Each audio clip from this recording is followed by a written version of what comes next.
what they wanna live for.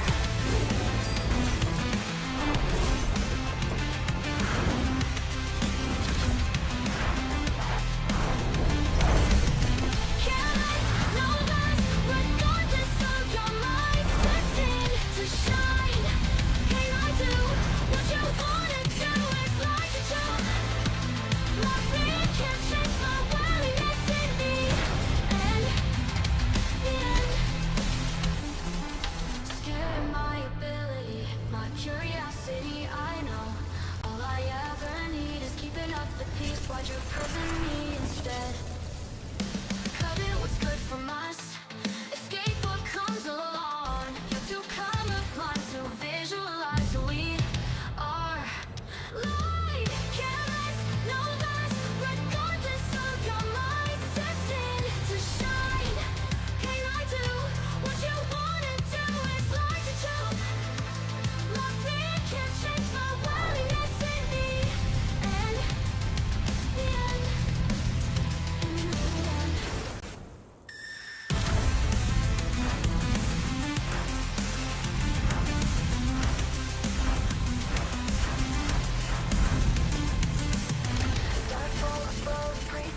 wonder what they wish for, what they wanna live for.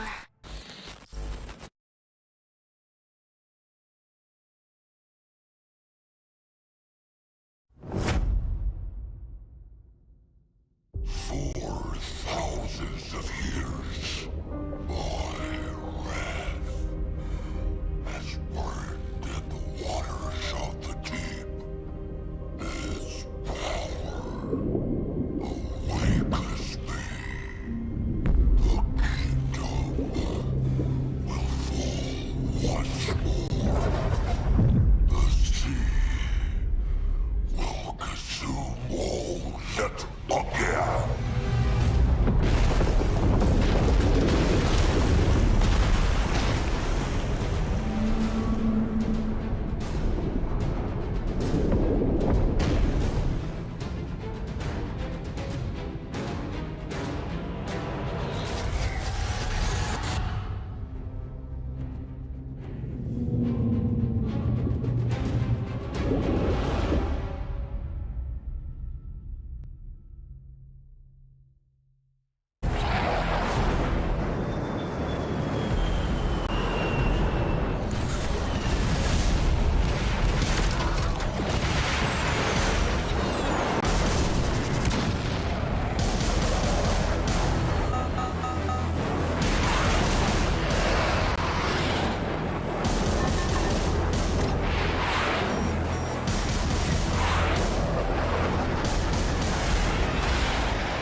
Zombie uprising. Disaster has struck again, leaving a small town in a dire situation. The conflict between humans and zombie is escalating. Dear survivors of PUBG Mobile Metro Royale, get ready for Metro Royale Chapter 21. The new season launches on July 12th and lasts until September 9th. Your mission is to fight off zombies, get supplies, and evacuate successfully. Before starting your mission, let's first assess the state of the town. The town is full of zombies. No one is safe, and be sure to take extreme caution when near these places. These are where zombie bosses are known to be active. A mutant hides within the power station. Don't get hurt by its club. Here is where the paymen often linger. They are good at using their fists in close-range combat and summoning groups of zombies to attack together. Fighting them requires agility to avoid their long-range attacks. The radiation zone is occupied by Variant F. They will spray fire bombs at you, as well as lunge towards you to attack at close range.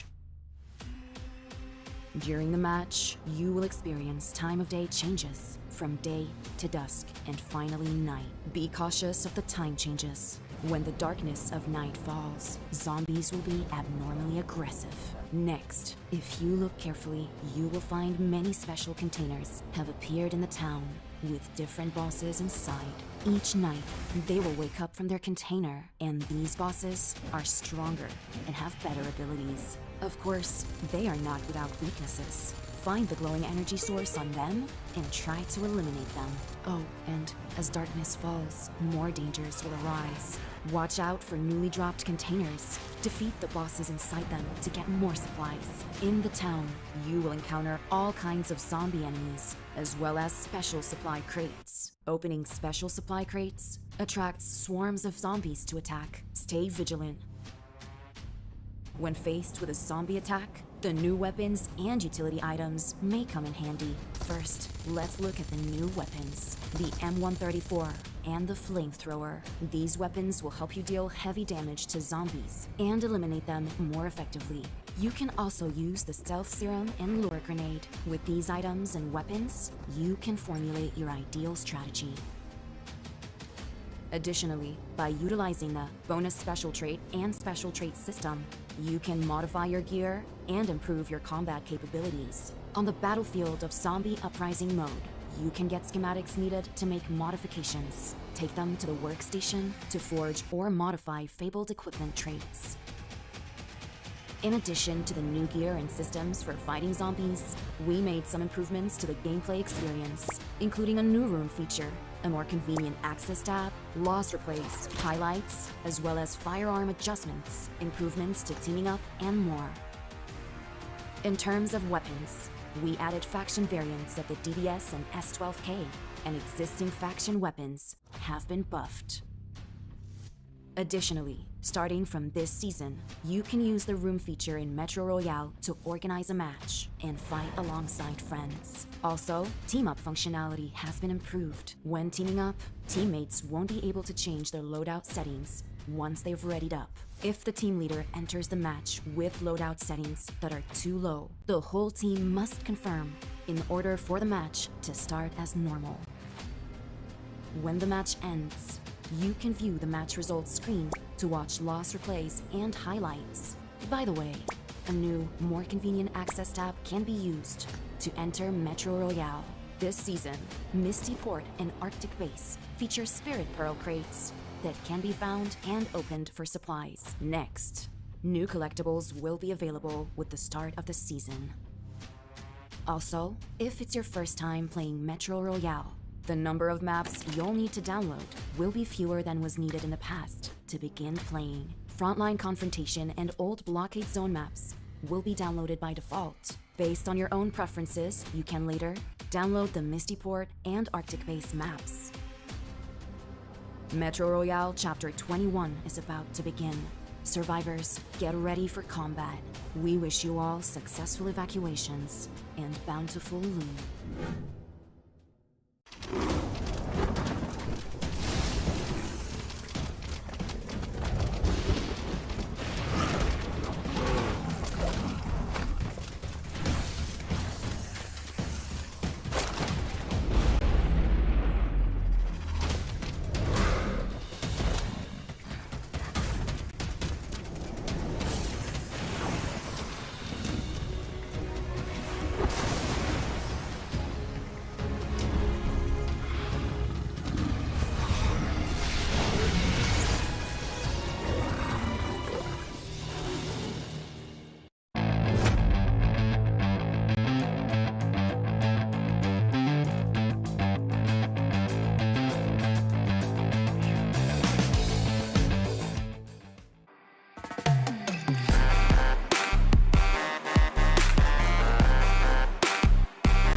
got some Arabian Night activities this time around. I'm Jeannie, joined with our stage host.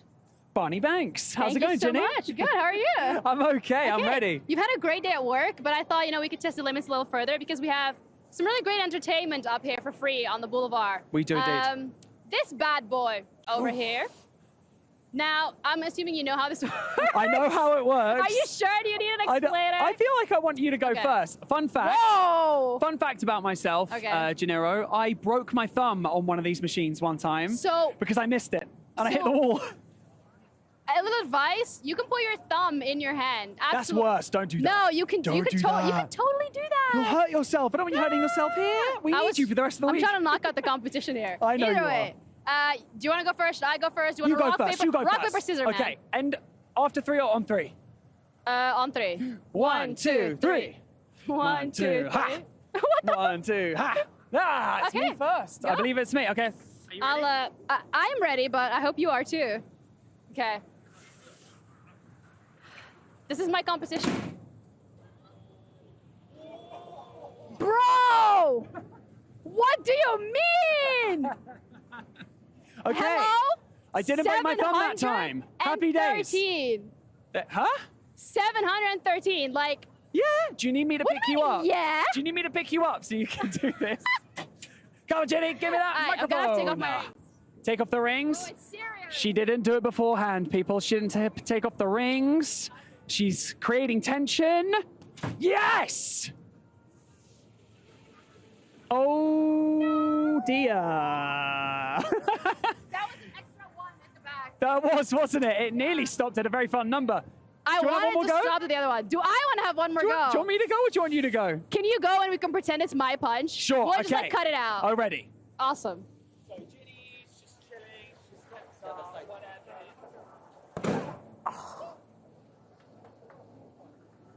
Damn.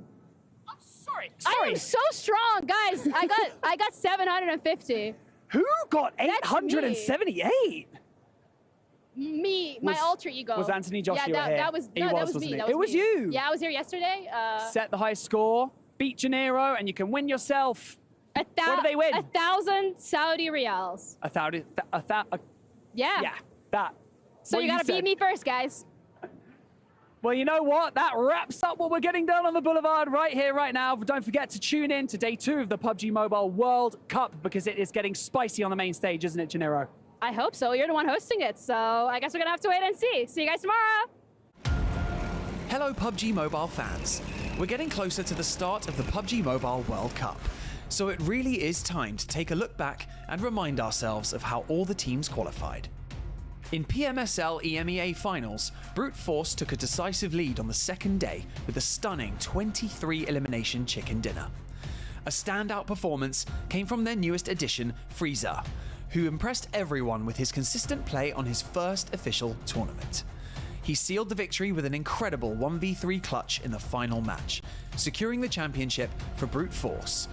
Joining them in the PMWC group stage are IWNRX, Besiktas Black, and Moneymakers.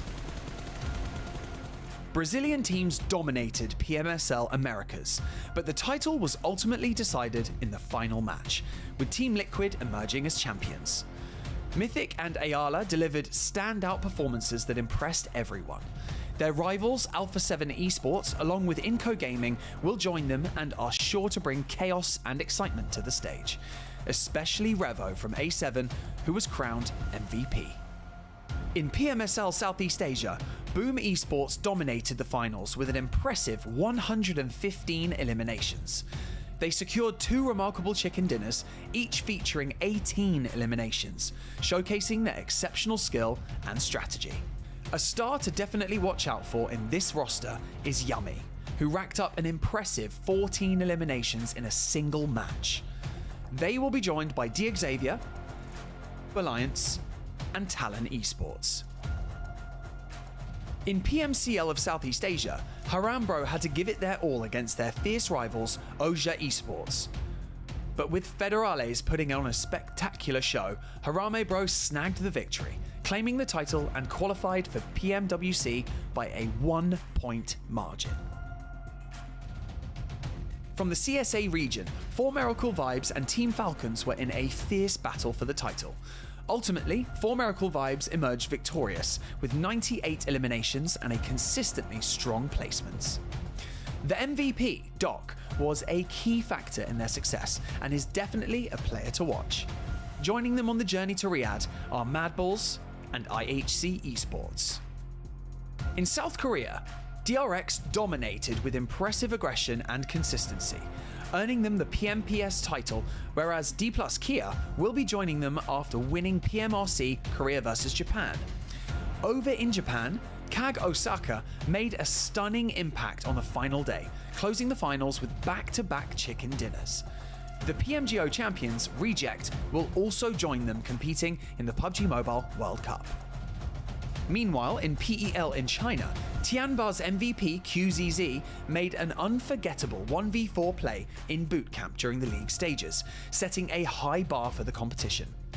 Tianba took an early lead into the finals and claimed the championship title and the spot for the PUBG MOBILE World Cup. TJB Esports will join them, having secured the top spot in PEL annual points. Last but not least, we have 2 teams with special invites. Power Esports will represent Saudi Arabia as the host country invite, while Vampire Esports, the previous back-to-back mid-season champions, will join for the opportunity to defend their title. Get ready for an unforgettable tournament, and don't forget to cheer on your favorite teams.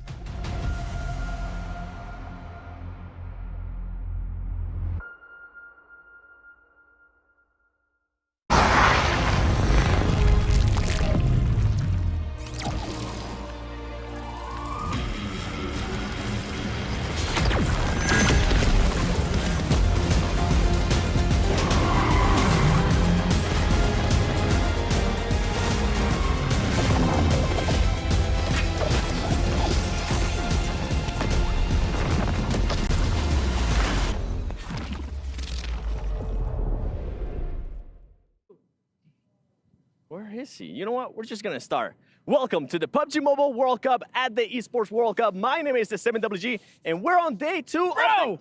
You were supposed to wait for me. I'm sorry, man. I thought you weren't gonna show up. Are you ready for day 2? No, I was born ready. Group Greed is entering the fray. That means the legendary Vampire Esports and Tony K are about to enter the arena. Not only that, we're gonna have Team Falcons as well. And on top of that, we're gonna be having Group Red playing their last day. Group Yellow, though, they're gonna be watching. Absolutely. D+ Kia, this is their last chance to get points. They're on top of the leaderboards already. Can they hang on? Stay tuned and find out on what's gonna happen at the PUBG Mobile World Cup at the ESPORTS World Cup.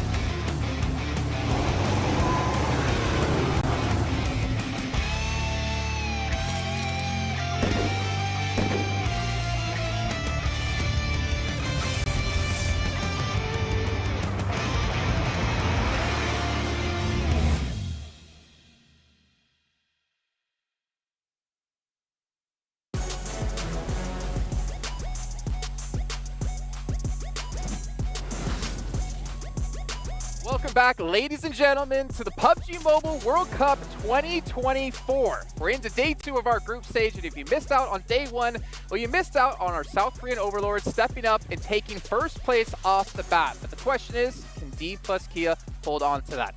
I'm your host, Jason Kaplan, and unfortunately, I still, no matter how hard I try, cannot do this alone. I swear I won't say that tomorrow. I got to bring in 2 gentlemen to help me break things down with what's going on today. We've got Seven Worlds Gaming and Kalaris going to be joining me here on the stage, though I think Seven might be a little bit late. Kalaris, we saw him out in the Boulevard with Hot Jukes. Hey, there he is. He's got small feet, or small legs, so it takes him a while to get here. It does. Trust me, I was running as fast as I can. It looked like a cartoon. I was chilling, having a cup of tea. It was lovely. Yeah, I think that's the most I've seen you run ever. I've been, You're more of a rower, to be fair. yeah, it's been collecting dust, though. I mean, well, gentlemen, we've had one day of play already kick off so far, and very unexpected results, I'd say, Kalaris. D plus Kia taking the #1 position off the bat? Yeah, especially since I had an anticipated position of I didn't think they were going to be able to do it, but then they did. That's really annoying. No, I like it. Back to our South Korean overlords. Hooray! Admittedly, though, the 2 games that really propelled them to the top, though, our first Sandhawk, nobody's going to rival their high ground position. Our Erangel, where they're in the compound, all they had to do was really defend that breach, and then they've got themselves 12 eliminations, as well as, I think, a 4th place. So those 2 really push them high. It is a little bit of a symptom of everyone's a little bit scared at day 1, but, you know, I think they'll still be doing all right. Yeah, I think for me, D+, one of the biggest worries has to be the placement points that they ended up getting. I think it was 14 placement points, which, I mean, they ended up getting 10 from the chicken dinner that they got. If what's going to happen if for some reason their firing power, their fragging power that we saw yesterday is not there, because they had 3 players with 11 or more eliminations. Yeah, and it's honestly looking pretty good as we can take a quick little recap of what did happen yesterday with D+ taking the initial win on Sandhawk. And keep in mind, the map order you see there is what we're sticking with today. But we didn't have a repeat winner at all yesterday. And that kind of feeds into what you're talking about yesterday, Claris, about the uncertainty, about how kind of even it is across the board here in PUBG Mobile Esports at the moment. It proliferates through so many numbers from our groups, red and yellow, going up against one another. The standings overall were so close. Hey, even the eliminations across the board were so close. I'm sure we can dive into it a little later on, but it really does go to show that the skill level across all regions as a whole is evening out as everyone challenges to be the top. And the thing is, one group going to be sitting out, Group Red going to be playing the rest of their matches today, which means Group Green, the group of death, is going to be coming into this one. And there are so many high-caliber teams here in Group Green that, honestly, this is going to be a real test for Red Group. I mean, where do we start? We have the reigning champions of PMGC, Al Ula IHC, and then on top of that, you have Team Falcons, which, I mean, we were saying about how much we don't really have favorites here. In a way, they are favorites, as they are your prediction team for winning everything. They're the greatest. And truly the greatest. Now they really... No, absolutely. I mean, they're looking poised to challenge for a top spot. That being said, there's a little bit of, I'm going to call it, Alpha 7 about them, right? Yes. Oftentimes, they can't round it out in some of those extreme moments at the end of tournaments. So, Team Falcons, as much as you're the greatest, you need to be truly, truly the greatest. Yes. He's just trying to flex those biceps, let's be honest. No, stop. He even made a post like, this is the most jacked I look. Over there? I would have done this when I was... Never mind, whatever. Well, there's one more team we didn't mention, but I know we've talked about this off air. Mad Bulls. This team went from EMEA, you were talking about this in particular, going over to CSA, which is easily a way more difficult region, and they were still able to be one of the top teams. Very difficult to do it, right? Of course, as Mad Bulls, they were able to qualify for internationals in the past, and they were able to do pretty well for themselves when it comes to PMGC. But then they decide, you know what? Let's move over to CSA. What a terrifying and daunting prospect regionally to then try and qualify for your global tournaments. And they're still able to do it. That is nuts. The fact that you can kind of adapt from one region to another, because they play very differently, and then still come out in a winning-ish position, not #1, but enough to be able to qualify. It's insane. And the thing is, I'm curious how they're going to do here, though. I think for Mad Bulls, looking back on CSA, it took them a little bit of time to adapt, to kind of like figure out, okay, how the lobby is going to play out, how are we going to play around this? But you only have 2 days of play here to figure out those adaptations. But then again, you only have to be better than 50% of the teams out there to make it into the main stage. I mean, talking about adapting, one team that I'm definitely going to be keeping a close eye on is going to be Team Liquid, right? They're currently the champions out of PMSL Americas, but they've always felt like they are the little brother, even when they were back in Loops. They always felt like they were the little brother of Alpha 7, because when it came to an international event, they just weren't able to perform to the likes that we expected them to, especially with what they were able to do in the region. Luckily for them, they do have a coach now available, which is Coach Knight. He was able to join in February, and I feel like that's going to give him a little bit more confidence to his team. Obviously, the players have a lot more experience as well now internationally. I'm hoping that they're not going to be getting into the heads, and I'm hoping that they start off hot here, kind of like what we saw yesterday out of Alpha 7. Yeah, steady play really kind of epitomizes Team Liquid for me. They were able to, especially on Erangel, right, take control of certain hills, be able to fan out as far, not too far away from each other. I'm not thinking like Alliance from yesterday or across the cliffside. That was kind of That was a bit wide, but was fun. a little bit more tight than that, and just control space. Be it even center or be it edge. Team Liquid's got it on lockdown. Can you bring it to international? That's the question mark. I'm going to throw a bone in here really quickly. Or not a bone. I don't know why I said bone. I'm going to just throw a random one at you because I know you did want to talk about them on day one, but didn't have the opportunity. Talon. See, the SEA, man. The reason why I want to talk about Talon especially is because of Misery, the player. I got a chance to talk to him. Before, he didn't really have that confidence because he was playing behind the Twins. He wasn't like the main star out of that team. I feel like in Talon here, he has finally gotten the chance to shine. He has finally gotten a chance to showcase his actual skills, and this is going to be a big testament because on top of that, he has LaFlame that used to be one of his coaches. Is still with him in Talon Esports. It just comes down to how they're going to come out, and hopefully we don't see any nades from them like what we saw yesterday from Boom. I mean, come on. We did see a lot of nades nades from just, them. Was it 12? But too many. Didn't really hit much, unfortunately, for them. But one thing that, or actually a couple players who were hitting some things is our top 3 players from yesterday. And it kind of doesn't do full justice to how really close everything was. Regiosio was our MVP of the day with his 500 damage lead over Lamborghini. But we had, what was it, James? 5 players at least on 12 5. eliminations? Yep. Yeah, at least 5 because we couldn't see past that. So obviously you asked us at the end of the day, who's going to be the MVP, guys?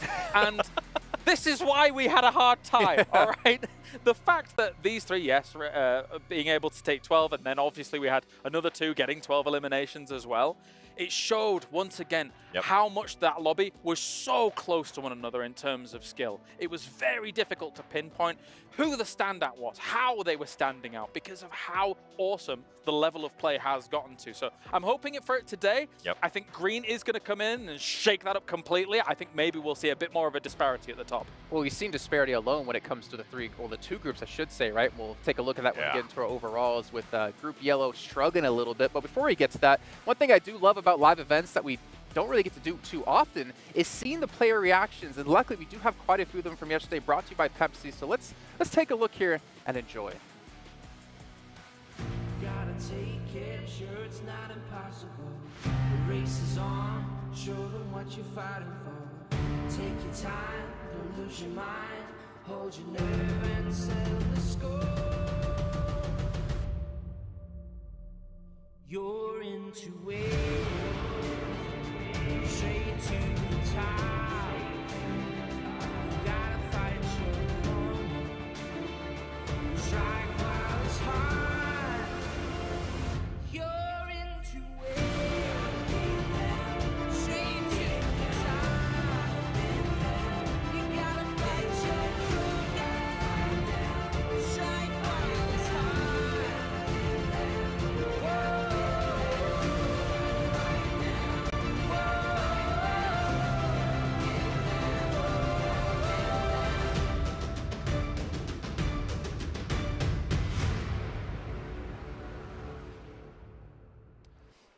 I think the best part about that was you're not seeing anything over the top just yet because every team realizes, I mean, yeah, chicken dinner is good, but this is only the group stage. We still need to get into the main tournament, and that's where we can win potentially $400,000. So smart for them to keep composure, which I think you were saying yesterday with Alpha 7 in particular. They got to win, but they're like, okay, all right, let's just keep grinding, keep at it, because we don't need to celebrate yet. Yeah, you don't want to count all your ducks in a barrel just yet. Here, what are you? I see what you did there. Because I think 7 said it, but I gave you the credit. Oh, this always happens. I mean, no, I always say this. Reverse. It's like when Max is on the desk, you know? He's here with us in spirit. But let's take a look at our overalls really quickly at the end of day 1. D plus Kia, 57 points, but there's not a big gap as you go down this list. But one thing you will notice, it's a lot of Group Red teams in here. It really is. I mean, and the best part is that for some of these red teams, I feel like if they're able to just get a little bit enough points today, they're more than likely going to be able to qualify. They're going to be a little bit more reassured with them having to sit out the final day. Some of the other stuff, though, that we're currently going to be keeping an eye on is that in Group Red, you're going to be able to see one team that's not currently here, and that is going to be Brute Force. They're going to be on the second page, and that's a team that a lot of people were expecting that they would skip the survival. They would actually go into the main event, and for them to not even be in the first page here, that's a little bit scary. Yeah, definitely so. I'll talk about it in just a moment, but 1 through 7, unbelievably close here, and that kind of rises testament to what we were saying about how close red versus yellow was. I expect a bit of a shake-up from some of those red teams up here, as I think that they can still hold on and be able to take some of those spots. So red is looking pretty, as you say, for Brute Force. I said it at the start yesterday, I think that they run hot or cold. They had an insane game to be able to really put themselves on the podium in EMEA. One Miramar game was really a huge determining factor for them, but yesterday it really didn't materialize. It's their last day today, only 32 points. They are the one at the bottom of red right now. They've got to be scared. And something that we got to keep an eye on Brute Force too is they were fighting a lot outside of the circle. Hopefully they'll be able to change that today. All right, well, it is time to check in with our commentators here. Are going to be joining us for the first couple of games. It's going to be, of course, none other than Jimmy Allen, also known as John Allen, and Hockey. You guys are below us. I thought you were supposed to be over there, so I'll actually go back on this side. I don't know, Seven, you got to be careful there. But I wanted to say hi to Seven up there. I was like, hey, Seven, what's up? We're just going all over the place. That's the tallest he's ever felt. Dude, so why did you change your name to Jimmy? Look, it was a temporary thing. I actually just changed it back again. Wow. So I'm now John Allen again. Very interesting. It's me, well, gentlemen, John really Allen. quickly, if you can hear. Can you guys hear me? I can hear you. Yeah, we I can can hear hear you. you. Oh, okay, okay. I was saying that that's the first time Seven's actually felt tall. But while you guys have a quick couple of seconds here, talk to us really quickly. Like, day 2, Group Green coming in. How do you feel about that? Dude, I'm so stoked. I'm so stoked. I mean, Vampire Esports is coming on in here. That's the team I got my eye on. And I know you're looking at Team Falcons, John. Absolutely. These guys absolutely blasting on all cylinders. Pretty hopeful for their performance today. Also Team Liquid, as the guys have been talking about. So we'll look forward to those in the games.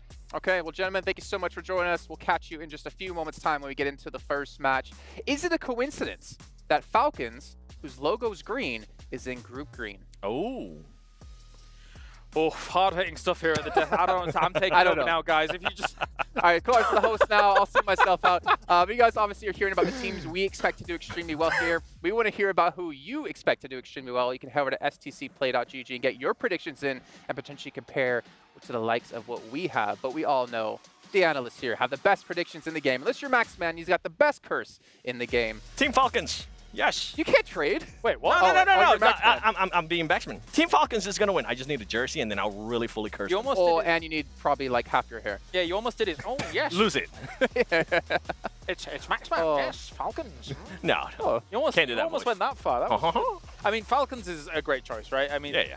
But at the same time, there are so many great teams in this group. I have to empathize with the position that you take.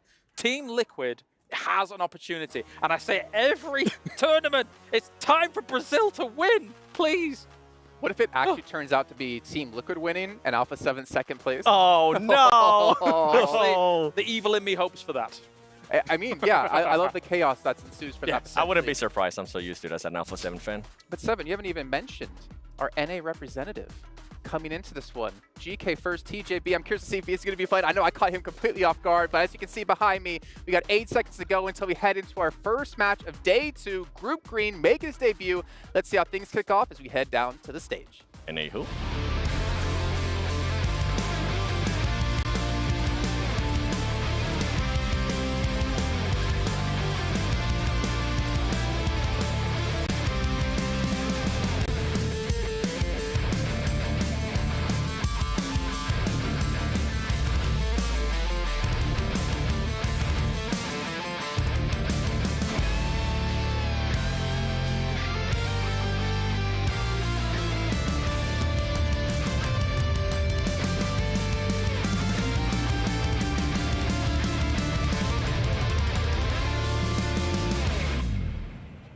The tone is set.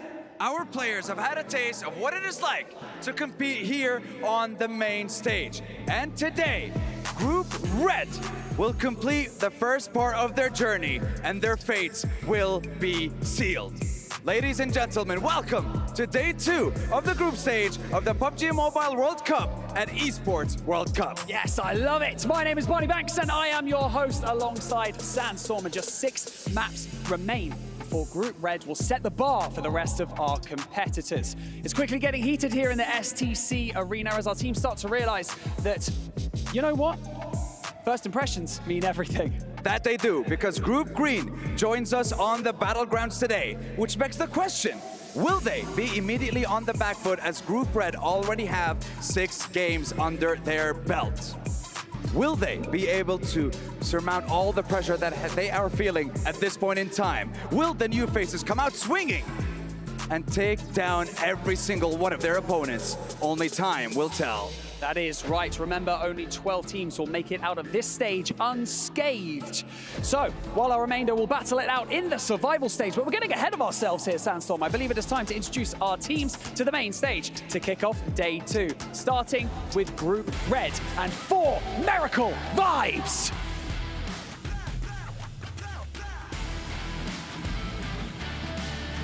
Besiktas Black.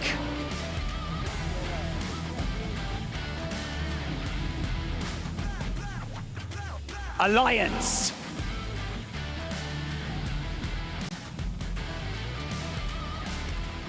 Brute Force.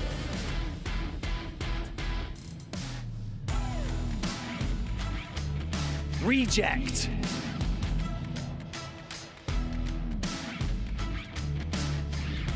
Tianba.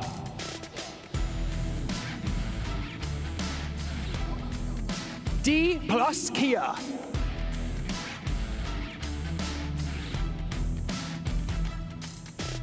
D Xavier.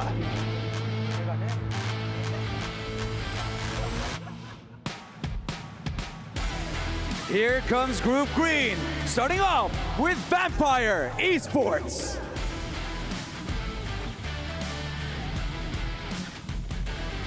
Alona IHC Esports.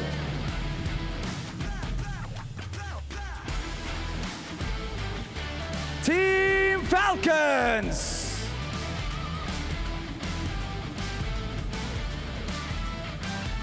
TJB Esports.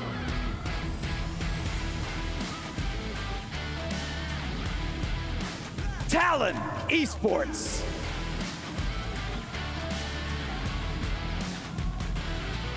Team Liquid.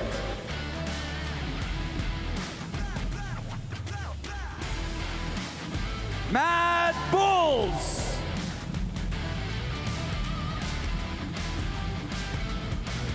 And finally, Harami Bro.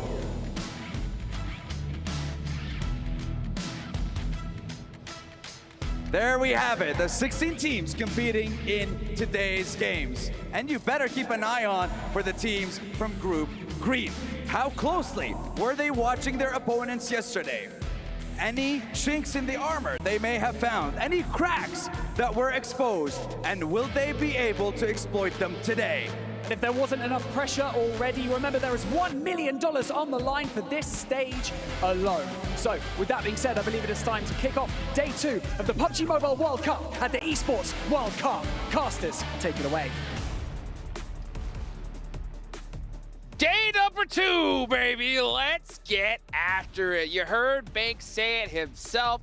2 more days and $1 million is getting chunked away from this prize pool. I'm Hot Jukes here with the legendary John Allen, bro. $1 million. That's a lot of money.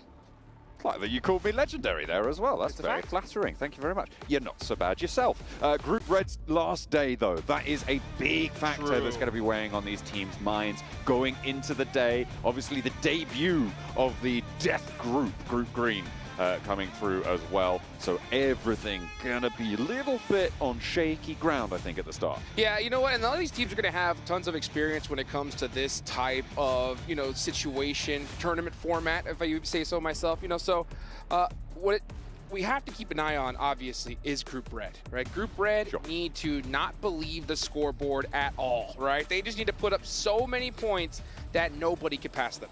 Yeah, that's going to be the main thing for them today. It's going to be really interesting to see how they take on that dynamic. I was taking a look at some of the numbers, and I've got a small estimate for you, Jukes, as to where I think that bubble's going to be. Obviously, we're going to be looking at 12th place going directly through to those finals, right? Which means that it's halfway down the table. Now, in order to draw a parallel to that, you look at halfway down the first 16 teams, which is the 8th place team, is the representative who would essentially be pushed down because you're adding 8 more teams. Oh, that's right. You're folding them through. It's about 6 points a match right now. Okay. In that position, which would put the bubble at 72 points. So to be safe, you're looking at wanting to push up over 75, over 80. That's where we're going to start to see teams getting quite safe. Now, D plus Kia from Group Red, they are going to have their last day today. They're on 57, right? So they're not too far off that bubble already. Yeah, so you know, that's to be able to make it into those finals coming up. Remember, for everybody that's just tuning in, it is top 12 from this stage that are going to be moving straight directly to the finals.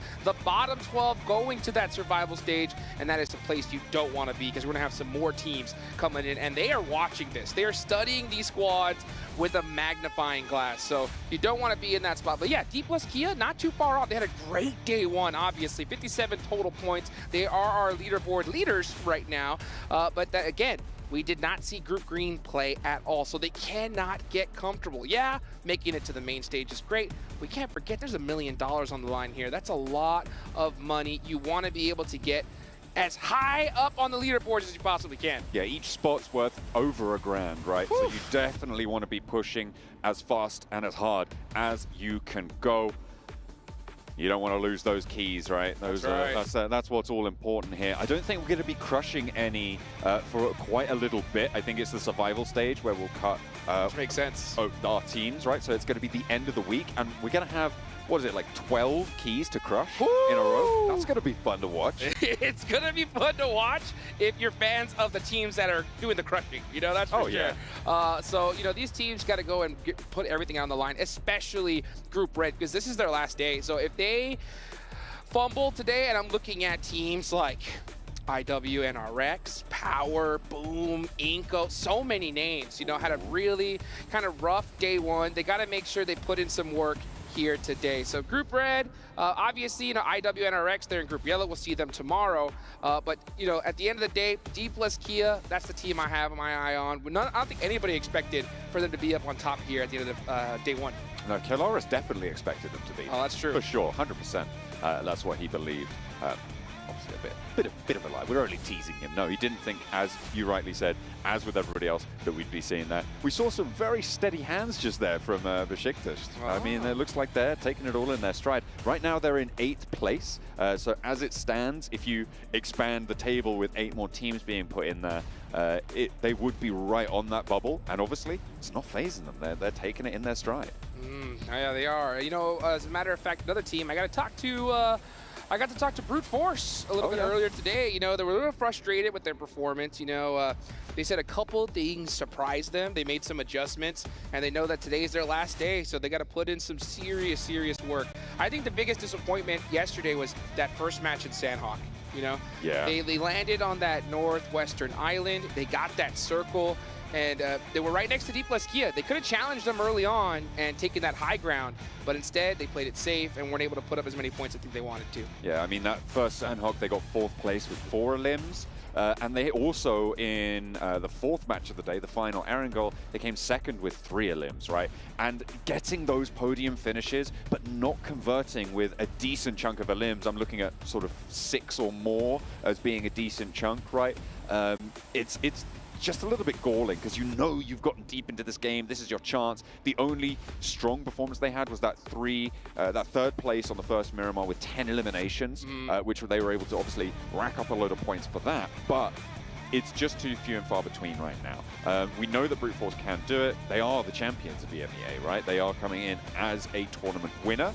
So to be down towards the lower end of the table, not really as illustrious as maybe they hoped moving into this. Yeah, I mean, 3 games with 0 points, you can't afford that in a tournament like this, especially 3 days, that's all you got. And actually 2, right? You got 2 days of playing total, and this is their last day, so they can't afford any mistakes. Yeah, you know, in a tournament like this, to get top 12, maybe you could afford 1 or 2 bad games. That's about it. You got to pop off all the rest. So for a team like Brute Force, they've definitely, you know, stamped all of their bad games in day one. They have to go off today. Now, another team that is in Group Red, right above them, only separating by 4 points, is Besiktas Black. What do you think about them?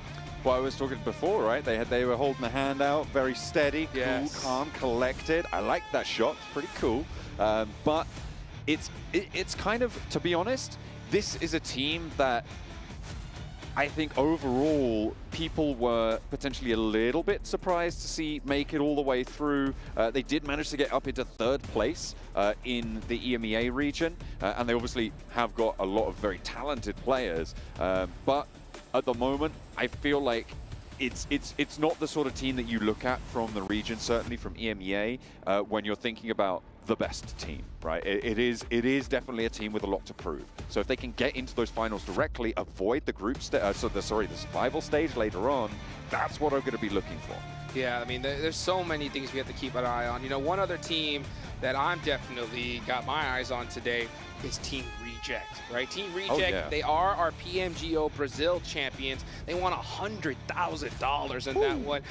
Reggie being the MVP of that tournament. A lot of expectations on them, and they were able to steal that away from Alpha 7 in their own homeland. As we can see, all the players, you know, walking in here to the beautiful Riyadh, Saudi Arabia. This is such an awesome place to be. This venue is insane. Yeah. And that's, I got to say, the most beautiful PUBG Mobile trophy I have seen so far in my PUBG Mobile career. I reckon we could get one. I reckon we could get our hands on one. Maybe not that one. I think someone else is supposed to get that one. But we could probably figure it out. I think, you know, it looks so good. Give me the reference model, you know what I'm saying? I'll pull in the effort, you know? Oh, my goodness. And oh, yeah, we can take a look at some of the highlights from yesterday, and those shots were absolutely insane. D plus Kia in that first Sandhawk, they set the tone. Absolutely. 10 eliminations from that high ground. It was fairly by-the-book PUBG Mobile stuff, but that's exactly what you need. When you're given that sort of position by the circle, when you're on that Northwest Mountain high ground in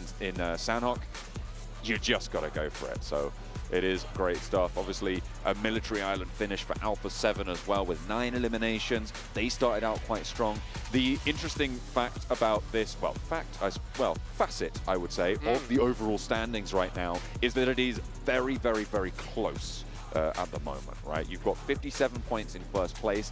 You go down to 7th, it's 42 points, right? That's a 15-point difference. That's one big game, right? That's quite easy of a gap to go up on over. And when you're only playing 6 more matches for these teams that are in those places, it's even more important because you know that your opponents are also quite unlikely to get a big game. But if you can get that and they don't, these tables can change in a moment.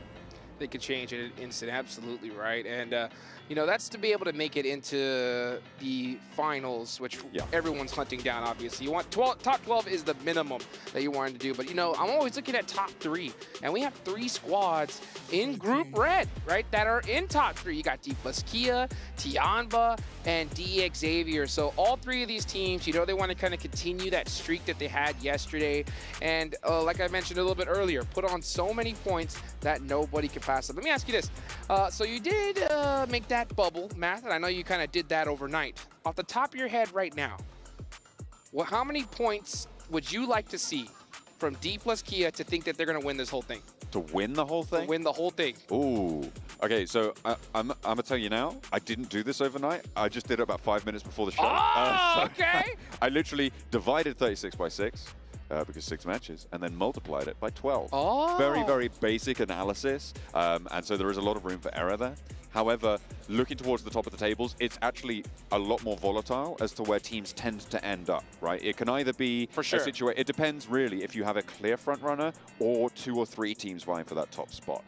If you've got a clear front runner, it's likely you're going to see like a 50-point gap. Over these games, over this amount of games, maybe a little bit less. You might see like a 25 to 30-point gap towards the top. Or you can have the situation where we're in now, right? Because we've got 57 points, 52 points, 49 points towards the top.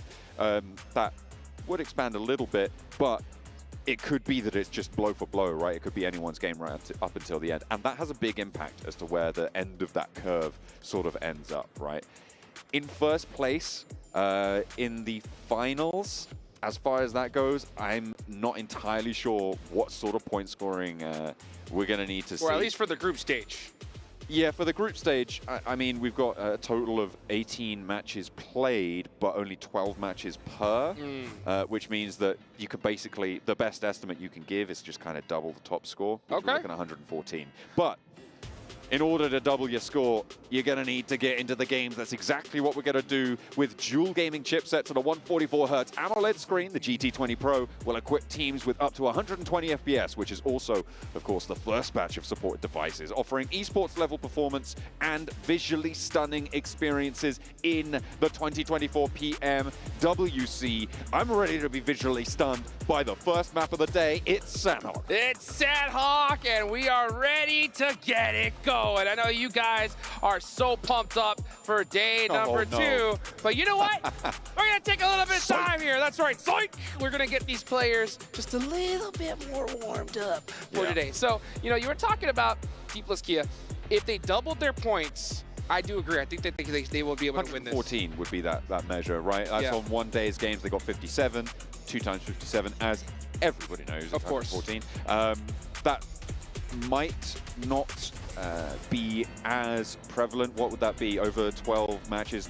So a 10-point average basically is where I tend to look. That's insane per game, by the way. Per game, which is pretty nuts to be able to achieve that. The bubble currently sits around a 6-point average, for example, in the middle of the pack. To be able to put 4 points over that every time is kind of nutty. And D plus Kia currently not at that metric. If you see a team that is over 10 points per map, that is when you need to be scared of them. For sure. Yeah, and you know what? There are plenty of teams in Group Green that can do that. I mean, we've seen it before, for sure. You know, Vampire Esports is stepping in the fray. I talked to Sertani. He looked excited. Actually, he looked like he always does. Just so chill and relaxed. He's like, such a chill guy. He's so chill. He's just like walking around in his sandals, just being like, oh yeah, we just came to get some more money this year.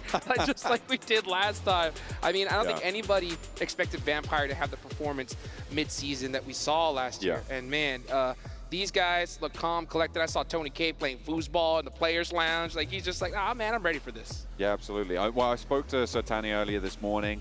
Coming into this tournament, he's aware that Vampire have this reputation of only kind of performing as strongly as they do in these mid-season events, right? So coming into PMWC, he actually said something which I think is actually quite respectable, right? Okay. He's aiming for top 8.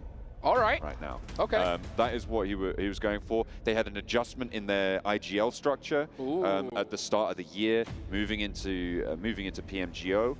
So they have actually sort of changed up a little bit of the dynamic with Stones taking on that role of the IGL, and he's been adapting to that. And I think the thing that Sertani is focused on, and by the way, I think this is a great attitude for a coach to have, is creating a synergistic environment where they are the best players that they can be, right? Giving them that platform, worry about results a little bit later, right? Just create strong cohesion, strong players, and the ability for those teams to communicate effectively. Because if you don't have that, you don't have anything. Yeah, absolutely. I mean, I think it's all about just, you know, having players focus on their best opportunities, their strengths, right? And for a lot of times, we see players that are just insane gunners. A lot of times they just stick them up as an IGL, but trying to focus on, hey, where should we go, map everything, it makes things a little bit more difficult for them. So a lot of the times it's better to just, hey, give that role to somebody else, let them do what they're best at, and that is shooting anything that moves, you know? Tony K is definitely one of those players, for sure. So that's always interesting. One of my favorite things to do every time I talk to the teams, you know, I'm just like, all right, guys, how do you feel? I get the typical answer, you know what I'm saying? They're just like, you know, feel good, we're excited, ready to do this stuff. And then I always ask them, okay, right, if you guys don't do good, whose fault is it? You know what I'm saying? Like whose fault is it? And they always look at somebody, or someone gets quiet, and I'm just like, you don't listen to your IGL, do you? And then everyone just starts laughing because they're just like, oh, I'm like, okay, when your IGL says to push, do you not push? And they go, no. He's like, we tell him to stay, and he pushes. You know, so it's crazy how those things still happen, even though there's so much on the line. PUBG Mobile is just crazy when you get into that end zone, and there's just so many teams around you. Absolutely, where every single team is going to be paying attention to one team in particular. The team at the top, it's D plus Kia. Absolutely, D plus Kia. What a performance yesterday. 일단은 경쟁할 수 있게 된 것에 대해서 굉장히 기분 좋고 좀 되게 잘하는 선수들과 경쟁할 수 있다는 것에 좀 많은 자부심을 가지고 있습니다.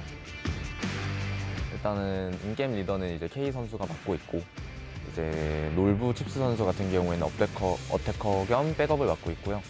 이제 포리코 같은 경우에는 이제 멀티플레이어이고 저는 이제 스카우터랑 서포터를 맡고 있습니다. 이전 연도랑은 확실하게 다른 느낌을 가지고 있고요. 다른 점이라고 하면은 작년에는 조금 더 안정적이고 탄탄한 점이 보였다라고 하면 이번에는 굉장히 공격적인 게 많이 다른 점이라고 생각하고 있습니다. 또 이제 리아드에 와서 경기를 보여드리게 됐는데 다소 아쉬운 모습들이 최근에 많이 보여졌어서 걱정도 많이 하실 것 같아요. 그래도 이번에 월드컵에서 꼭 좋은 성적, 좋은 모습 보여드릴 수 있게 준비했으니까 많은 응원과 사랑 부탁드립니다.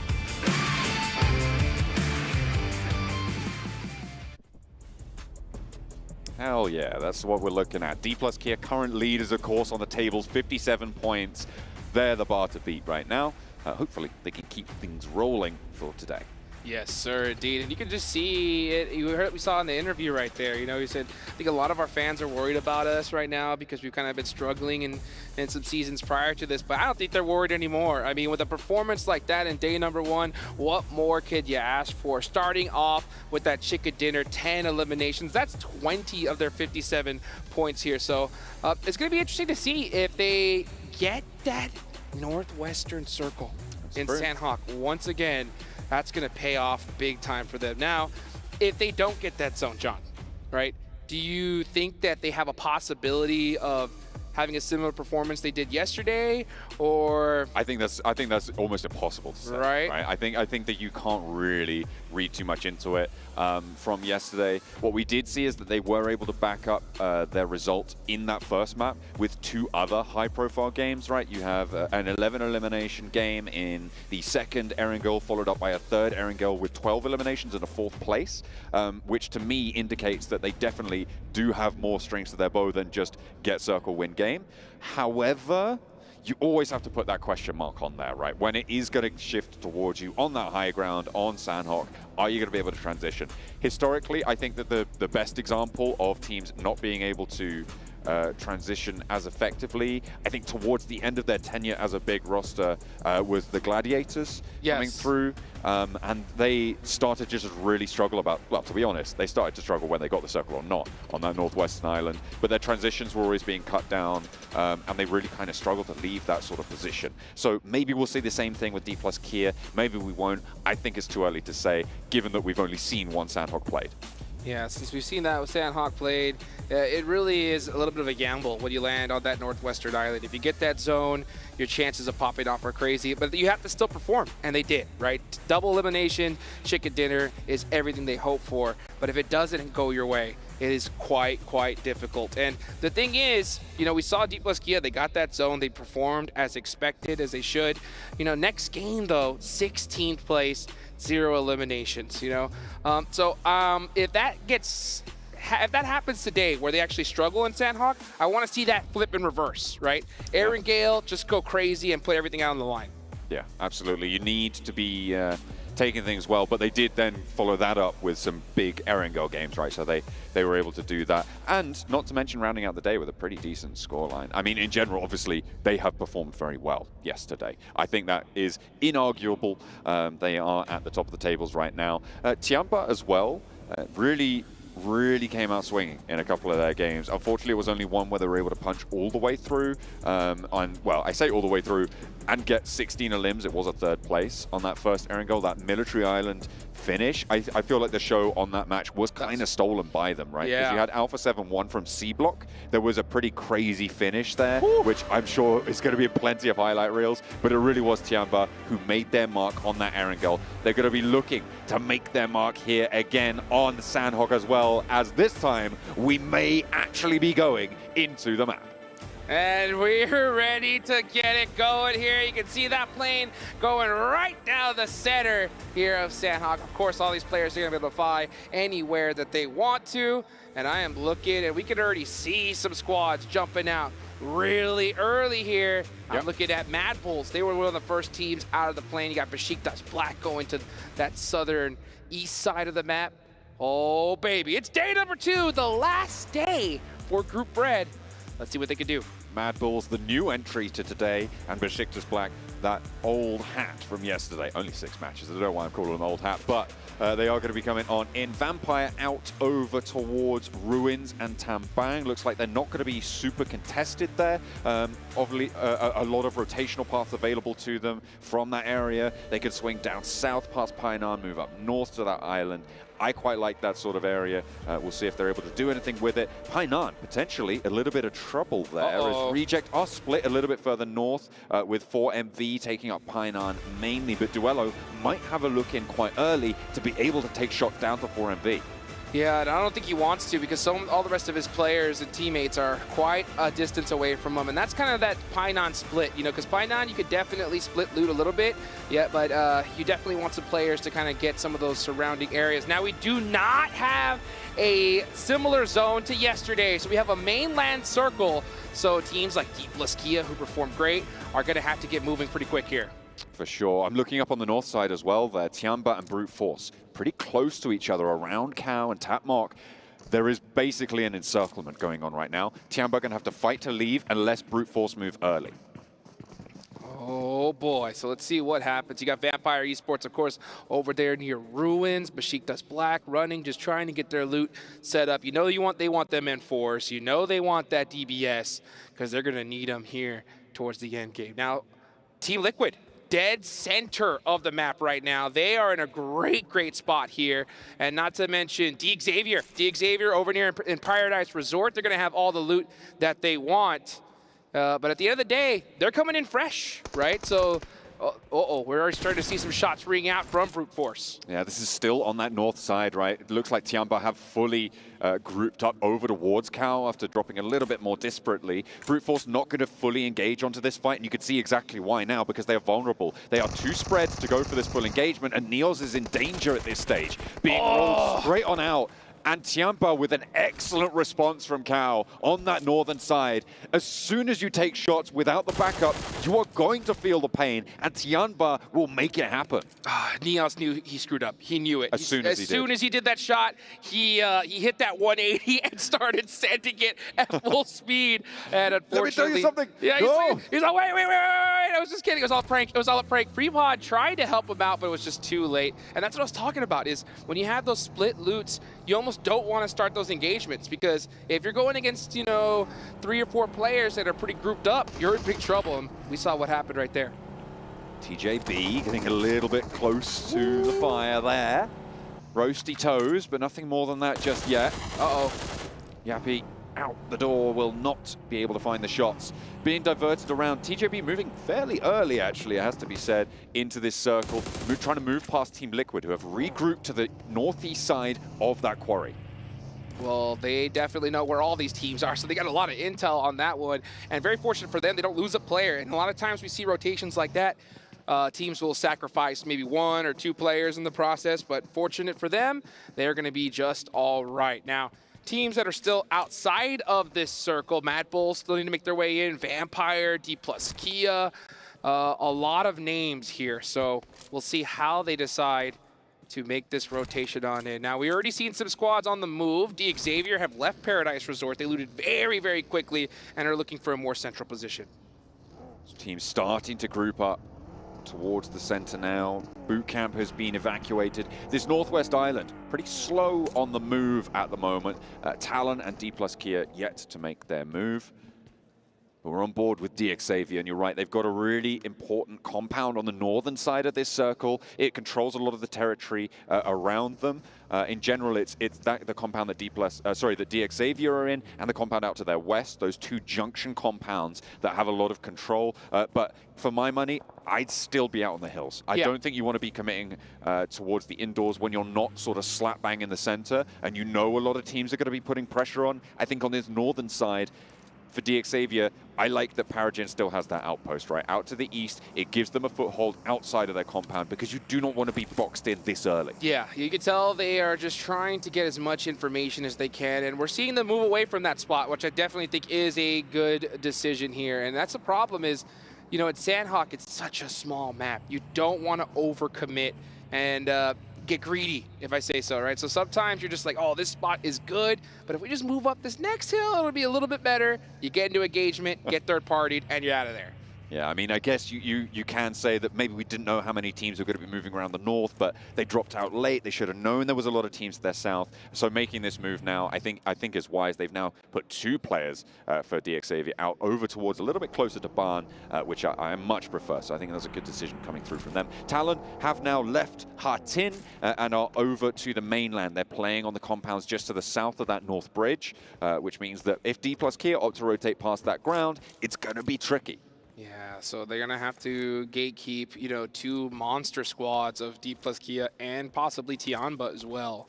So I think they're just going to kind of hang out here towards the edge. Yep, you can see them doing the 4S strategy is what I like to call it there. Snake, smoke, stun, and snake. I like it. Okay, all right. I'll be drawing on that. I think that's quite inspiring. Maybe we could add silence. Powerful. Add a bit there. Oh yeah, silence. The 5S strategy. Yeah, Very interesting. Very interesting here. Uh-oh. Brute Force popping some shots downrange. That's what got him in trouble in the first place. So Brute Force needs to calm down a little bit. It's too early to get into an engagement. If you see an obvious player where you know you can get that knock and thirst, yeah, take those shots. If not, just hurry up and wait, because if you do get into a fight in Sandhawk with this type of zone, the chances of both of you getting third party are just so high. Let's talk about something you said earlier, right, with brute force. And you're talking about you can't be making an over-aggressive play unless you know you can get the knock and flush. Brute force, right? Neos early on. Something that you said before when you were talking to them earlier today was that they felt like they were just making these mistakes. And that's just happened again. This is not good news for brute force fans. Not good at all, yeah, especially considering that I think they are the lowest performing team in Group Red. Right, so yeah, they're going to have to really give it all they got today if they want to make sure that they're in that top 12. And the problem with that is when you have a rough day 1, every team tomorrow knows exactly how many points they need to pass you up. Right? Absolutely. So if you're brute force, you cannot afford any mistakes. Losing a player early on is going to hurt. But we can watch D plus Kia. D plus Kia, like I said, if they don't get that circle, it's a tough time to get into this zone, and that's exactly what's happening. Talent Esports is staring right at them and just trying to make their lives miserable. D plus Kia having already lost a player as well. They're trying to move over this north bridge. I'm not entirely sure that this was the right call to make. The moment Vampire actually have made a slightly better rotation over the trifecta compound, I feel like D plus Kia had the option to even swim across over towards boot camp, which in general, you know, if you have that scouting, which they should have done, being on that high ground, is a fairly simple rotation. It's definitely going to be in the playbook. You could even have moved south past that trifecta. Brute Force getting taken down. They try it. They try it on, and DXavier rolls straight on through them. Really strong stuff. I'm not entirely sure how that one started. I think DXavier moved down south towards Brute Force, but either way, another poor performance for Brute Force is now on the books. Terrible performance right there. Brute Force, not what they were hoping for at all. So they're going to have to make it up here, and that's, I think, like I said earlier, I think they punched out all their bad games yesterday, so they can't just have good games here today. They have to have incredible ones if they want to make it. But we're seeing Team Falcons and Team Reject go at it. That is a huge, huge fight. Action getting knocked down. It's going to be a close one right here, so we'll see what ends up happening with that, as we're also seeing Talon take out D plus Kia. Yeah, they are continuing that pressure on the North Bridge rotation. On the northwest side of the central area of teams, this is where the fight between Reject and Falcons is happening. As we jump on board with it, you can see Falcons, all 4 of them alive, but East gets knocked, meaning there's 2 on the floor here, 2 in the dirt. 1 player already fully flushed. Divine for Reject is out of it. So 3 players active for Reject. These reses need to come through from Falcons to maintain pressure forwards. Icy starting to bleed out, but does get res, so they're back up to 3. East not in just yet, but Action has the nade in hand. In comes the Reject roll. They look at a move downhill now. Slowing the res, they are still as 3, but Sara's down in the back line, meaning it's only 2 players up for Reject. They're up and in the face of Falcons right now, and Falcons gonna give ground, gonna buy their time. They don't need to put too much pressure on. Reggie around the side, cannot find the shots. It's all on Duello, and he falls flat in the face of Falcons. And that is Team Reject on early. Up at the third party, like I said earlier, if you get into an engagement early on, you're going to be in big trouble. So let's see if Team Falcons can hold on. Falcons trying to pick the pieces back up. There is an interesting thing that's happening on the north side that I'll touch on later as well. But in the meantime, Falcons just getting run over, and this is Sandhawk all over. Third parties and 4MV just making mincemeat right now of Falcons. One player now standing in their way. Action, the last to have something to say about this one. Apex cooking the nade. Down it goes, and over the top, doesn't get the knock. Action with the DBS, but it's not going to matter. I was talking about something that was happening in the north. That was Tianba moving over from that Tapmock cow engagement and taking on Talon on the bridge guard, right? Talon and D plus Kia both now on one player. Unbelievable. You know, these teams did their homework, and they did it so well. Tiamba had to know that, hey, D plus Kia, we know where they're coming from. And not to mention, we want first place. We want to make it happen. So if we can make D plus Kia's time just a little bit more difficult, that is how you do it right there. But the big thing is the zone has now shifted even further to the east. Absolutely. You've got some really strong positions out on the east side as well. You've got Alliance and you've got ULA X IHC. ULA X IHC, first day for them, remember? And if they can start things off with a good game here on Sandhawk, it would be brilliant. Out on the east side, they've got two really strong positions. At the moment, I think TJB are going to be under the most pressure as the circle shifts out to this east. Yes, they are. So let's see what they're going to be able to do here. Mad Bulls on the rotation now, coming in for the first time here in this tournament. Group Green on the move.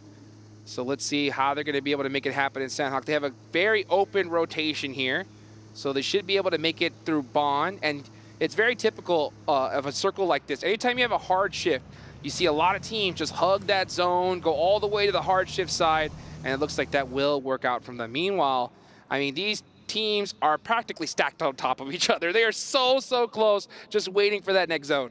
What's really interesting about this zone is that the whole of the west side of it is kind of covered by quarry, right? And what this does is that any team that's approaching from the west, and obviously you were talking about those wide swings, I think this is going to exacerbate that. If you're trying to move in from the west, it really linearizes your approach, right? Normally, you know, you're worried about 120 degrees or so on your back, right? But here, you can really look at these narrow alleys. You've got essentially discrete approach points as opposed to having a continuous approach from behind. So the teams out on the west, they can rely on quarry for cover, but it also means that they have very direct and fast approaches towards their position. That's right. You're going to have teams surrounding you or encapsulating you like pretty much from all around. So you got to be able to have your head on a swivel, and you got to pick your fights perfectly. Now we're going to watch Tianba. Tianba, they did disrupt D plus Kia. They got 4 eliminations so far, and they are still in the blue zone. This is stage 3. It started to hurt a little bit, but it looks like they're going all the way around this shoreline towards the edge. But now we're starting to see teams get a little bit antsy here. When you're at this stage, too much time, you feel like you got to start moving, and TJB is looking to try to pick off some of these Vampire players. Maybe not. Second thoughts. Vampire trying to push in around the south side of Quarry. They have been moving across for quite a while now.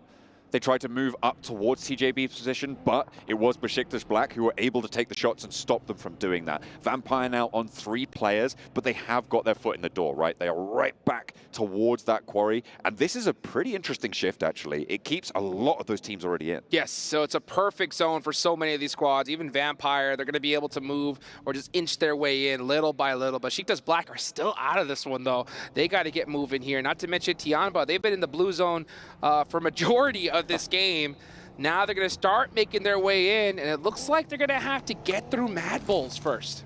Yeah, potentially a little bit of an obstacle, that wide swing from Mad Bulls. But if they can find Tulika on his own, it's a tough shot. They need to get that spray to be able to really slow the Mad Bulls down, but it was just a scout. They will come across each other. They'll know that there's now a team on their border on the west side of their approach towards the circle as they move down south, which means that they're going to be more wary of that. It is still going to be a very tricky approach because you've got Alliance and ULA X IHC, ULA X IHC rather, over on that eastern side. They are right now sandwiched up to the edge of the circle, which reduces the power of those compounds. Yeah, Tiamba's in trouble here. I don't think they should have made those shots at all. You don't want to bring any attention to you. Mad Bulls are going to be staring in that direction. Tiamba's going to have to make a little bit of a blind rotation, and there are so many squads waiting for you. You got teams like Alliance right there. So if you're Tiamba, right now you're just kind of waiting. You're waiting to see if a fight's going to go off, and then hopefully come in third party that and make your way into the zone. So Tiamba have to be very, very quiet here and catch that timing perfectly. Meanwhile, Vampire Esports, getting pressured from Besiktas Black. That's Tony K knocked. That's just only 2 remaining players left up for Vampire. That is unfortunate. Tony K, a powerhouse in the roster as well. Besiktas Black have been making life difficult, and it will continue to be even tougher. Newsy goes down to a nade, and it's just stoned now. Newly minted, or well, at the start of this year, freshly minted IGL to try and hold them together. There's a Molotov sent back their way, but Besiktas seem unstoppable in this roll-up. Newsy flushed away. That goes to TJB. They'll be able to pick that one up. Tony K's point, though, does go to Besiktas Black. Stone burning now in the Molotov, forced off the rock, forced back, needs to get some healing done, anything that he can. Using the shack for cover, Toshpik moves on up, goes for the ground shots, hasn't even got that heal through. He goes for the challenge, falling back, and again, relying on TJB to slow Besiktas down, and he does just that. Longs with the shot to Toshpik, and that slows it down indeed. Stone surviving for just a little bit longer here, but Besiktas Black is on the hunt. They know just how scary Vampire Esports can be. If you can take them out early, that is what you want to do, especially considering that Besiktas Black did play yesterday. So you want to stop some of these teams. Tiamba out on the eastern side have rolled up to Alola XIHC, and it's not gone too well. 2 knocks have already gone through. They haven't found anything in response. These flushes are starting to come through. So Tiamba with some good third parties to start off with, but it's not going to go too much further. They do get a little bit of an answer. They're looking for the sprays, and XC might be able to get a little bit more profit on this match. They've got 7 limbs already. If they can take more out of Alola XIHC, then they can start to say that this has been a very successful game for them. But even more importantly is another team on the east starts to get lower and lower and lower. It looked like they were going for a full hold, but now it's just down to Zhou. Oh boy, and you talked about that average a little bit earlier. Tiamba have already passed it with 7 eliminations, so a great start for them. Let's just see how much further they can go. Now TJB, they have the main compound in this zone. They are dead center. Let's just see how many points they're going to be able to end up with at the end of this game. I'm also looking at Alliance, right? They've had a pretty calm start, but now they need to start to frag out. There are only 3 players, though, on this northeastern side. It's been pretty brutal for the majority of our rosters. Only 3 teams with 4 players alive. TJB is one of them. 4MV out on that north side have a lot to fight through, so we'll be tracking them pretty hard right now. And you can see we're on board with Doc himself with that magic arm of his. Those nades seem to always find their mark. Another Molotov, and I don't think the Mad Bulls are going to be able to weather this one, but there's an off-angle shot coming through from DX Xavier. DX Xavier did great yesterday. They're looking to continue that here. That's his talent out of there. Only 10 teams remaining, and folks, if you go out right now, that is 0 placement points. The pressure is starting to rise. Mad Bulls putting some shots from the blue zone. Their final remaining player, is he going to be able to get the knock? Close! And he goes down to an off angle there as well. 4MV taken off the map, as does the player out to the north for Mad Bulls. Alliance remaining with 3, DX Xavier with 3, Team Liquid with 4 on this northern side. It is going to be a bloodbath, but importantly, TJB have lost a player as well in the middle. Oh boy, and now the zone centers up again on TJB. So TJB did lose 1. They have 7 eliminations so far, so a great game for them, but all eyes are on their spot. Let's see if they can hold it down. Meanwhile, Team Liquid, the champions here from PMSL Americas, Ayala, starting to throw out some of those Molotovs. You know that they have been waiting to catch up to Alpha 7. They're Brazilian brothers, and they take out DX Xavier. I feel like this is Team Liquid's game to lose now, with TJB sort of on the ropes, not being able to hold all the angles they'd like. Fragments of teams spread across the south here. It's Team Liquid who can carry this momentum forwards. They just need to keep everyone alive, play for one another, and get rid of Alliance. That's their major barrier right now. Let's see if they could do it. See if they can do it, because you have TJB from those compounds just staring at this area, and that's exactly what they need to do. They need to shoot at anything that moves. Just play keep away at this point. Meanwhile, you got Besiktas coming on from down the hill, going to start climbing their way up little by little. That compound is very susceptible to pushes here. So TJB, even though they do have the dominant position, I'm going to give the edge to these teams playing the hills, to be honest. Ooh, Team Liquid actually shrinking down from their position and moving along the west. That is smart. Using that terrain, sweep through. Stoned first to face. He's going to have to reposition, but it's not going to work out. Besiktas able to finally put the nail in the coffin. And that gives away Besiktas' position further through. Team Liquid sweeping, I think, is one of the best decisions that they could have made. Although, It does get rid of a lot of off-angle threats for TJB's central hold.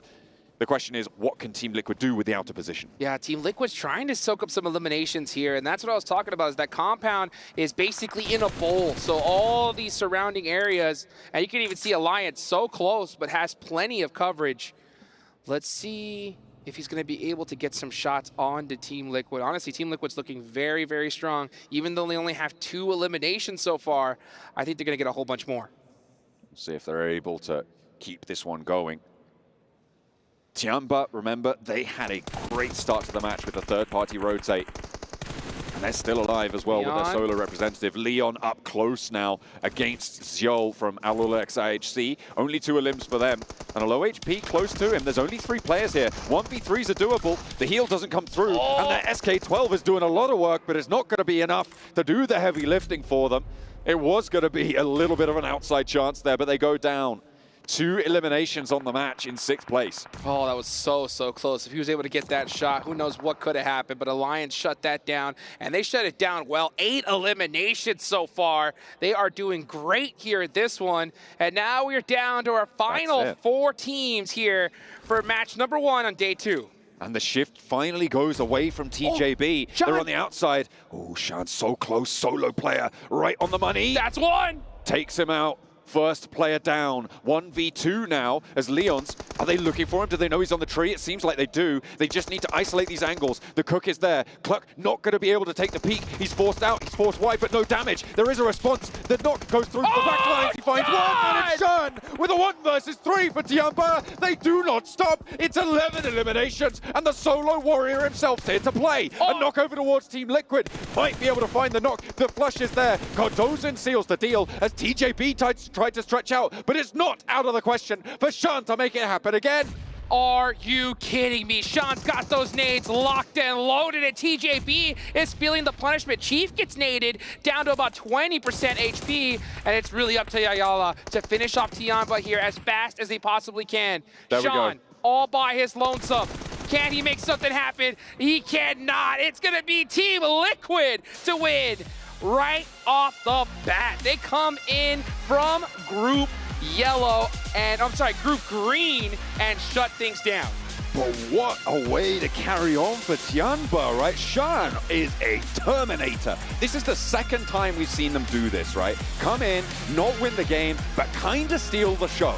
An excellent rotate out from Cow on the northern side to third party that bridge engagement, slurp up a load of those points, dominating on that northeastern side and coming on through with a strong performance to open things up. But Team Liquid played their position really, really well. That sweep down on the western edge really played out in their favor. Oh, it's beautifully done right there. I mean, Tianba, after this one, we know they're going to top the leaderboards. I mean, they straight crushed it. And D plus Kia, they didn't get that circle that they did yesterday. And what do you know, right? 0 points on the leaderboards. But man, a 1v3 to start off day 2? Let's go! Shan with the magic in his fingertips right now. He is having a good day today. We'll see if they're able to keep this one going. Team Liquid as well, though. They have got a lot going for them. That decision-making was there. The position, obviously, they had a pretty solid position to start with that circle. They were slap bang in the middle. They regrouped at the right time. They kept themselves as 4 for as long as possible. It looked a little bit scary in that fight with TJB. If TJB had gotten another knock,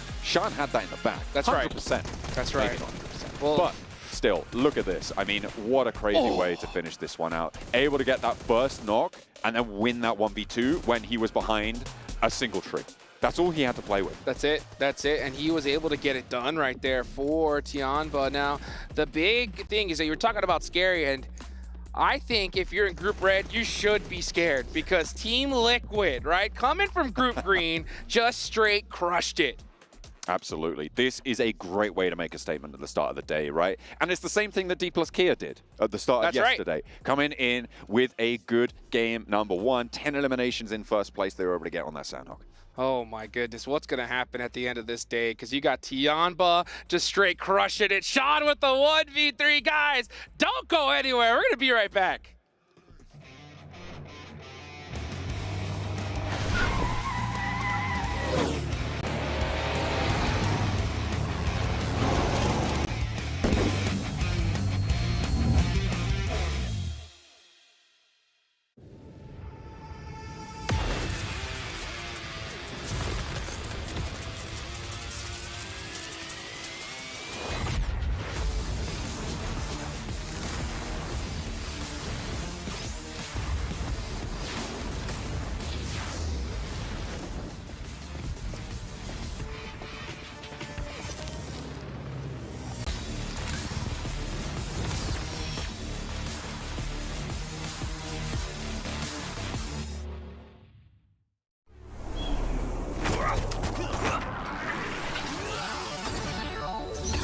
Ready, set, go.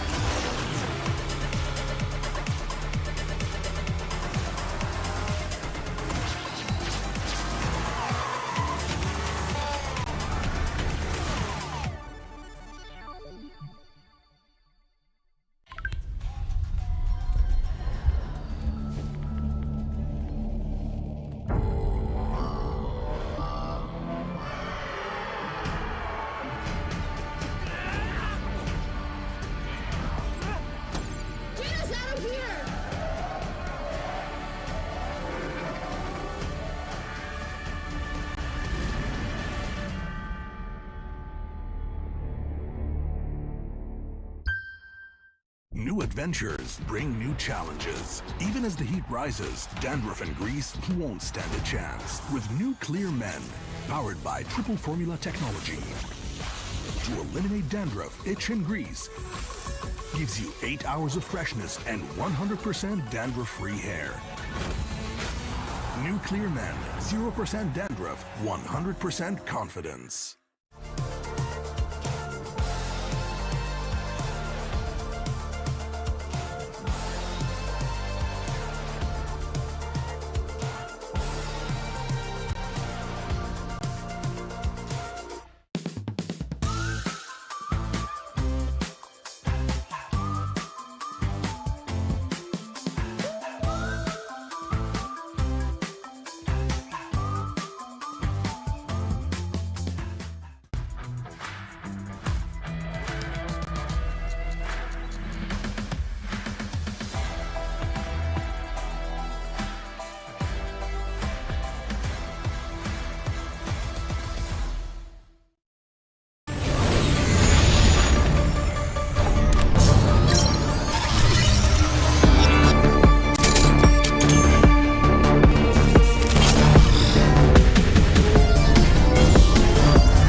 Well, Team Liquid have started things off with a splash. The team from Brazil taking PMSL Americas have started off their event with a chicken dinner, and it looked pretty damn good as well. I know, Kalaris, you're a big fan of the team, saying they're definitely a team who can contest for the title, potentially take it, and that's the start that you were hoping for. We were saying at the start of the day, right? Like, it's all about the timing and precision. Like 4 Brazilian luchadors, able to jump from the top rope using precision to strike at their enemies with a 5-star frog splash. It is going to be Team Liquid. 17 points.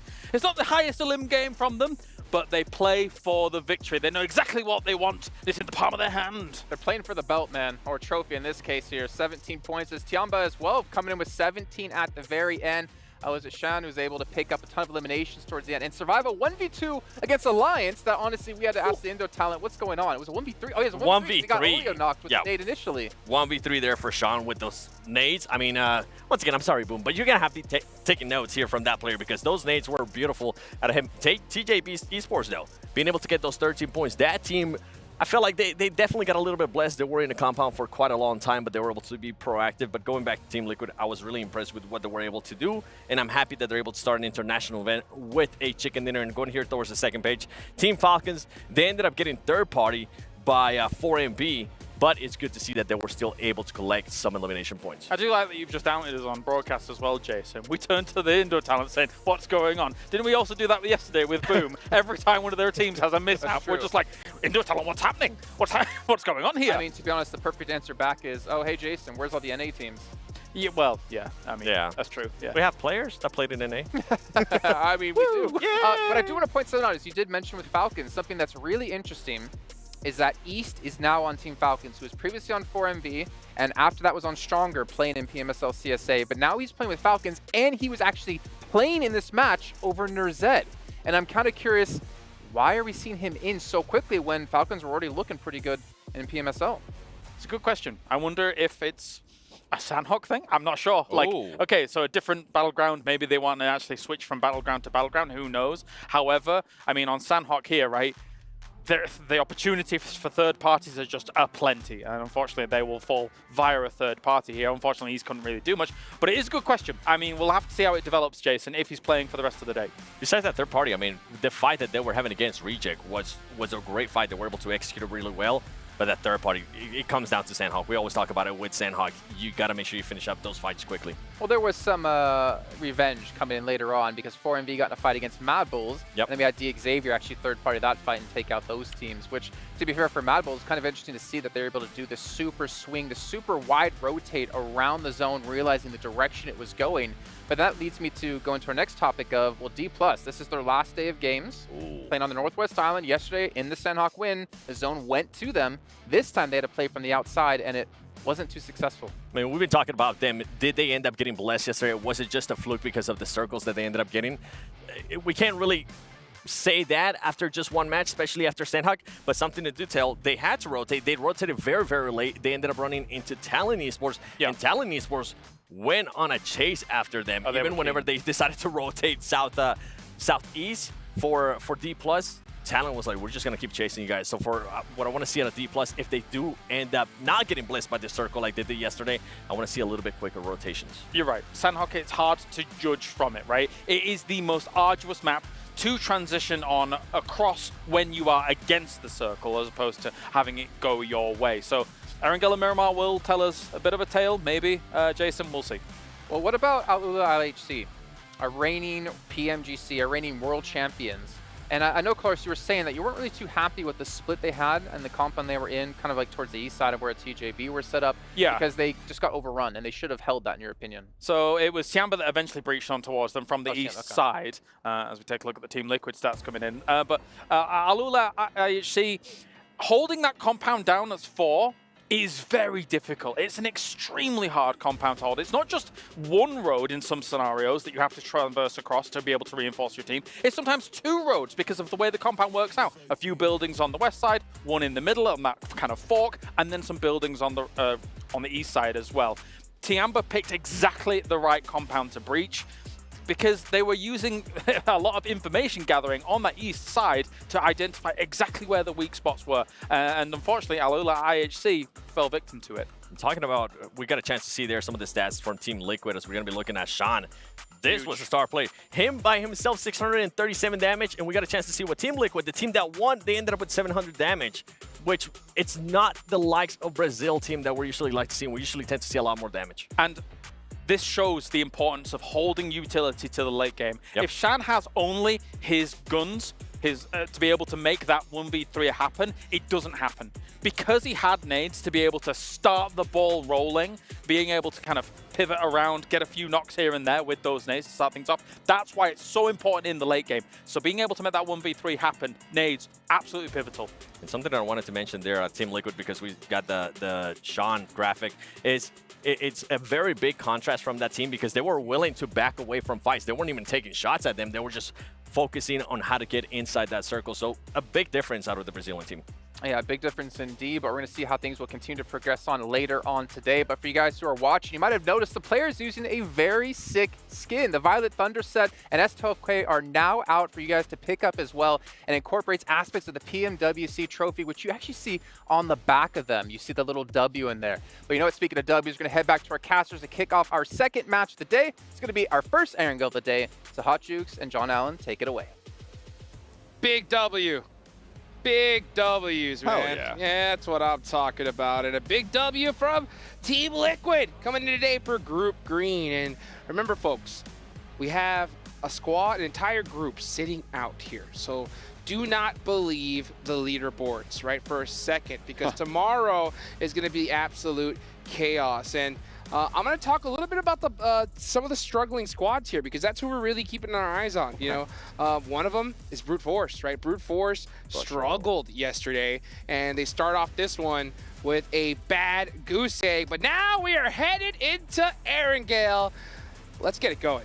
Absolutely. With dual gaming chipsets and 144Hz AMOLED screens, the GT20 Pro will equip teams with up to 120 FPS, which is also the first batch of supported devices. Offering esports level performance and visually stunning experiences in the 2024 PMWC, let's get Erangel underway for the first time for Group Green and for the last set of Erangels for Group Red. That's right. That's right. It's just this one and 2 more, and Group Red are done. And you do not want to go out like this. I mean, there's nothing worse as a PUBG Mobile competitive player than having to sit out a day and just watch your lead just go away in an instant. Or actually, no, not even an instant. Just little by little by little. So if you're a team right now that is in that mid-pack of the leaderboard right now, you got to get it going. You got to get it going because tomorrow they're coming for that slot. Absolutely. They need to pick the pace up because it all matters here. It's really short sets of games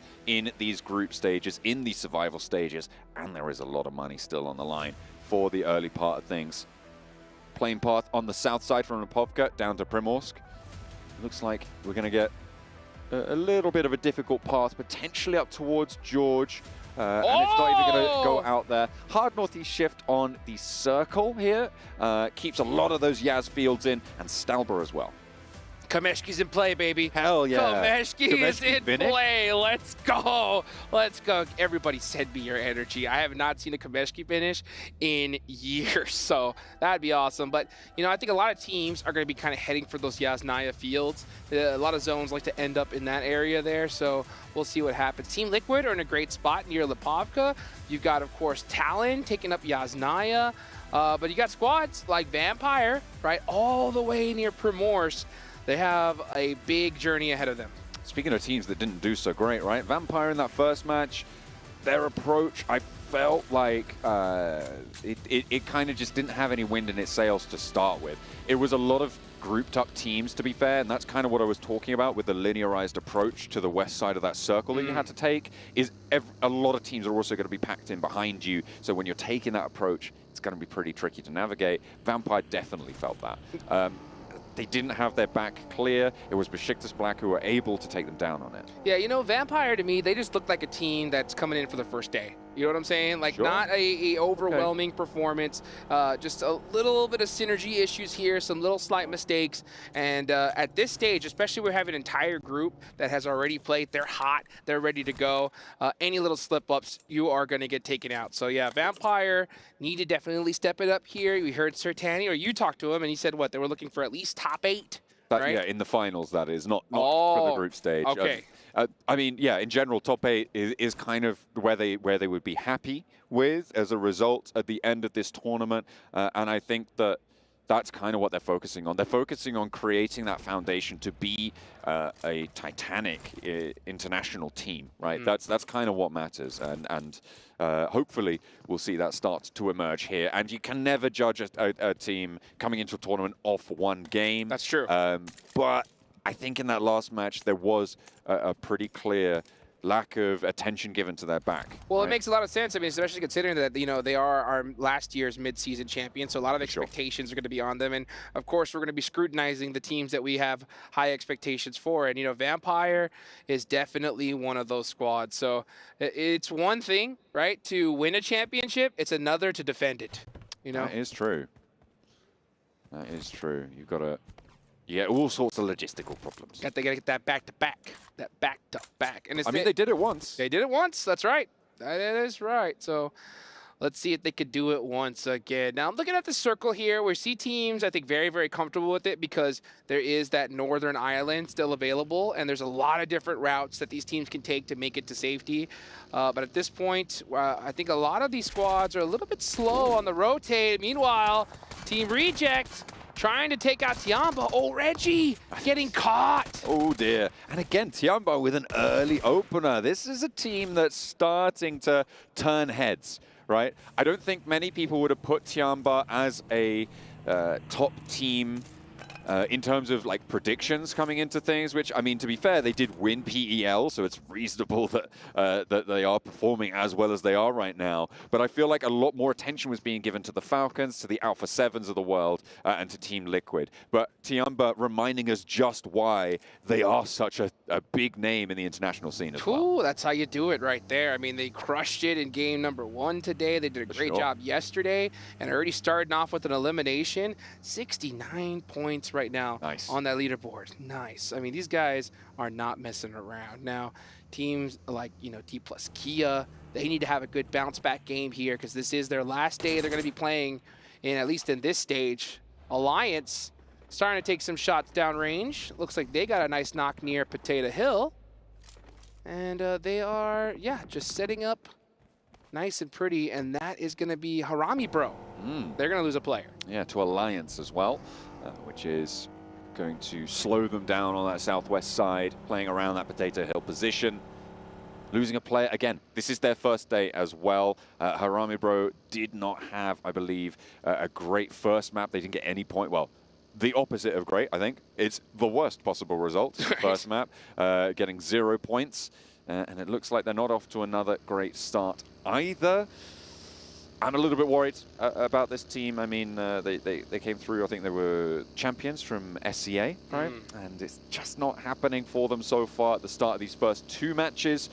And you can't let many more get away from you if you want to be in those top 12, moving into the finals directly. Maybe see them in the survival stage. Over to the circle we go as Talon moved into Yasnaya early.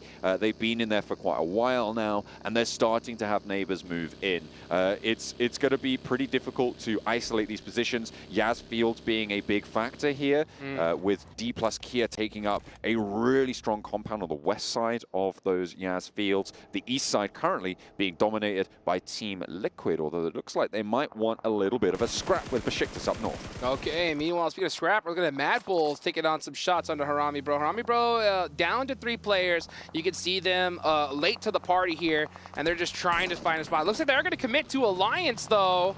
And Leon is now, it looked like he thought he was going to go into that dip, but instead, turning at the last second. They're going to give it up to Harami Bro.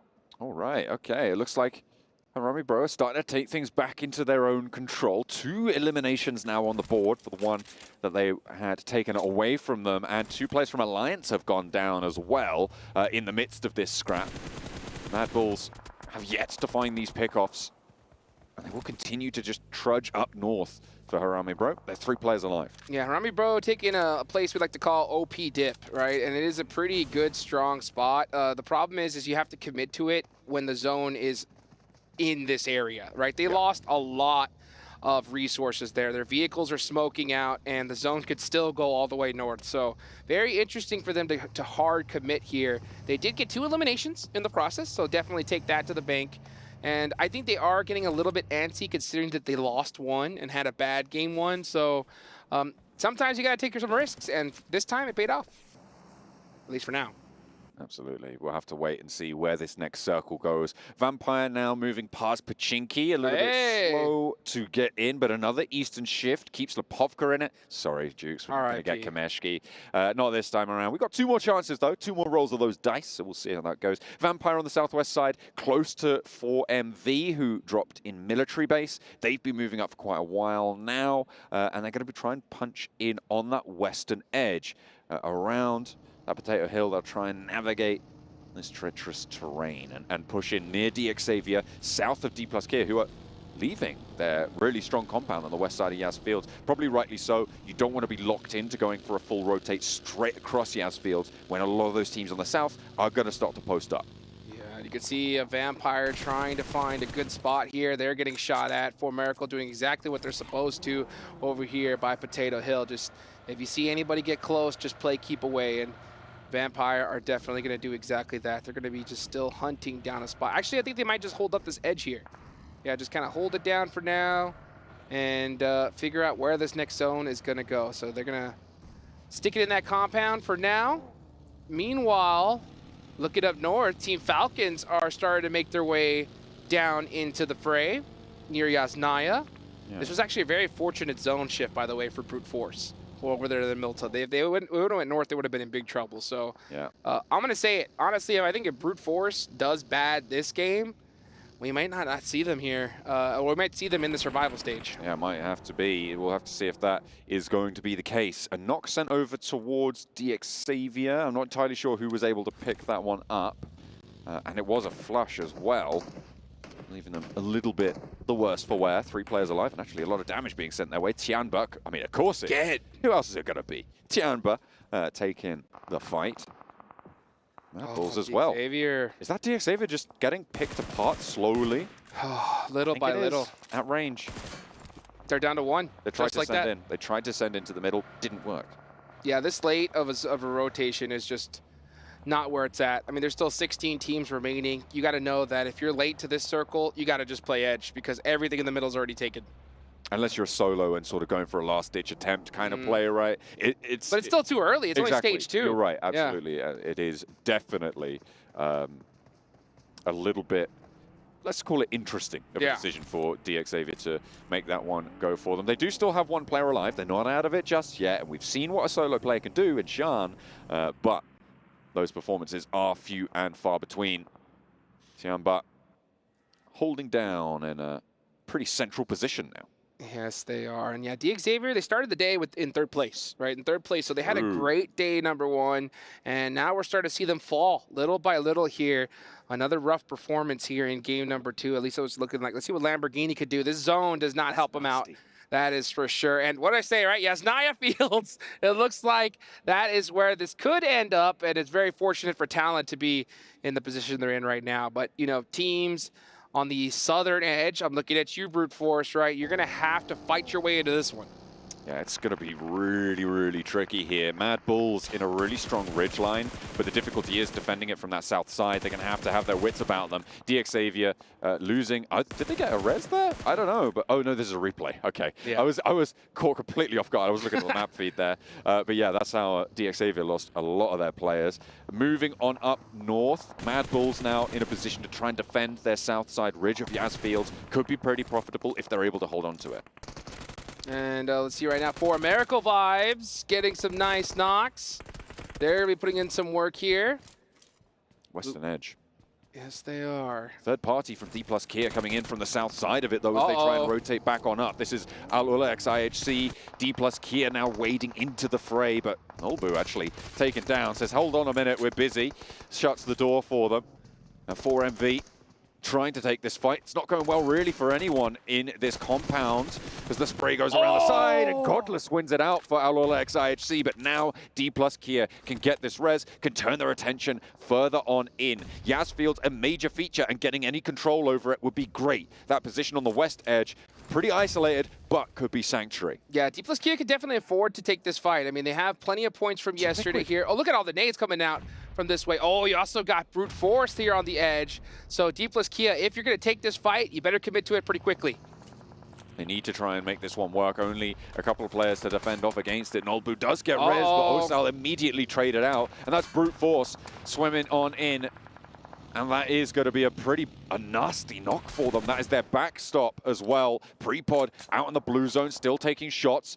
D+ Kia allowing Al-Ulex IHC to move in, but Team Liquid have moved in on this north side. They've rotated past Yasnaya, and they are now a massive presence on this west edge. Another really smart rotation from Team Liquid. Beautiful play right now, and honestly, we're seeing indecision from D+ Kia. They are late to this fight. Instead, trying to hold off a little bit longer. They got punished from the back by Brute Force. Now they're starting to just force their way in because they have no choice. Let's see if K can get this knock up close.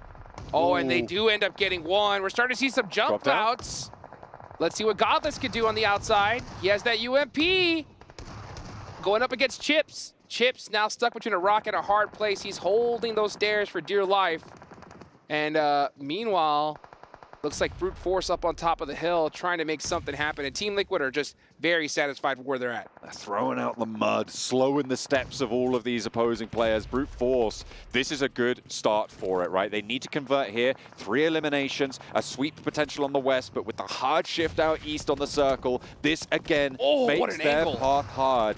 Chips low, but not out of it just yet. 2 first aids, and looks like he's going to be able to get this one off. Pre-pod close and personal. Dangerous, given there's 2 players from Alola IHC here. Pre-pod could get knocked and flushed very, very quickly, but behind the wall, he's got cover and backup. Team Liquid, again, this is that rotation I was talking about. They move past Yasnaya, and they have the top spot. The zone is shifted. These teams need to either fight, full send it on in, or get moving. They have no more time to spare here. There is just seconds now on the clock. 19, as a matter of fact, before the zone starts closing. D plus Kia, gone. Brute Force need to just full send it on in. They have no choice. Big nade, but doesn't quite connect in the way that you want it to. Chip's still going on in. The nade's not quite tagging him up. He's in that little side room there. A nade from Neos does find it. Finally, D plus Kia fully eliminated. Now Brute Force have the ground floor under control, but Alola IHC still 2 players going. Only 3 to deal with, so it's potential they can make this one work, but they aren't going to be able to step out in time. They try and send. Godless does a lot of damage, but doesn't find it. There's a knock from Demo on the inside, but it's shut down by Pre-pod. Zone 4, they need to get away with this. I don't even know if he's going to be able to get this first aid off. This is going to start chunking them down little by little here. They overcommitted to this fight. And yeah, Team Liquid had to make a decision. Either go into zone or gatekeep, get the easy eliminations. And it looks like that's exactly what they decided to do. Team Liquid, again, another heads-up play. They move out in front of this fight. They know they're going to have to cross Yaz Fields. They do not want anyone behind them. They sweep this one through. Mad Bull's now their next barrier as Pre-pod is moving out into the firing line. Team Liquid might just have to go across this Yaz Fields position, use some of that terrain cover to the south, and hit up that Falcons outpost on the south. Oh boy, well things are starting to heat up here as we're going to have, looks like a finish right by Yasnaya and just north of Mansion. Team Liquid, yeah, with all the room in the world. Well, actually not really, because look at that. You got Icy applying that pressure and popping out Mythic out the vehicle. Beautifully done. Oh, they're in trouble.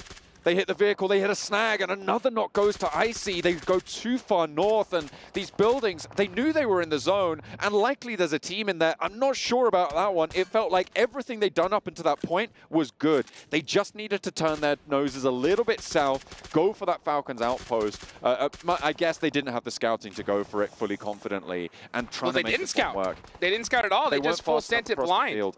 Yeah, it's just, I'm not sure about that. Not liking it from Team Liquid, which is not what I thought I'd be saying. Yeah, Pre-pod had the right idea, actually. He's going up north through Yasnaya. He has that coverage from those buildings to be able to get in that zone. I think Team Liquid, just after game number 1, maybe just got a little bit too greedy there and just was hoping that the spot would be open.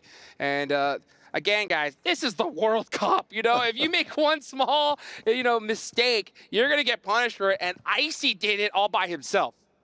That is really quite nasty. I mean, there's a reason Falcons are certainly at the forefront of people's minds. Tiamba still in it with 4. They're right on the south side now, obviously trying to convert off their previous match's performance, moving up now into Reject territory. I want a little bit more from Reject today. I feel like they've got it in the bag, but this is their main challenge now. Tiamba on their south side trying to hold off against them. Yeah, they got to hold off the entirety of Group Yellow tomorrow. It's such a strong compound that Reject have, but they're not holding the south branch of it. Yeah, they are in a very, very good position here, but they just got to clear their backs at this point. And the hard part is when you're in a strong compound at this edge like this, you tend to want to just commit to it. But at some point, you got to give it up and try maybe centering up a little bit further. But they're in a really, really tough spot because Tiamba is right behind them. They're going to have to make a decision, though. Meanwhile, you got QZ, wow, making some great shots from downrange. Mad Bulls, they are completely stuck on the open here. They've been slow on this transition from the Mad Bulls position previously, and everybody else has got ahead of them. Tiamba allowed into the south point of that Heaven compound is really good news for them. Reject with 3, most likely felt they couldn't hold off both the north and the south side, so they allow someone in, but Besiktas, maybe they're trying to change things up. Nice shots out the vehicle here. Team Reject are in big trouble, getting pieced off little by little.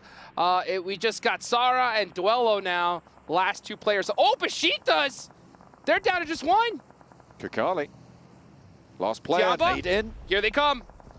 Tiamba on the push is huge. Duello goes down, and it's just Sara left. But Besiktas Black explode. Tiamba soaking up some points, and Sara decided to take himself out and deny it. Besiktas going down, so do Reject. That is Nasty stuff. Not many points earned for them either. 4 eliminations now for Tiamba. They'll get this res, and they've got one of the strongest compounds on this south side. Moving up towards the north, their main barrier right now is going to be Harame Bro. You've also got TJB on a wide split north to south of this road, and I think that could be, again, a very big barrier to them moving on up. Madball's finally gotten rid of. I kind of counted them out already, so I'm not too surprised about that. Yeah, they tried their best with those smoke walls, but Tiamba shut them down. And Tiamba again, QZZ with 4 eliminations already, and the legendary Sean. I mean, what a play this man made yesterday. Wow, he's actually kind of, I think he was laying down on that window seal. That was a pretty interesting play. But meanwhile, that's Team Liquid out of there. And that spot is so difficult to hold. There's so many sight lines that you can get punished from. Team Falcons decide to take it. We can see Talon punish them for that. Let's see if they're going to be able to, though. But right now, my mind is kind of entirely focused on Tianda. 6 eliminations already. Crazy. With 20 players still left alive, they could be on for another corker of a game. On that south side, they're flexing out. They're moving QZ and Bond as well out to that western side with those outposts. Excellent movement. TJB trying to use their split on this northern side. These two teams going to be going at it. What is this, though, from XC? He's moving up north. And he's going to go straight on in. Nation is found as well by Falcons. Uh-oh. And they are just playing on every single front right now. Tiamba needs to be careful here. They cannot buy it off more than they could chew. Yeah, they have that confidence. Their momentum's at an all-time high, but they can't be splitting against 2 different teams. But, oh, look at this. Angles against Harame Bro. Tiamba. They're fighting 3 teams right now. This is insane. XC is applying so much pressure through the smoke, and that's what you got to do. Just shoot through it. Hopefully get some hit markers. 7 eliminations. This team's looking almost unstoppable here at this point. They're fighting Falcons. They're fighting Harame Bro. They're fighting TJB on the outpost on the northeast side. Is there anything that these guys won't take on?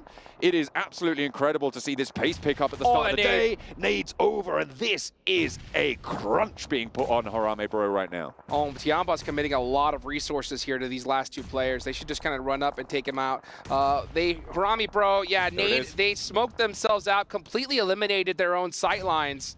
And that's going to make things difficult. But now, Tiamba's going to have to go against Team Falcons. Can they hold on? Falcons only on 3, though, and there is still that backstop in Shan. When all else fails, just give it a Shan, give him a crack at it. I'm sure he'll be able to do something. Certainly saw that in the last match, and Falcons trying to swirl around, trying to find an opening in Tiamba's presence. But given that they just took down the players in the middle, Harame Bro, it's not going to be as easy as that. That nade looks good. Icy doesn't quite go down to it, though. How did he survive that? That is crazy. He ate that nade and spit it out. So Icy still up here, but he is down to low HP. QZZ's on fire. 7 eliminations in this one, all by himself. Sean soloing a TJB team, by the way. Unreal. In the midst of it all. Unreal. And Talent Esports are just very happy just to be here right now. They are just holding this spot, not trying to get too active just yet. Now we do see one of their players start to move up, so that'll work out for them. But TJB as well, they need to start getting into this fight. Oh, another big nade. Tiamba just punishing the Falcons here. There is a knock being sent back, I think, over towards backlines for Tiamba. XC on the high ground, you can see, but the nades just take him down. And Tiamba can move through another set of death crates, resupply, and it might not come back to bite them. Finally, what should have happened a while ago happens to Shan, and he does get flushed out. Leaves Tiamba on 3, needing a res, so potentially even 2 if they can't get to it, and another shot goes through. This felt like it was a long time coming, but they've already got the value. 14 eliminations and a 4th place guaranteed. This is a team that's already made the money. Yeah, they did. We're going to see them in the finals already, just with these performances alone. So yeah, I mean, you could commit to try and get that chicken dinner or a ton of eliminations. And with how valuable elimination points are, 14, I'll take that all day long. Oh, maybe and more. QZZ wants 1 more, and he might just get it here. Let's see if they're going to be able to get that res. Oh, it's going to be close. GK First is moving up on the flank, and I feel like, yeah, QZ has heard this. He's figured something out now, knows that there's a threat from this south side. Unlikely that Yoru pushes into this one. They know that TJB have sightlines over to this area, so going up and trying to flush a solo can be a big, big risk for trying to trait this presence, which means that QZ fights with his back to the wall against the encroaching forces of TJB, and Nate from Lamborghini finds Flower on this off angle, and just more and more is going the way of QZ right now. Oh my gosh, QZZ is just an absolute beast, but he gets taken out there. Finally, 14 eliminations from Tiampa's gonna be enough though. We got 3 teams remaining. D Xavier, the Snake, holding on for a little bit longer. It's Lamborghini, all by his lonesome. Full pacifist run, 0 eliminations. I'm ready. He said, I'll take that all day. I am very happy near this tall grass and this dossier. Just don't mind me, folks. Don't mind me. I'm just looking at bugs. I'm an etymologist. You know, I'm just chilling. Yeah. Yeah, there you go. That's a fun word. Yeah, getting in amongst the ferns right now, trying to stay there as well. Right there. Oh, nasty. Tags on. They know he's there now.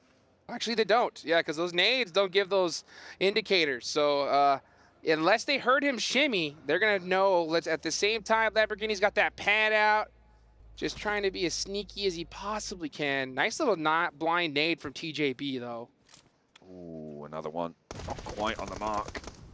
Oh, no, now they have to know. They have to know. Those bullets are hitting the ground right at his feet right now, his ankles.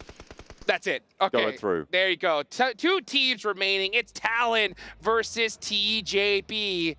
And both these teams playing it very, very quietly here. Very passive. 4 eliminations so far from Talon, 2 from TJB.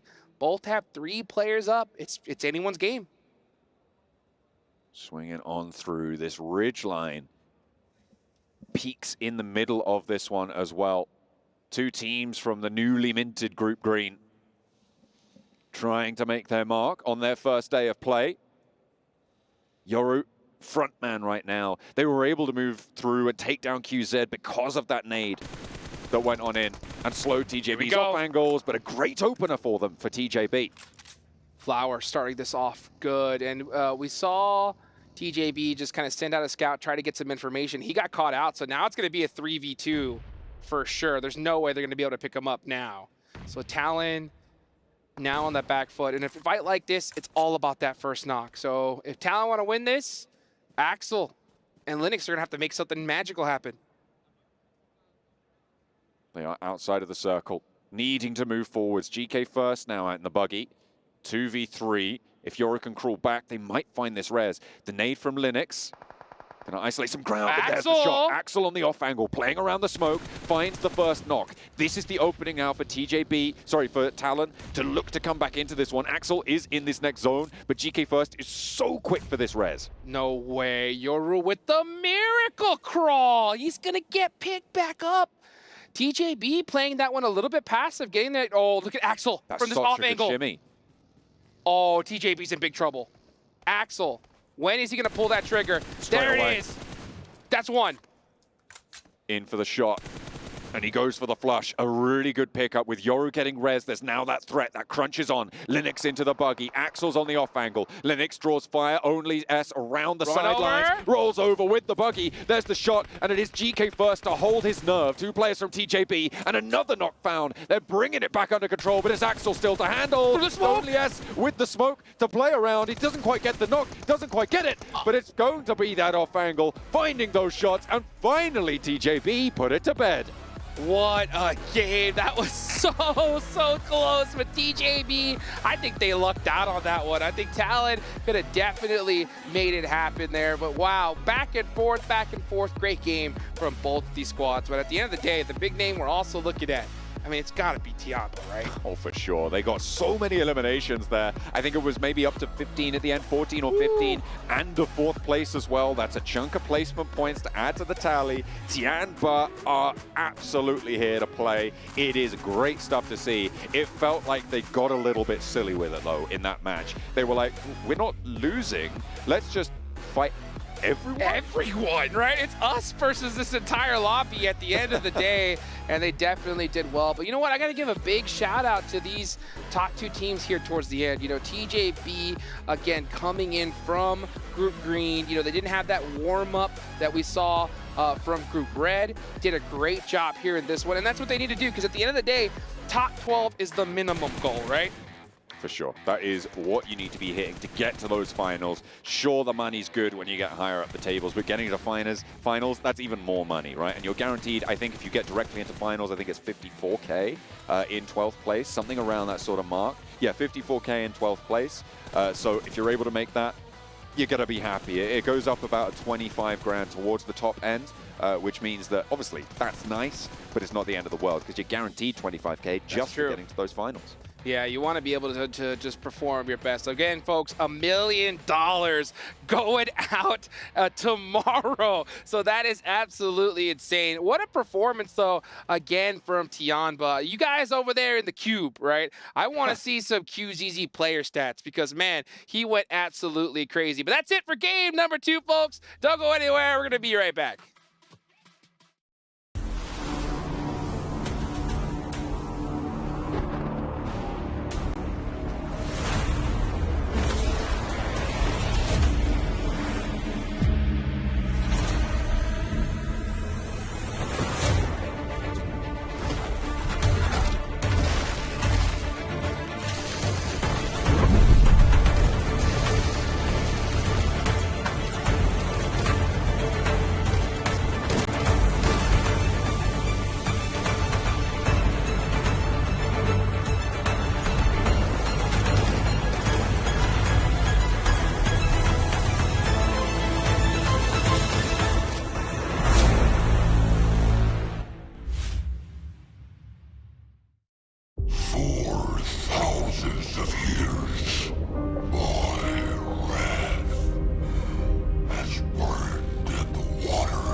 With match 2 now done in day 2 of the PMWC, I have one question for you all at home.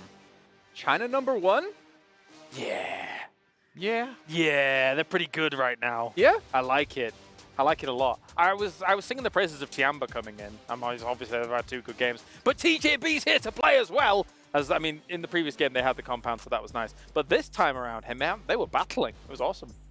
NA pride, man. hey, we don't really got much on this tournament. We got to claim at least one person. We can claim GK first in this one. But yeah, QZ we'll get into a little bit of time. But TJB looking strong, honestly. First day here with Group Green.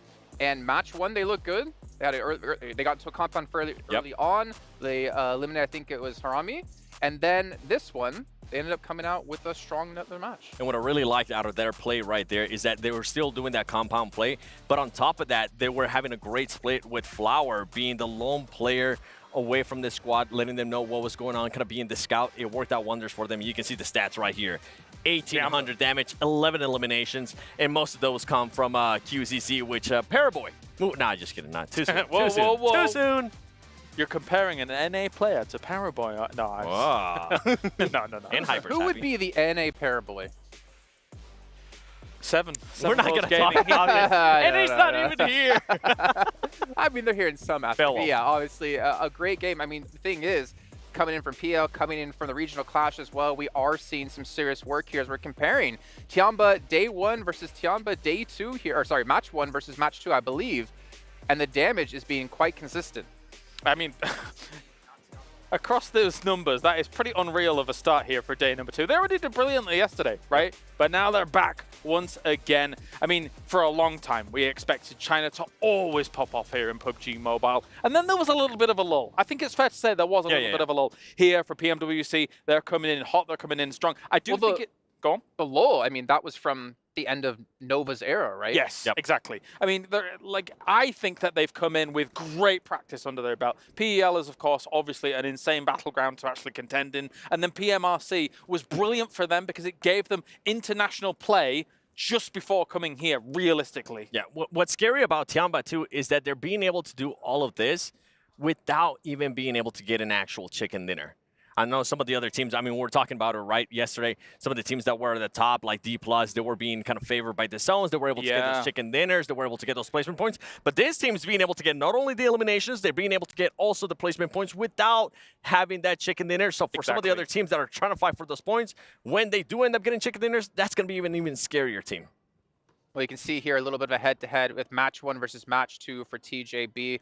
Doing a little bit more damage in the first match, but again, it's about the consistency, right? You don't need to pop off and have the most explosive matches right now in the tournament. This is just group stage. You need to be top 12, make it into the finals, and that's where you really go full steam ahead. The 2 games, late games, have evolved from having pretty decent compounds in their first 2 games, so we've got to take that into account here. The Sandhawk one, obviously, they were so close to that compound almost until the very end of that late game. But this one, they did have to swing out from the compound they had in the northeast side, going into the penultimate circle, and then beyond that. And then moving south and sweeping alongside that edge to make sure that Tiamba, one of their bitter rivals, I would suppose, for this tournament, was to be eradicated, then yeah, it was very well done. As I mentioned, Scout being, actually Flower being their actual scout throughout that split, allowing them to kind of move out of the way, out of that compound, moving it into their circle, getting into those fights, knowing what was going on. Overall, these are the splits that we want to see. Yesterday, we're kind of memeing a little bit on some of the splits that we were seeing out of some of those teams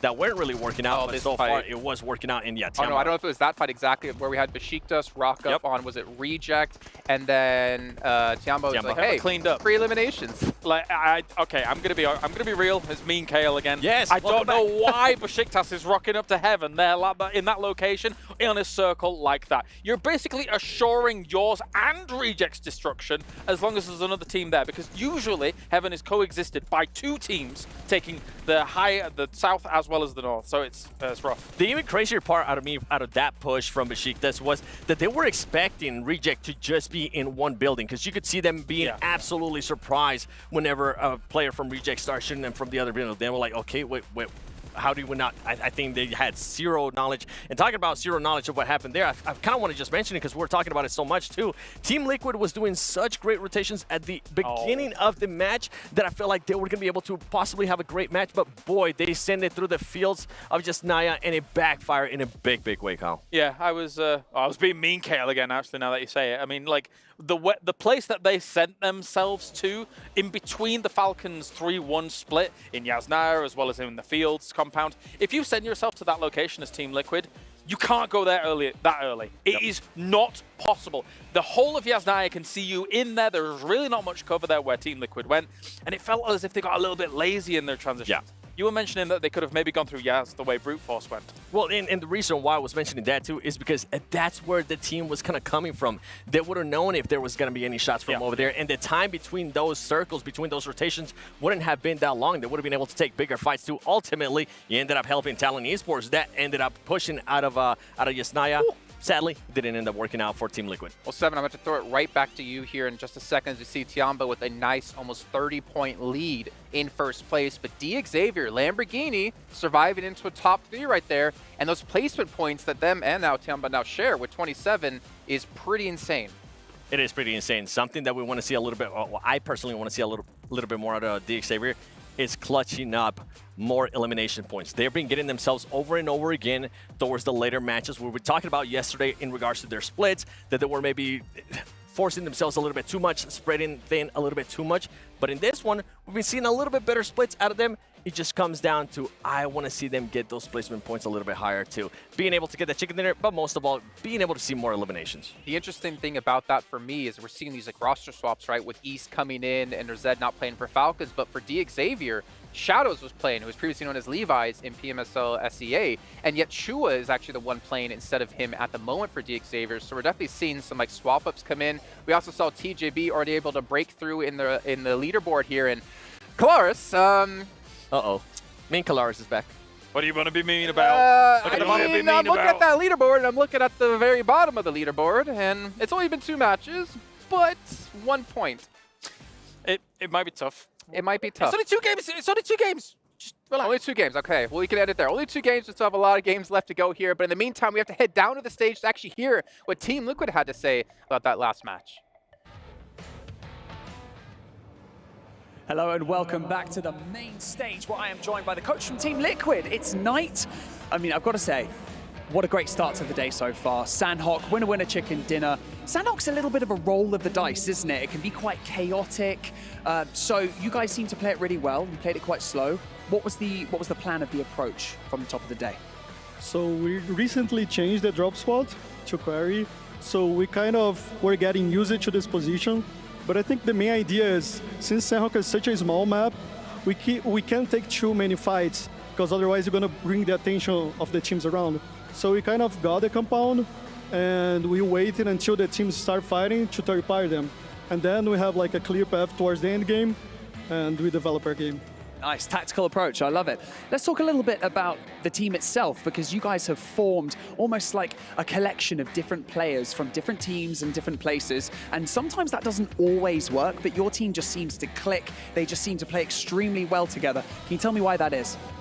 So I think at the end of the road, I have a little bit of experience of creating like new teams, but the main point is we're trying to figure out the way that each player feel comfortable playing. So we kind of create a game plan that will benefit all the players, instead of, oh, you guys gonna do what I'm saying, and that is, no, you need to be like very flexible about, okay, if you like to do this, let's try to play a little bit more like this and change a little bit of that. But at the end of the day, everyone needs to be comfortable so they can give 100% of them. I love that. Okay, finally, Erangel. It went slightly differently in map 2, didn't it? You guys got caught. Were you taking too much time? What did you kind of gather from watching that map? So I think our rotation was really good. We found a really good entry point, but I think we lost too much time trying to third-party the teams, and we ended up forgetting our main goal, that is trying to find our entry point in the next save. So this ended up punishing us very hard. When we tried to find the entry point, that was like 3 teams around, so we lost 2 players, and then only 1 player left. He tried to gain as much time possible, but we knew that the game was over there. Unfortunately for you guys. However, it's still early stages of your first day. It's your first few maps, so you guys are just getting warmed up. You're shaking off some of the dust. So congratulations to Team Liquid so far. Thank you so much, Knight, for joining us in the post-match interviews. But for now, we're going to continue day 2 of the group stage, and we're going to head back to the studio. With dual gaming chipsets and 144Hz AMOLED screens, the GT20 Pro will equip teams with up to 120 FPS, which is also the first batch of supported devices, offering esports level performance and visually stunning experiences in the 2024 PMWC. And you never guess what, Hot Jukes? That's exactly where we are. That is Map right. Number 3, day 2, first day for Group Green, coming in for the PMWC. It's time to kick it off.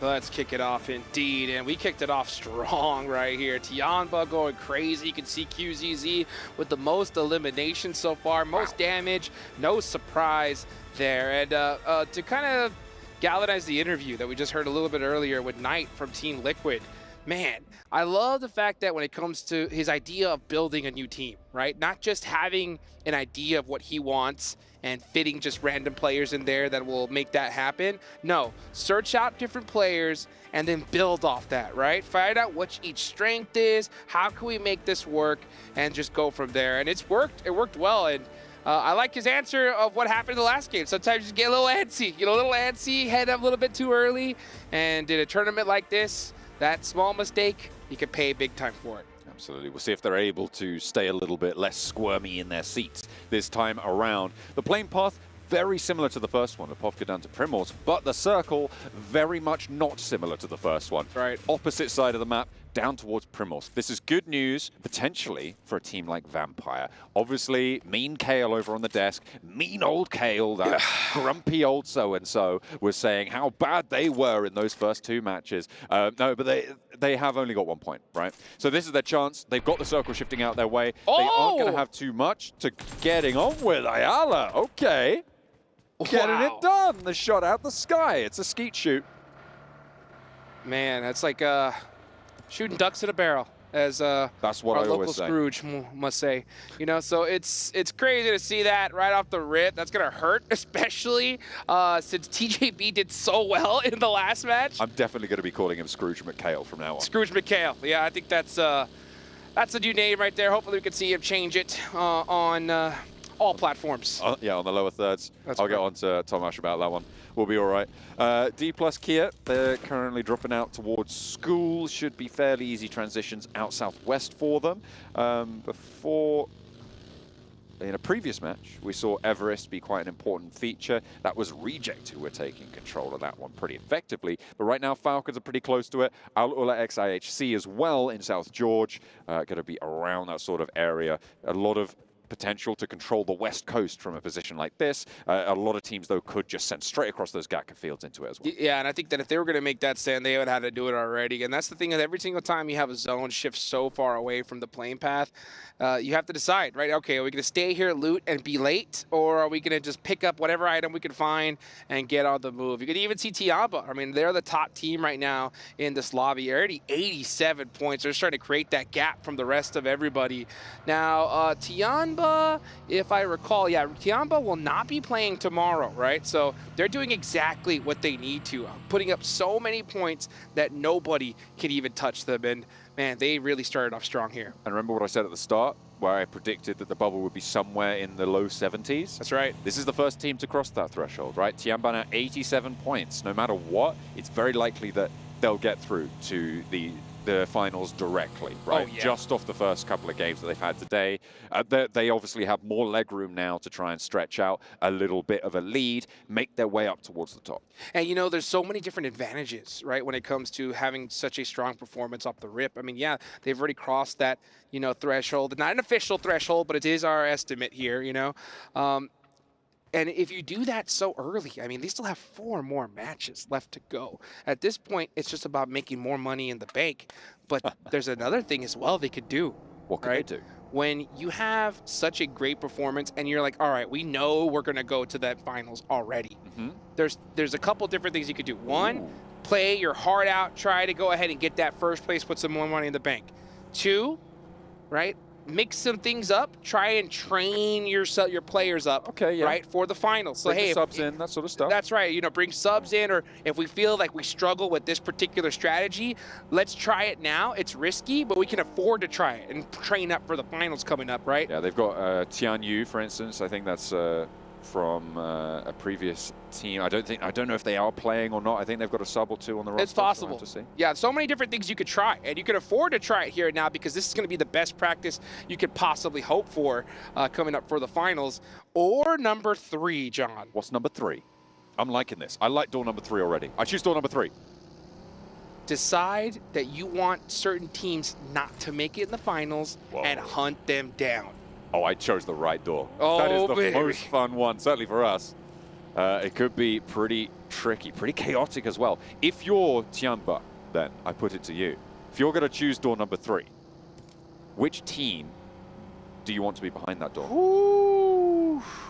Honestly, if I'm them, I'm trying to hurt some teams that I find a threat, you know? Okay. If you're Tianba, number 1, I would hunt down a squad that maybe lands near you on certain maps, you know, and that can make things a little bit easier towards the finals, or just hunt down some squads that you know can go crazy tomorrow. And we're talking about, you know, squads like Team Falcons, right? Team Liquid had a great start here. Maybe you want to kind of slow them down, or maybe you decide to take out the team that took that last scoop of shakshuka during the breakfast buffet. You know what I'm saying? You know what? I like that last one as well. It's always door number 3. You've got great door 3s. What can I say? What can I say? It's the third one's the charm. Absolutely. Well, there you go.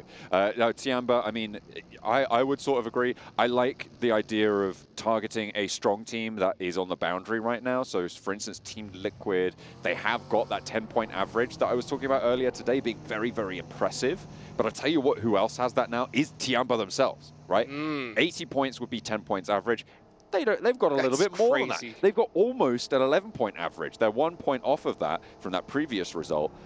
It's pretty impressive that they've been able to jump up that far. So I think you might be right with Falcons potentially being my top pick for them to target if they were to go for that sort of a strategy. Right now, they've sailed down the west side on past Georgia Pole, and they are currently on that west coast road trying to find their feet there. Team Liquid, a lot more central though. Yeah, and you know what? I'm not saying that Tianba is most likely going to go and like hot drop somebody at this point, you know, or do something crazy like that. But since you have so many points, you have a lot more flexibility, right? So let's say you get a thirst on a Falcons player in a bad position. Maybe it's better to just try and commit to take them out rather than just say, all right, you know what, we'll leave them be and try to win the game, you know? So when you have that flexibility, it really opens the door to so many different options. And they're in a great spot for this next circle. I knew it before I even popped. I was like, yep, they are. I was going to say this circle, but yeah, look at that. They are in a beautiful position. You got so many squads out the way. Honestly, I'm looking up north. Brute Force in a terrible position. They've had a rough day yesterday.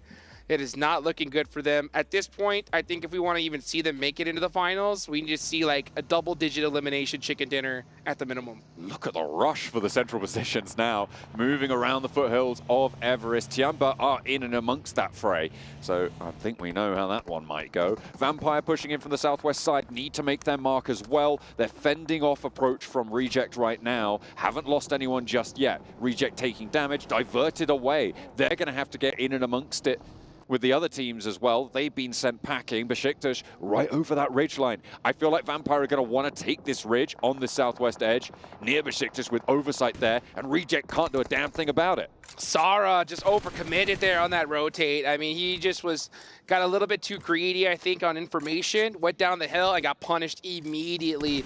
That's the PMWC right there for you. Team Liquid on the move as well. Besiktas Black are holding this compound, and they're doing a great job of it. Vampire now with the dome under control. That's right. Sending out the signals. 4MV on the southeast side, meanwhile, over towards Gatka.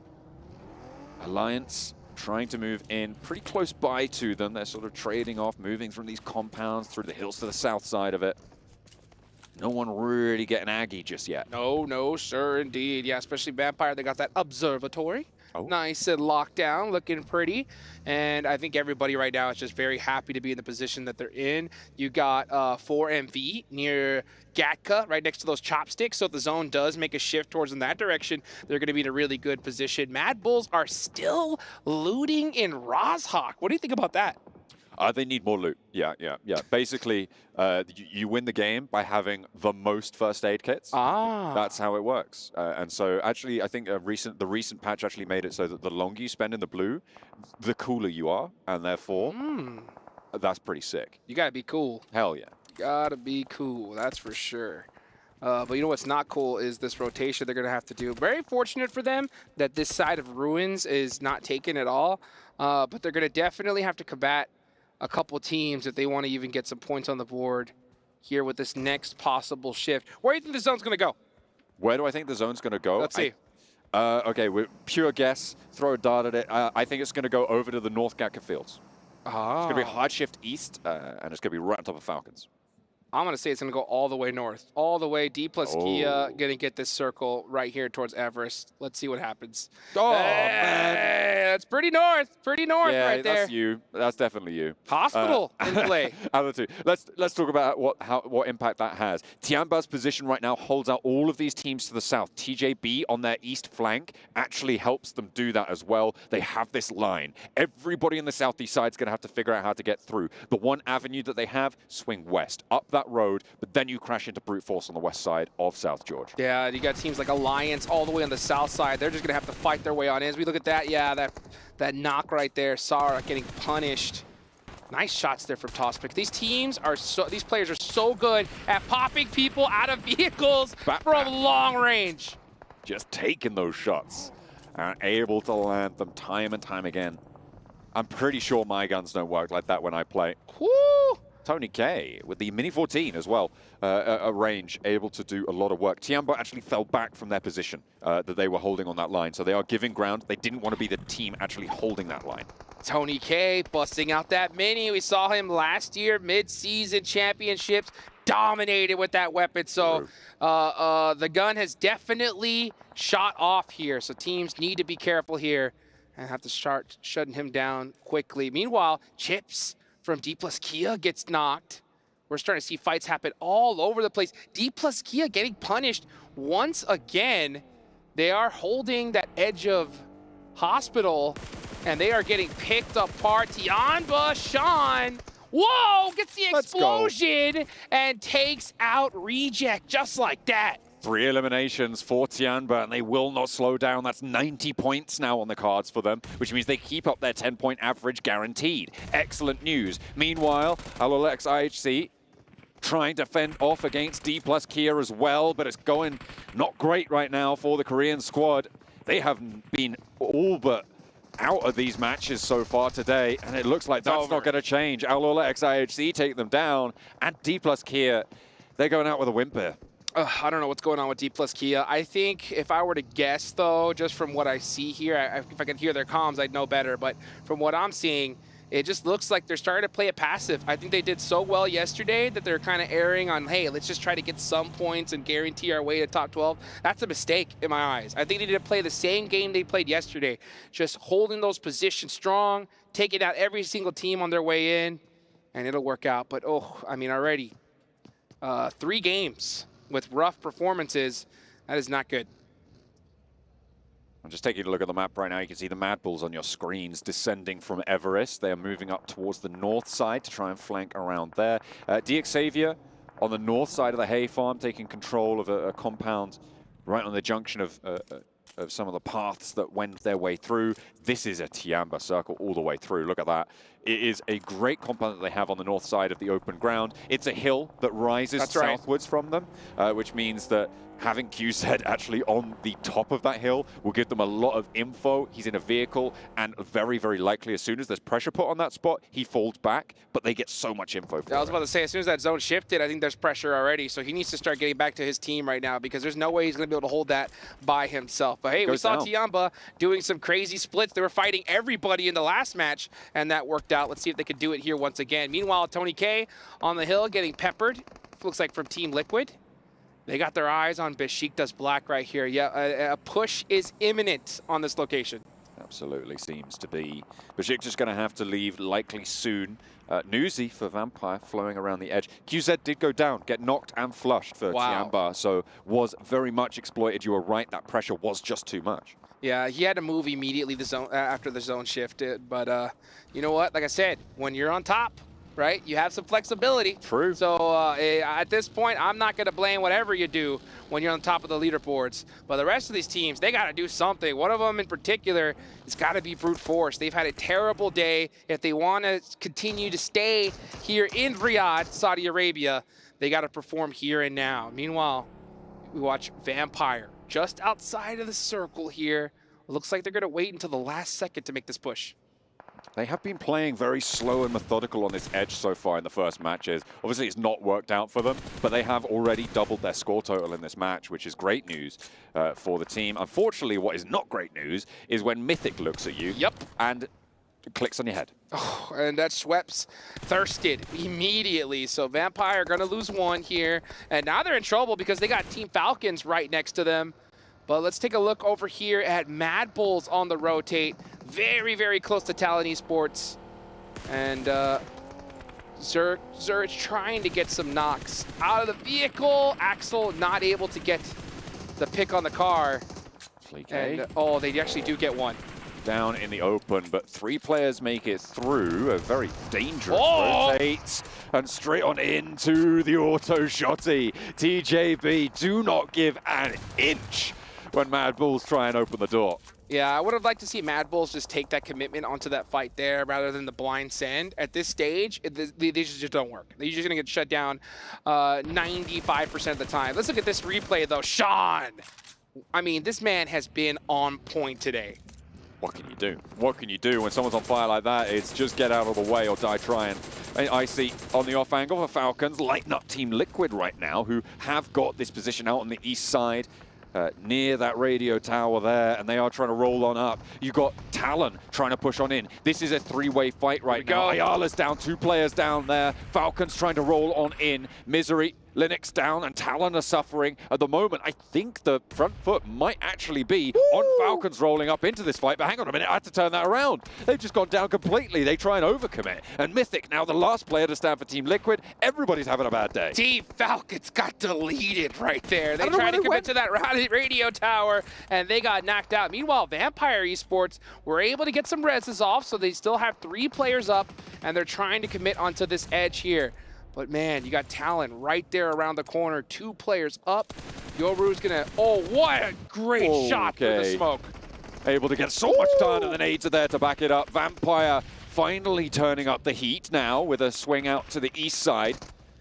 And they are now under pressure. Team Liquid go down. Alola XIHC also wanted some of this third party. Vampire playing as 3, leaves this as a 3 versus 3. And again, this is now the 5th team to roll up onto this position before they can transition out to the west. Now this is the Vampire Esports that we saw last year, starting to finally show their teeth here, or their fangs, as we may say. But they're gonna have to take out IHC here, as Tony K is starting to throw those nades out. This is a bad placement right now for IHC. They're going to have to start moving on in. I really question Demo's decision to do this, and the fact that Stones wasn't able to get any damage onto him. A little bit potentially of a misstep there. Maybe needed a little bit more, or backup from a teammate to be able to take that buggy down. But Demo gets some info and folds back in ahead of Vampire in their rotate, but there's plenty of vehicles. They start to move forwards. Tony K, I don't think he saw the player to his left. It was immediately there. Godless tries to step out, and I think TJB might have sightlines. Tony K, stoned, trying to roll over these hilltops, but they're just getting peppered from the off angle, and sees Alola XIHC just rolling away from them as well. Popping out these smokes, doesn't have any nades, up high into the sky. The nades go long, but there's a knock onto Godless. That's TJB. IHC is getting punished from so many different angles right now. And yeah, you can see 4 Miracle Vibes has now got their eyes on this location. Vampire Esports are just trying to hold on here. They're throwing out so many reses, all their utility, and rightfully so, because to try to get into this next circle, you got to go into an open field, and everyone's looking down here. They're downrange to the spot. It is going to be so treacherous to make this one work. Besiktas Black on the southeast side as well, where Vampire obviously let them go. They're going to be a major threat for them later on now. The rolls around the hillside. As Alola XIHC try to find the shot, and Tony K with the vehicle position gets a little bit of damage, but not too much more. 2 players for them to deal with, and Demo finally picks up something, and it's Newsy. He goes down entirely. Rogue, Lobe, heals up, stoned in the smoke. Tony K rolls forwards, up into the rock, has the M4 in hand, looks for the spray against the UMP, trades out, wins it. And there is also backup from his teammate to take out Alola XIHC, but there's only 2 Vampires left. Tony K able to take advantage of that right-hand priority there, wins that 1v1, and moves up into the circle right towards the edge there. He just has a little bit of hill of coverage, so he will survive for just a little bit longer. This is going to be a tough one, though. If this zone goes pretty much center, it's going to be a tough time for all these teams. This is an open field, guys. Tiamba taking down another team. We'll get back to that. I'm sure there will be plenty more times of that to occur. In the meantime, on the south side, Besiktas crashing through over towards 4MV. They know that Vampire have a duo, or well, some players at least, out towards the east side of them. So they're reticent, they're reluctant to move on in towards this compound that 4MV hold, and in a pivotal position as well on the south edge. Zone goes a little bit further south here. Now Tiamba not only need to step out of their comfort zone and start getting active. Brute Force going to have to do the same as well. Every single one of these teams is going to be holding the edge because it is a wide open range dead center. So we'll see how these teams decide to play it. You can see Tiamba scouting for quite a long while here, but they're going to have to start making that move inch by inch. Tiamba, if they want 11 points average, they need 99 at the end of this match. They are currently 6 points short of that mark. When you don't count the placement points they've already earned, which isn't too many yet, but it will start to ramp up. So they'll be looking for that 6-point extra cachet. And they could get it. They can really get it. I mean, 6 eliminations already. They're looking good. Now, let's see how Alliance is going to approach this fight here. They're starting to apply a little bit of pressure towards Brute Force, but none of these teams need to fight. But if Tiamba's coming in right now, Alliance needs to try to get this third party going. As we see Sean holding back right now, gets one knock. And there's 2 players now remaining. They lose one on the roll-up, but already a lot of damage done. Another player to fall as well, and Tiamba lose a second. It's Sean. 5 eliminations already, and Brute Force are just being backed off this hold. Alliance on the south edge, gonna move on up to replace that pressure as well. Sean low, but I think he's managed to get away with the rotate around the edge of Brute Force as well. Look at that, he's now out on the east side of them, has some high ground. Can he get some healing done? Can he get it back into the fight? Tiamba committed like crazy there and are just devastating Brute Force in a game that they pretty much need to win at this point if they want to make it into the survival stage, because it is not, or actually if they want to make it into the main event here, because they're in big trouble. You can see Sean applying that pressure, 1v2. We saw him 1v3 a little bit earlier. Nades are ringing out from both sides, and that is gonna do it. Finally able to stop the proceedings there for Tiamba. They get 6 elims though, and they keep that 10-point average going, looking pretty healthy at the top of those tables. Alliance now with the chance to move up towards Brute Force, but they've already been softened up by Tiamba on the north side, and this west side is looking so open for them. 4 players alive for Alliance. They've got the rooftop high ground. It is going to be so difficult to take this team down. I don't know if anyone's going to be able to do it. 4MV yet to dispatch Besiktas, but once they have, or well, if they have, sorry, for the Turkish fans, they will very likely be able to do so. That's kind of the main threat that I see. However, Vampire on the north edge, still surviving. I don't think for much longer given Cluck's position here. Yeah, Clux is staring at him right now, but the zone could still go north. So let's see where it decides to go. If it centers up right here, it's going to be pretty tough for all these teams. But 4MV are still alive. They have 3 eliminations so far, and they're going to have to start working towards Besiktas Black and vice versa. Let's see what happens with this next zone shift. This is stage 6, about to be stage 7. Jimmy, oh, he's got the angles, but Tony K nearly with the stiff arm. Finding nearly a second knock there, but that allows him to get the res behind the hay bale. It's going to be so tricky to move now, though. 45 seconds until the close. The terrain up to their left side, so their east, will be maybe a little bit more maneuverable, but with Cluck able to have complete control over the runouts, there's basically nothing you can do. You've just got to win the fight or hope that Cluck is busy elsewhere. Tony K has to hit a miracle shot if they even want to survive, but it's not looking good, folks. I mean, they did enough. They did enough, right? 6 eliminations so far, top 5 position is nothing to shake your head at for a team that's just coming in here today. But it's good to start seeing some signs of life from this team. Now we're going to start seeing some smokes ring out. Or might as well, if you have any utility, just throw it. Why not? Because the odds of you making it out of this hay bale are slim to none. They are going to have to move before that high ground position for Alliance, but for MV, actually, Besiktas having a good opener there. Poser is down, though, and Lewis needs healing. Out goes the forward position, and Toshpik finds 1 for 1 on the trade, a second as well on the strafe, and the third and the fourth at the back. Oh, for MV get rolled over, and Besiktas mounts the side of the compound, able to push their way on in, forced on in, and I take my words back. I thought 4MV had it in the bag. But no, they did not. Besiktas Black coming in hot, and Alliance did a great job here of cutting off Besiktas' rotation. They're taking up even more real estate. Tony K, though, survived. He made it out of that hay bale with all that chaos from that fight. Brute Force still have Prepod there, and if he's a snake, if he's not gone noticed by Vampire, that could be the death of him. Alliance have shimmied on out. They've sent 2 forwards. That's one. And it is going to be a good opener there. Low HP on Poser. That's going to get healed up on the sidelines as Jimmy keeps the pressure on. A lovely air burst, and Poser goes down. 2 knocks now for Besiktas, and Alliance still aren't committing. They just want to keep the pressure on. They know that they're outside the zone. They don't need to move too far. This is perfectly handled. Vampire take out Prepod on the north edge, and Alliance are putting on a masterclass. Yo, they got to watch out for Tony K. Tony K is still in the mix right here and could cause trauma for this team because Besiktas Black most likely going to go out, and Alliance did exactly what they needed to, just to keep applying that pressure. Blue Zone's going to do the work, but they said, nah, we want all these eliminations, and they get them. Vampire 7 elims, Tony K with a mini 14. They're split 2 and 2. This means you can isolate around the side of the hay bale. Individual fights a little bit easier. But the regroup for Alliance looks to come forwards. Jimmy's moving on up in those vehicles, trying to get closer. Stoned, meanwhile, on the back lines as well. As Cluck finally, is he going to get dismounted? Yes, I think he is. He's not going to be in this zone for the next time around, but Vampire going to have to move as well. Well, this is stage 8. The zone's going to go into nothing, and Tony K really needed to hit a knock there. Oh, Stone got one, and that's onto Jimmy. That's a critical knock. Anything can happen. Can we see a miracle? Can we see Vampire clutch a 2v4 to get a critical chicken dinner? Olio now in a really important high ground position. With vision over towards the Vampire players, they have to move forwards. I don't like this at all from Alliance. I think they need to commit. Oh, that's huge. Yeah, Tony K finishing out Jimmy now makes it into a 2v3. Alliance cannot hold those spots anymore. I know they're good. I know you got a lot of sight lines, but just use the number advantage. Take them out one by one.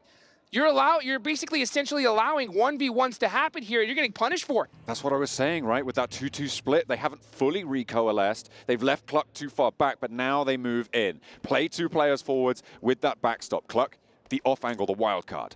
Tony K has 2 nades left in his bag, and you know he's going to throw them. This is stage 8, folks. About to go to stage 9. This zone is about to go to nothing. It's going to center up here and apply that pressure on these players. Cluck he's able to make it off that rooftop, which is what I wanted to see, but he's got to find a way towards his teammates. They're all split. This is a terrible play, I think, from Alliance. They can't be snaking and trying to do this. They need to go in. Oh, that nade. What? How did that not hit Stoned? I have no idea. It's going to go a little bit further this time and not really going to do too much. That nade was there, but it's still just not quite on the target. Tony K has the hay bale. Vampire need to shimmy forwards. Alliance have the center.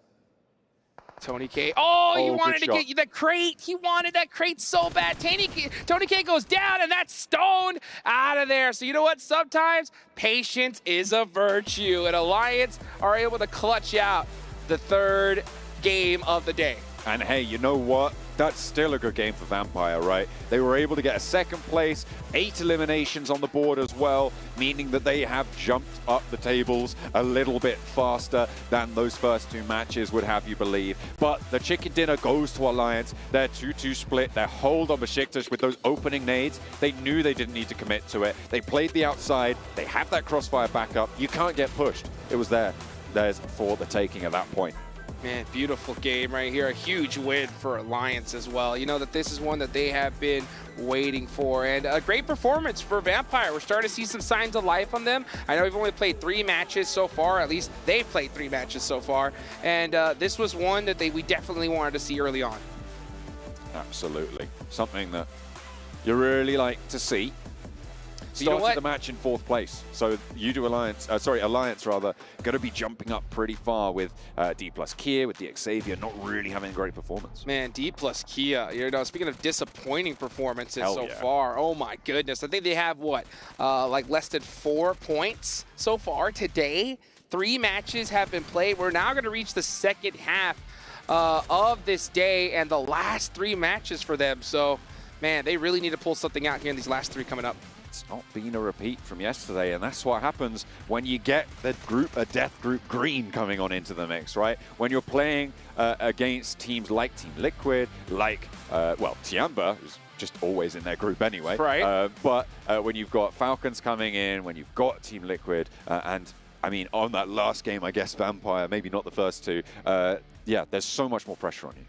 And it has been such a great watch to see Tiamba do what they've been doing over these last 3 matches. But we've got 3 more matches still to come for you today. We're going to be taking a break. We'll see you guys there. Make sure you stay tuned for more PMWC.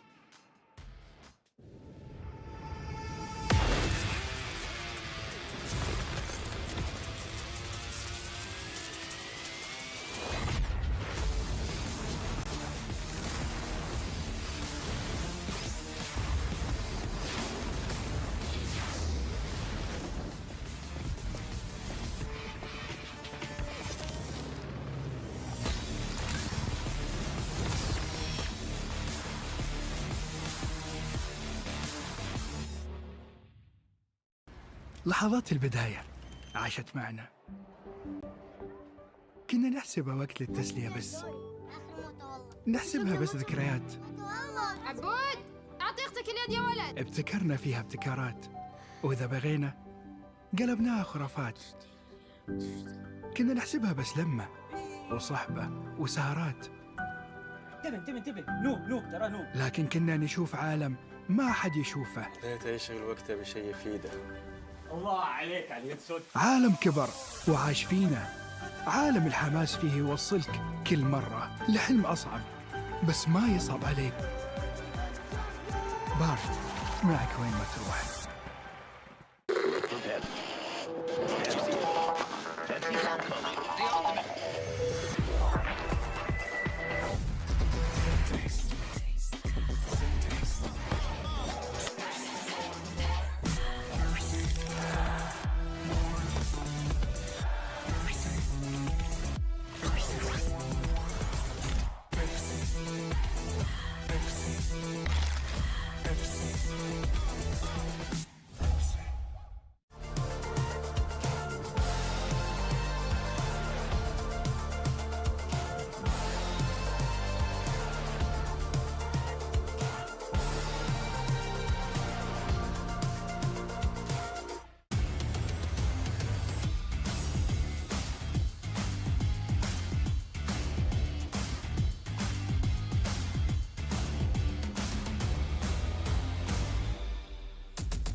If you guys have been watching so far today, you might have seen the PMWC Violet Thunder set and S12K, which you at home can pick up for yourself based off the design by Ailu from the PDP X Esports Outfit Design Contest. Make sure you guys pick this up because it looks sick, it looks so good, it looks clean, and I love the W on the back for PMWC. Great input, guys. Great input, gentlemen. As Thanks. they just looked at each other like, yeah, I agree. Yeah. Jason, you are the most handsome one here. You are the tallest, and you're the smartest. So thanks, guys. Tallest is correct. Yeah. All right, well, we talk about Alliance, Jack, the first team to get 2 chicken dinners so far here in PMWC. They have looked good, but in particular 7, as Kalaris obviously did bring up while we're watching the games, their 4-man's late game are very strong.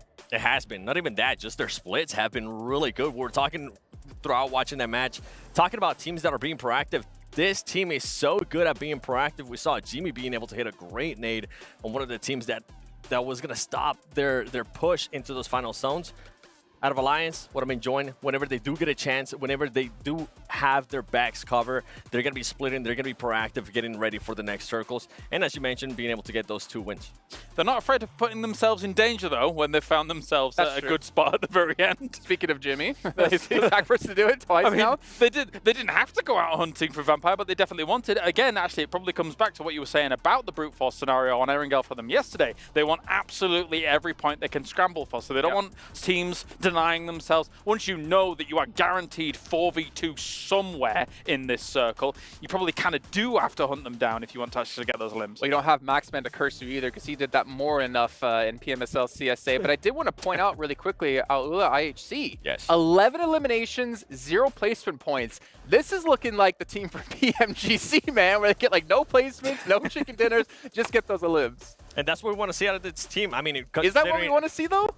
It worked out for them at PMGC. True. And it was a big question mark, and slowly but surely, if they continue to perform like that, I mean, they ended up winning PMGC, but it's just 1 game out of this team. We haven't really seen much out of them, and that's what we were talking about at the beginning of the day, too. This is a team that barely qualified throughout their PMSL because of the last match that they had. We want to continue to see those high elims out of that team. To capitalize on what I want to call I was talking about whilst what game was going on, almost the desperation of some of the moves that some of these teams are making at the moment in this start. It feels like a lot of the teams are leaving moves too late in some of these early to mid games, and then desperation hits, and all of a sudden 3 teams crash into a location, and then that exposes them because they have to come out of the dips, because nades are going into those dips, other teams are shooting at them. I actually was able to capitalize on some of that in this game. That's why you see those 11 eliminations come along. As the tournament goes on, that's going to become less of an issue, I think. I think teams will get more comfortable, less desperation moves will occur, so we won't see that conversion. Do you think that's a result of the format, right? Because you have 12 matches, that's it. To make sure your top 12 teams are trying to play too cautious and not the way they know how to play? Oh, I have to really think about that. That's a good question. I can give you the other side of that. Or is it a symptom of the caliber of players we have in teams and the respect they're kind of giving each other? It kind of comes to that, right? Everybody now knows. Everybody in this game can shoot. Yeah. Everybody can shoot. And now we're slowly getting to the point where the majority of people can macro good.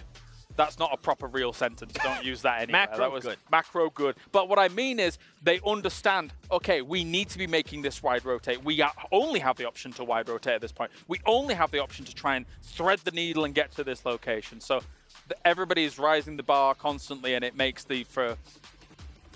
when all the good teams are making the same moves, you all end up in the same position. Do you know what I mean? Exactly. I mean, at the current stage, too, that we're seeing a lot of teams third-party each other. At one point, we saw, Team Falcons fighting with Team Liquid, and then on top of that, Talon came in, and then after that, I have to change it on you because it was Team Liquid and Talon fighting, and Falcons rocks up like, yeah, we're going to park ourselves in the middle of both teams. Yep. Like, what? I mean, this is a great example, right? The location that you guys are referring to is one of the most important locations in those fields. The radio tower on that field is one of the only places that allows dips for defensive capabilities. Now, you oftentimes will have a team there, but other teams are trying to use it as a checkpoint to get then further into those fields, and then it becomes a hot pot, and, well, we saw what happened. But to go back to what you're saying, Sen, it was those 3 teams, right? And then Vampire rocks up, IHC rocks up as well. It's like a 5 different a 5-team fight happening there. And talking about Vampire, that's usually how we're used to seeing Vampire win their championships here in Riyadh. They're used to be known for being the team that is usually able to third-party a lot of teams. I want to see a little bit more of that. I mean, Tony K, too, was able to perform really well, which we'll have to wait and see if he's going to continue on those performances. But going back to that fight between all those 2 teams, I feel like we're starting to see that more and more here so far at PMWC, something that I'm not used to seeing in previous global events. More teams, more big teams are willing to fight against each other, even outside the zone like it happened in this last match. Yeah, and Tony K, as we're seeing, I mean, he is the the holder of most eliminations here at PMWC with 53. Yep. 5 eliminations. I mean, they had 1 point before this match. I think they got 14 points in this game, so they need him to step up. That's why I said 2 games. It's a little bit early to really kind of call them out here, right? Like Tony K, Vampire, how they are able to perform here on this stage for mid-season tournaments has been nothing short of miraculous. 949 damage here for the 5 eliminations. Do bear in mind as well, about 650 damage he was receiving. He went through an absolute war to get to here. So it's not only the fact that he's able to get those eliminations on the board, he's also understanding that, hey, sometimes collateral damage is going to have to happen. I'm going to have to find some spots to be able to heal here, because in those fields, it can get dicey.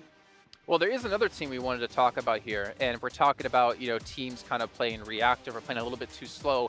One team, I think, almost on the other side of that coin is maybe Brute Force, because we're seeing them change their drop locations. And Seven, I know you did want to talk about Brute Force in general.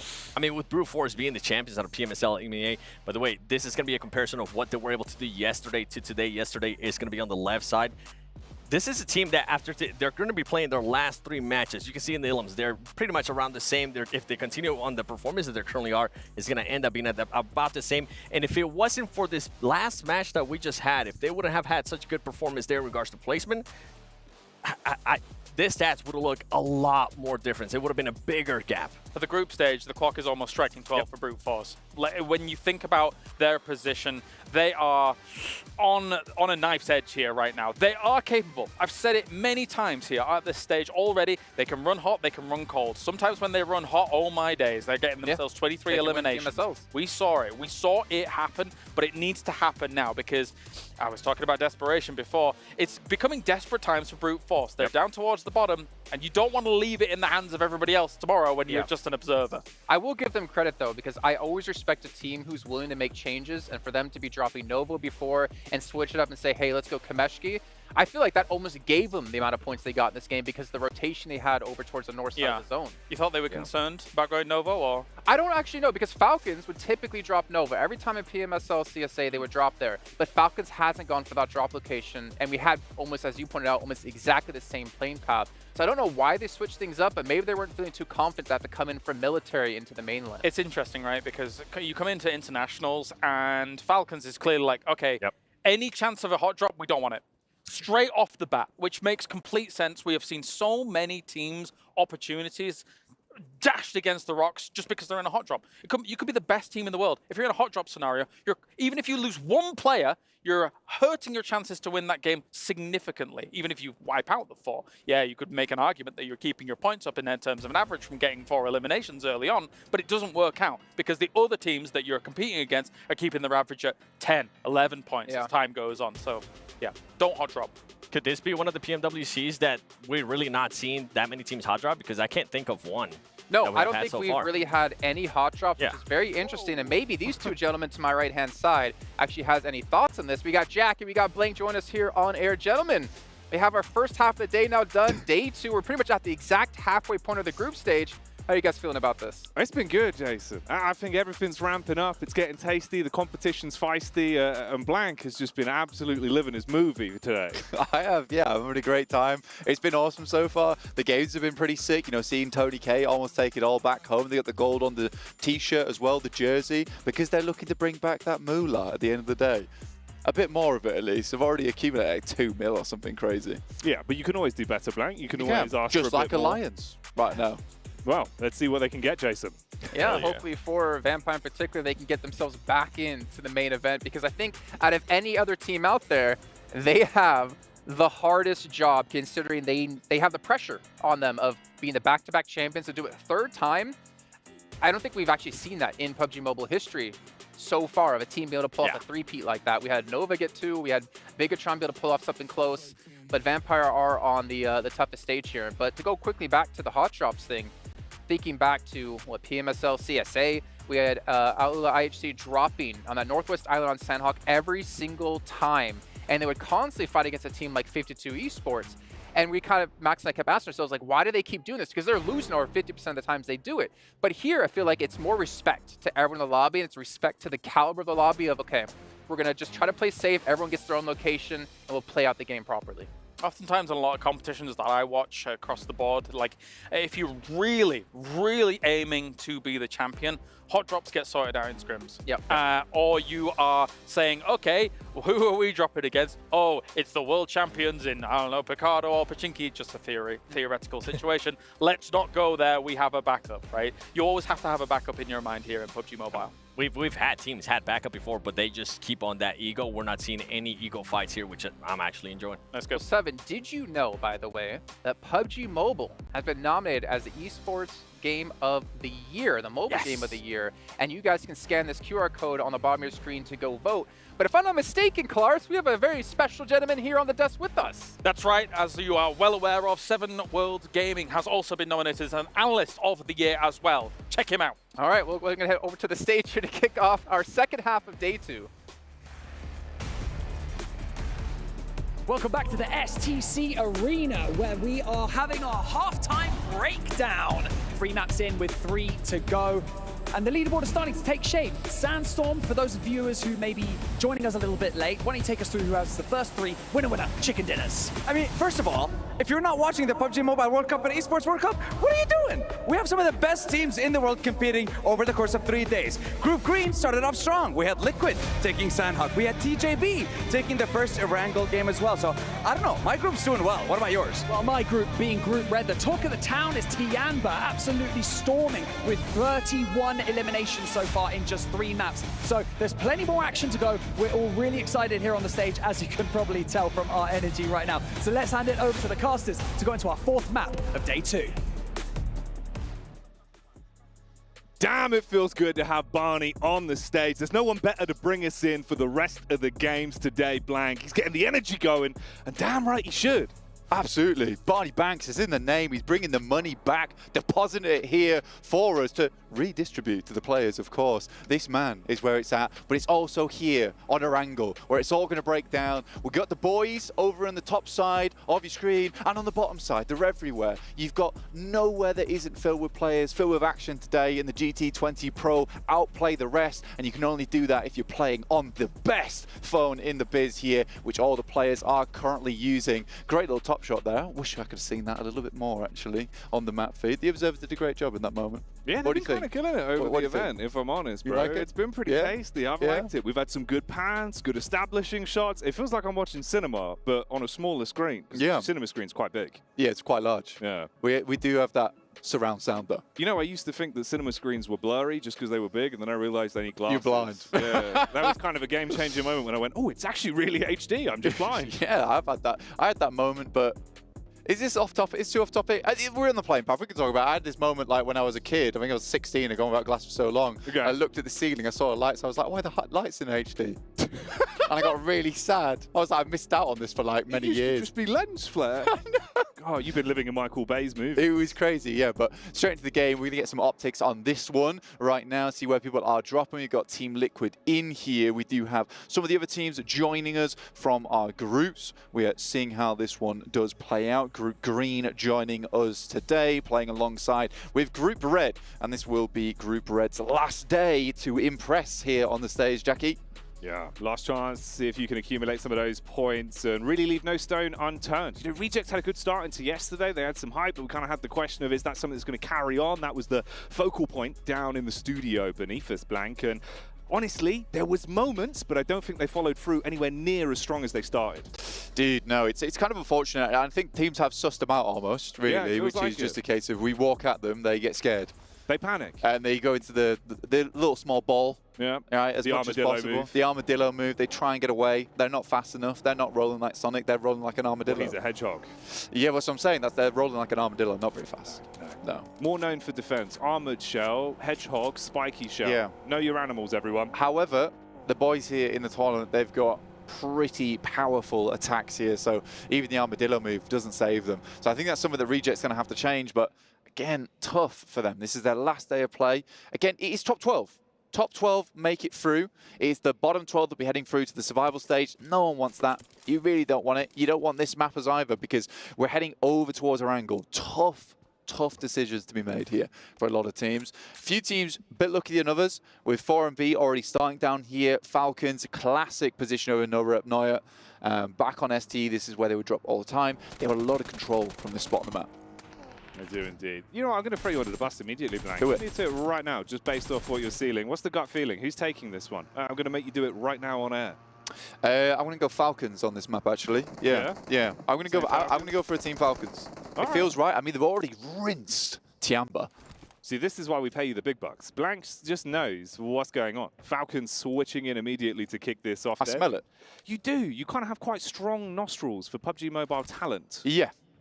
Thank you. Yeah, for right. Yeah. PUBG Mobile talent. You sniff them out. You're like, that guy's going to play really good today. Tony K. Remember we walked into the green room. You were like, smells like Tony K. Smells like Tony K today. Smells a bit like a vampire. I'm feeling it. But yeah, I think that Falcons should have this game pretty under wraps. I think from the position they're in, decent rotational spots. Kind of depends if they get Icy back up again. I think they should be able to. And it would be unfortunate losing him as he takes another nade here. Where's the rest of the team at? Come on, bring him in. Icy's your off angle. He's the guy that's going to hold back the tide. At least the smoke's thrown on his side from top here. And this is Tiamba, that although down, could still make some problems out of this one. They've been looking pretty good over the course of today and yesterday, at least with the gun skill and a lot of the individual firefights they've been thrown into. And they haven't had much respite, Blank. It feels like someone is always targeting them, or they're looking for opportunities to get stuck in early. But down to just a duo in the opening moments, it's not the dream, is it? It's not the dream, but they have been relatively smacking it today, to be honest with you. They've been playing well. Yeah, and 95 points here, and even QZ picking up East here. What's going on? They need to finish this off quick. Luckily, Icy's brought back up again, but you're still down a member. Will get flushed out by QZ. What is this play coming through from Falcons? Not able to contain two players. I mean, they are two players who are coming off some fiery hot games today. So it's a little bit difficult. Finally, there is a rebuttal onto Shan from Tiamba. As we've seen, though, Tiamba, even when they're down to dire straits, they still find a way to make it work. We'll check back in with that in a moment, though, as it seems like there is a bit of a compound commotion going on here. Xavier up top as nades are raining in. Meanwhile, finally, the rest of Falcons look to whip out the mop and bucket and clean up what remains. So Tiamba are down and out. Yeah, tough one for Tiamba there. I mean, again, you've only got 3 more matches to do this, and I think they've set themselves up pretty well. Nasty nade just dribbles down the stairs there and will end up in his lap. Oh, mate, could be some more carnage where that came from as well. Big Papa Pump in the hands of the Miracle Vibes as the DBS is looking to give a very aggressive hello to the start of this one. Switches out to the utility instead, wants to block off the angle and force them to cascade further back. Interesting fight here, honestly. I mean, they're so low on both teams, but it feels like 4MB is getting back up to power much, much quicker here. Xavier coming out. Lamborghini is flushed, and 4MB is just getting rid of the stragglers now. As Xavier went for a bold play early on to try and take this position off the hands of 4 Miracle Vibes. They have hurt them, but not quite enough. Ooh, and that's an unfortunate way to go out then in the end for Paragin. Slides down the stairs as the nade is dashed on over, and they are our second team to be wiped off the face of the map this time around, for Miracle Vibes surviving the encounter there. Mad Bull's first innings into the group stage hasn't gone terribly well so far for them. 24th place, 5 points accrued on the game. That's a tough one for them. Still have tomorrow, but feeling like a bottom 12 to me, really, at this point in time. Just not displaying the same kind of power. Getting a quick replay on this one. This is the initial spray down coming through from East, who they, in fact, actually lost in the end, but he opened this one up for them. It was a nice engagement as well. You love the angle. It's always filthy. Very hard to get the shots back onto him, but in the end, he loses his life for it. But they took out Tiamba and stopped them from bloating themselves any further. Will that be that beneficial for them overall, though? I suppose that's the question. Yeah, I mean, getting rid of Tiamba is decent, but I don't think they expect that fight to go on for so long. And again, for Falcons, it is a case of you coming up against the toughest team in the lobby currently. Yeah. So that was never going to be an easy fight, but they do well off the back of it. I like it. I like it a lot. In the meantime, again, it's a lot of these tough decisions that now need to be made. It is very much a guaranteed Sosnovka finish with this circle. I think there's no doubt in my mind that this is heading back up towards the north side. So you do have that glut of teams that all just want to get in on the action. Already, you got Harami up towards the top side on Observatory right now, just looking down on the competition. as the circle does lean a little bit over towards the east. Let's see if we get an eastern shift. That could be a very good position for them to take, but it is an early decision to head that far up on the high ground. You're coming off that one, bit spooky, bit scary. Yeah, could be a bit of a nightmare with the scaling if you don't have the right tools or potentially shoes for the job. You've got to really dig those feet in. Unfortunately for Sara, he's been dug down 2 foot shallow. He was taken out quite early on for reject, so they're playing with just a trio in this one. Team Liquid sniffed them out ahead of time, so they're just trying to keep themselves behind cover and keep their noses clean, really blank. We've got everyone being slowly ushered forward now as well. I mean, respectable play to the Xavier, honestly, trying to contain that position from 4MV, but dear me, look at that circle, Jackie. How much water is in that bad boy? It's 70%. Off the map. Yeah. At least, definitely. And now that position from Harami becomes incredibly strong up towards Observatory. Taking that one early is always a risk, but I think when you know it's going to be a Sosnovka finish, you just take that one. It's not like you're going to have to move back up north. You're just going to have to come off it to somewhere else. But this is killer. And I think that with the fact that they're sending players further underneath as well to take care of some other compounds, just in case they need to move, this is a great idea. You've got those backstops. You've got players on that top side able to take the shots for you. But Reject looking to hold out. Duello in the water. One player down in Sara. So Reject took a bit of damage early on. Scoped it out. They want to deny control of the bridge and stop those rotations dead in the waters, and that's exactly what could be happening here with the bullets that are just whizzing on by. Bit of a setup further back for Talon. They do have somewhat cover, but it's really finding an angle to take any shots back at Reject. They're so far in, it's an awkward angle to fight from. Yeah, man, it's not easy, and I think the fact that you still have a couple of teams that want to make their way, and I mean, TJB is still behind, but they're biting this one out. Vampire actually going for a very, very eastern swim here, and I mean, with the amount of water that's still in, you could have a reasonably good game just by staying out and peddling water for as long as you can. Nice nade from Mad Bulls over towards Harami, and this does feel like somewhat of a mistake to come off Observatory so early, because they have just completely left it, and by that time teams should have moved in. Yeah, and this is just going from bad to worse the longer it continues. Mad Bulls were on parade. They stormed into the compound. They've isolated the fights bit by bit and made it look easy for themselves. Now you've basically got one man in the back line looking to provide any sorts of cover, trapped inside of the hut with low health. It really isn't looking great for them. I mean, you look at where Alliance is right now, on top of Observatory. Like, they must have got up there, prepared for a fight, and we're like, why is no one here? Why is it empty? Why is it empty? So, in my opinion, I get what Harami's trying to do. They're trying to secure a better position in the circle, but they took too long to do it. Nice shot, though, to start things off. And another from Federalis. Okay, this is actually kind of clean now. It's a bit of a resurgence back into the fight. Remember, at one point here, it looked like a stalemate. You were down and out. You were in a position where they couldn't even really get the pick-me-ups back off. But you can reset from this point. Federalis can try and get his man back on his toes. He hit some sick snapshots, especially up close. There is a nade being primed, though. 4MV in the sidelines as well. They've moved in from that western side. They weren't in the greatest of position, but they got 4 players. They should hear this, and this is a pretty prime time location.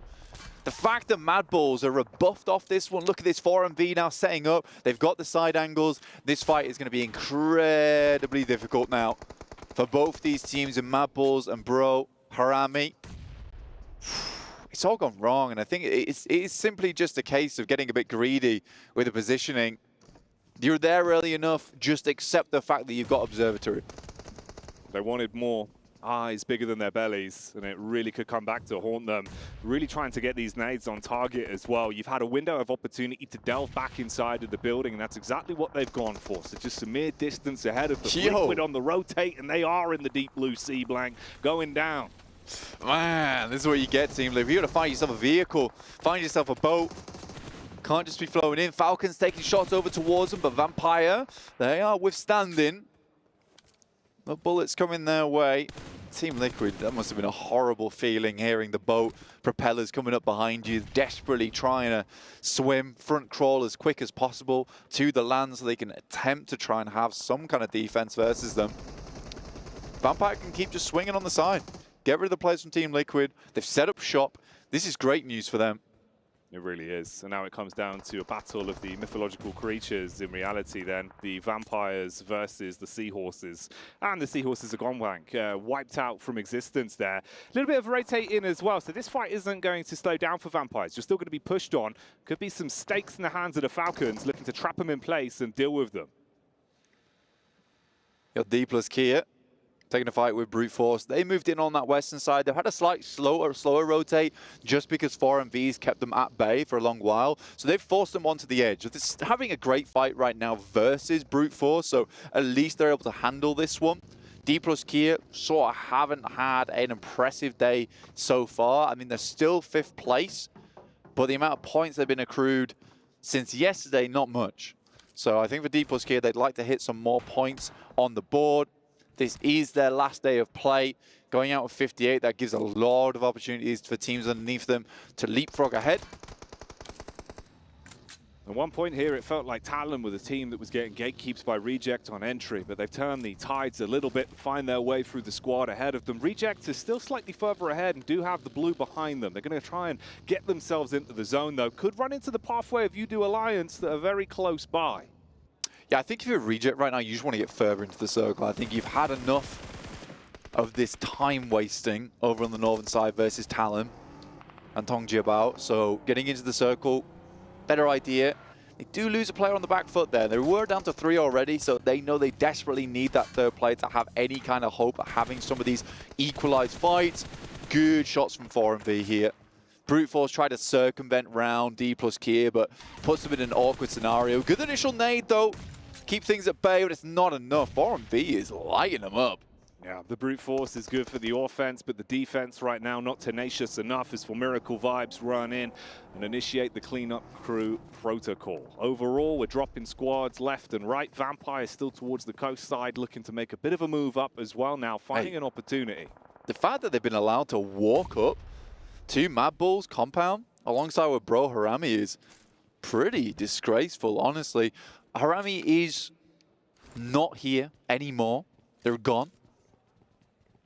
Out of the game. Mad Bulls were able to solidify this position, but this just gives a huge amount of power towards Vampire. Taking the fight 4v3, the utility can't be that high from the Mad Bulls. And with Vampire having a lot of time to loot round Mini Milter, then take that boat into position, they should be good to go. Yeah, they're looking like they're gassed up for this one as well. Want to kick off the engagement. That's one way to take the top off like a can opener. Snipe their way through the side. Close the distance between them. The shotties can get up close. Response is clean back, though. Here we go, Dulika. Lighting things up. I mean, it looked good at the start there from Newsy, but it seems to just be a doozy here for Dulika. Pulls out the S12K. They're not getting the shipping container. He's going to ship them straight back to the lobby.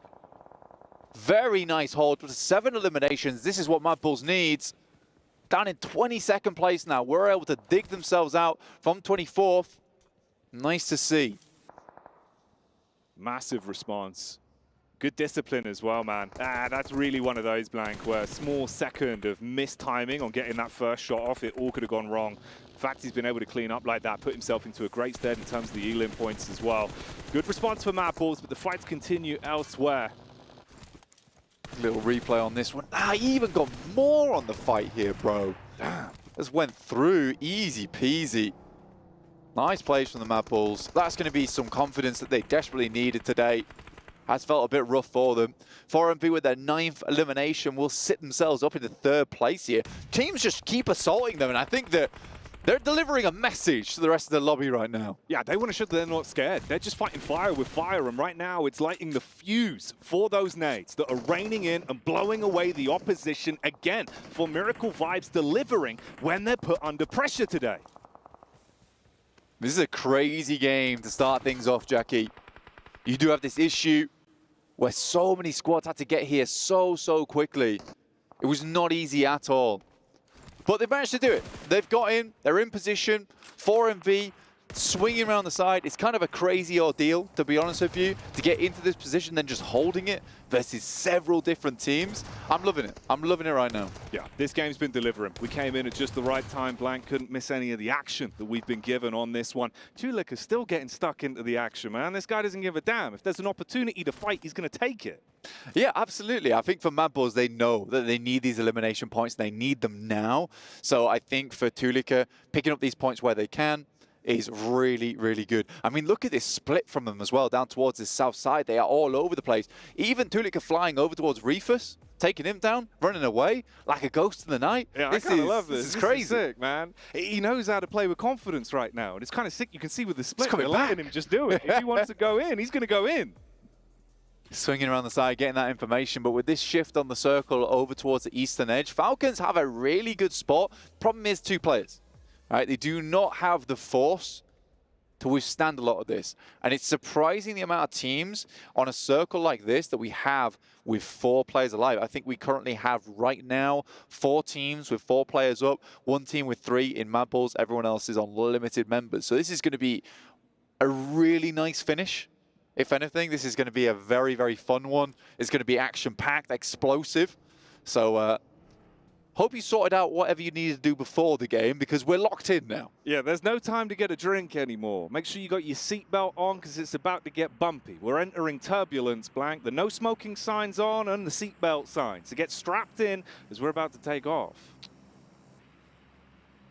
Like you said, Jackie, it's going to be a bumpy ride. With, you know, this way and that. You might end up 180 at one point. Woo. But don't worry about it. We got you. We're here to fly you straight through to the end of the game. IHC starting things off. 4MV looked pretty impregnable for quite a while, but at this point in time, they're just losing members. And I think it has just been a case that that message was sent out, and there's been a bit of a response here from IHC. You're not the only elimination-heavy team in the lobby. But they're coming in slightly late here, Jackie. Kind of living for this bit of a response back from Mad Bulls as well, dude. It feels like we're getting that intuition in a lot of the fights. The individuals are hitting their shots. It feels like the confidence is there. And that's something you always want to see when they're in the battleground. Ooh. What are you doing? Yeah, this feels a bit rough. Alliance usually so switched on over the course of the day. At the minute, though, you isolate yourself and lose out in an important way against Talon. I think they try to hold up on the high ground for a long time. I think as soon as you see that circle shift, you should just be moving. And for Talon coming back into this one from that west side, you probably should have expected some teams that would have made it across that western or eastern bridge. Leon's is furious, just desperate for the rest of his team to get across that road, to regroup with him. There is a bit of a comeback here, though, from Alliance over towards Talon. Can't count this team out. Currently 2nd place, the only team with 2 chicken dinners in the tournament so far. So really doing some good stuff. Oh, man. And Leon's by himself. He's taking down 4MV. Yeah, he's like literally soloing this right now. He's just taking on the raid boss and dealing a good amount of damage out one by one. Misery loves company as well, Blank, and the problem is it might be in the favor of more elims going the way of You-Do Alliance versus Talon as they come up the hill. They've been dashing nades back to back to back, but they're going too wide with the geometry. They're up close with the weapons now. You've got to be split-second decision-making with this. Pulls out for the secondary, does good damage on the first, and they're starting to make it look rough. Mate, Leon's is still having an impact on this fight. He's securing the location ahead and securing the location behind. He is on a swivel this game. Naxel attempting to get down the hill, but there's already players snaking it out. And there's no room for him. There's no room for him and his teammate currently in the circle. The blue pushes right up against his head here and will force him further forward soon. But Leon's is having such an impact in this game. It's nice to see because, I mean, Jimmy going for some of those off angles earlier on. Now it's Leon's taking this one. Everyone can play each individual role very nicely. He is now down to just himself. I think he did a fairly decent job at trying to keep that fight alive for as long as possible. IHC coming in. 4MV just bled members, but I think they've already done pretty good this game. 11 elims. It's lovely to see. And we've just like that, with a snap of a finger, we've lost all those teams that had 4 players alive. And suddenly, Mad Bulls is our strongest team in the lobby. Yeah, and they've been kind of playing pretty damn good in this one with the isolated fights they've been taking. If they can coast it out for the longevity, think about the finish, there might be more for saying about the Mad Bulls. IHC do get an opportunity to strike back onto 4 Miracle vibes. You go from 2 to just 1 single player looking to make much done. We talk about solos, though. Look at the discipline on this. Still finding opportunities to take isolated fights and get a couple more points, even if he is in a really rough spot. Yeah, this is really good from Leon's. I think what he was trying to do is wait for the knock to come through from a different team and then confirm afterwards, potentially when the reload comes through. It's a smart play. He realizes they don't have the shot on him. He does, so he just has to take it. I think that's smart, you know. A lot of times, some players might have just thought, well, I won't take the shot, won't reveal my position, but he understands we need these points, right, to keep us up there towards the top. Tulika on 999 damage right now, almost breaking that 1K mark. And this is the kind of guy he's always been. What is Leon's up to? Oh, man, how's he keep this going? He's decimating right now in the lobby. Lovely to see. This is what I was saying about Tulika is he is very hot and cold, but you take him off the leash, he gets a little bit of that adrenaline pumping through his body, and he will go off, right? And I think those 2 eliminations at the start of the game was what he needed, right? You got to get that confidence back, and I think now what we need more than ever is the Tulika of old, right? Just unwieldy to the team, like a broadsword, but he does the damage. He really does. And there could be more damage coming the way if you do Alliance here. Leon's has been maintaining this pace. He's isolated pre-pod. He sniffed out the weakened man. No way! And he does it again. Leon's. Clearly there's some kind of voodoo in that camp because you do Alliance do not stop. Even when they're down and out, they find opportunities to make it work. This man is just taking names, writing them down on a piece of paper and just ticking them off as he goes. Falcons, remember what we talked about, that really strong position over towards our eastern side, but they are starting to be cut out of the zone. But Leon's is starting to feel like a real threat in the circle, even as this solo member. Vampires go out, not able to hold that position on towards that south side. They did live for a little bit longer, getting that 6th place. Not ideal, but it's still better than going out that early to Mad Bulls. Could have been a lot worse. And there's still so much room in this one to go topsy-turvy. We're hitting ourselves into quite an important piece of the pie then. Top did a good job on turning onto Vampire and keeping the back line covered. They can focus on the front, but they're taking damage. The wings are clipped as Mad Bull's ratio on the contact. English starts things off strong. I love the way that Mad Bulls built their team. You know, a couple of players from Duarte there of old. Flique and English. Tulika, as well as Zerich, who was properly a prolific player back in the day. And I think that when you look at this team, on paper, it's awesome.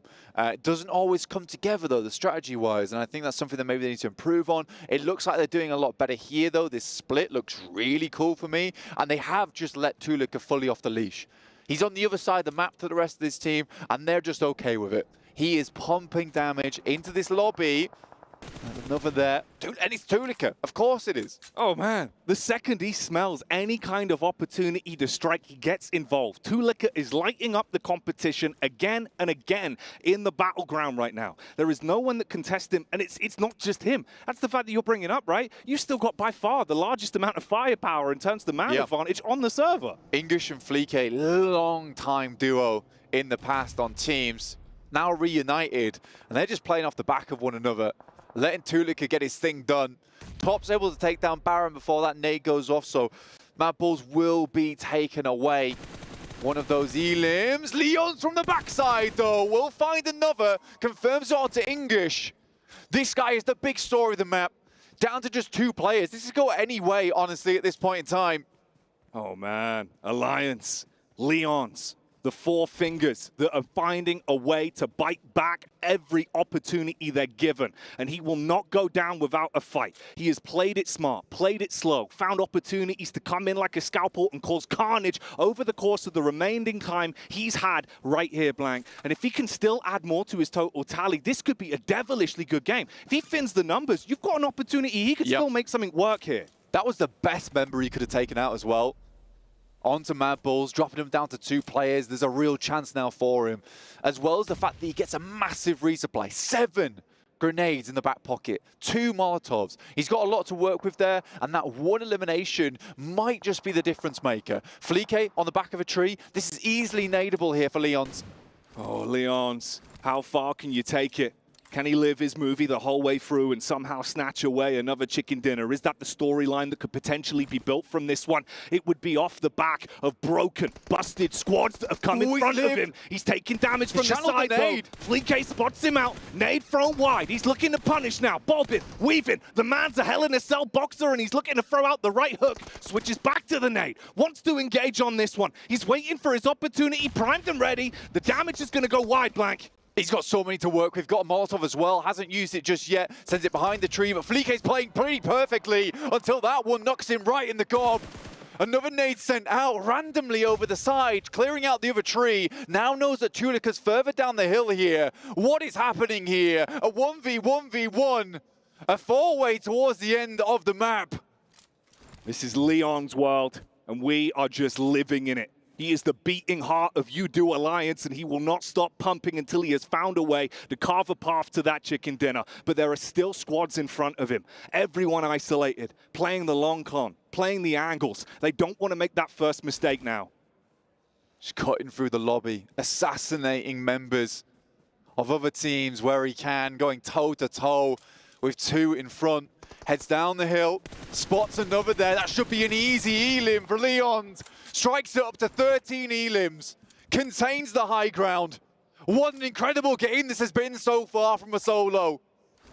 Lucky number 13 for Leons, but he doesn't need any luck. It's all skill right now with the way that he's been playing this one out, focusing on being able to isolate these next two fights. There's such a good timeline for him here. He's got through the hard part. He's just got to be able to pull it out. Ooh. Lucky to be alive. That one really was divine intervention. He can tuck back into cover, re-heal off the back of it. He's still standing.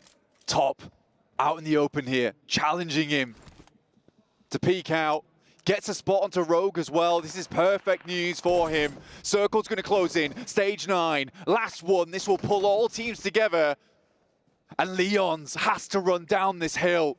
Brazen play he'll have to make. He's looking for that opportunity. His best bet before he kicks in those sprint boots and starts on running. There's the response back, though. First pickup. Yo! Oh, he goes on to do it. A massive performance. You-Do Alliance, they do not go down. Leons as a solo stands strong, and once again, a chicken dinner is theirs. What an insane game there from Alliance. They were pulled apart, the Alliance broken, but united still, they stand strong towards the end of the game.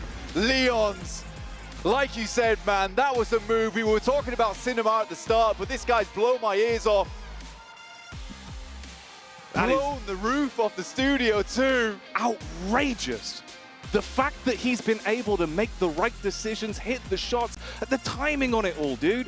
We're looking at it thinking, yeah, You-Do have played damn well today, but surely not here. Every time we're going, Leons, Leons, Leons. The back-to-back as well of that one. He looked incredibly slim on the opportunity, still makes it happen. This has been a disgusting game from Alliance, and they're here to play. Whew, yeah, they were. They were here for business, Blank. This ain't no leisure trip. They're heating up the studio. The energy down there must have been wild. You're thinking everyone else on the squad looking towards Leon, just seeing him make the plays, blown away by the fact that he just continued to add insult to injury at every opportunity. Yeah. The 1 HP hit as well behind the rock, but it could have been over. It was crazy. It could have ended right there and then, Jackie. The best thing is, though, some of those rotations, which I'm sure the desk will break down, but as a solo, you really have to pump those minuscule details in those end games, where he moves up towards the high ground, realizes this is going to be the best spot for me. I can play on Lion's Rock, get some identifying information on the teams below us, then play off the back of that. Goodness me, even just shooting the tires out of the car as well. Man, what a crazy game from that. Let's see what the desk has to say, because we're all out.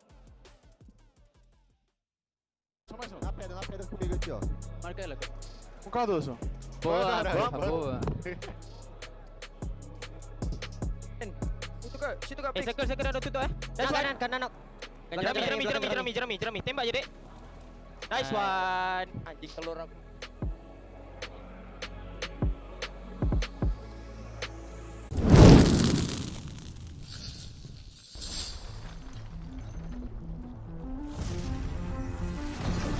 Cover what's good for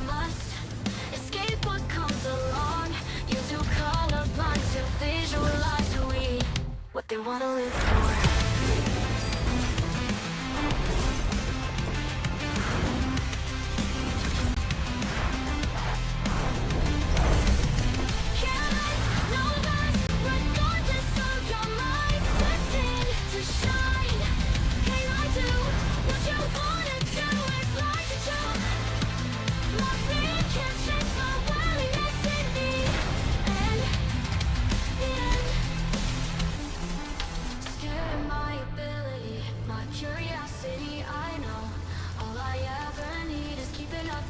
Why'd you prison me instead? Cut it, what's good from us? Escape what comes along. You're too colorblind to visualize who we are. Light, careless, no less, regardless of your mind. Destined to shine. Can I do what you wanna do? It's like to jump. My fear can't change my willingness in me. And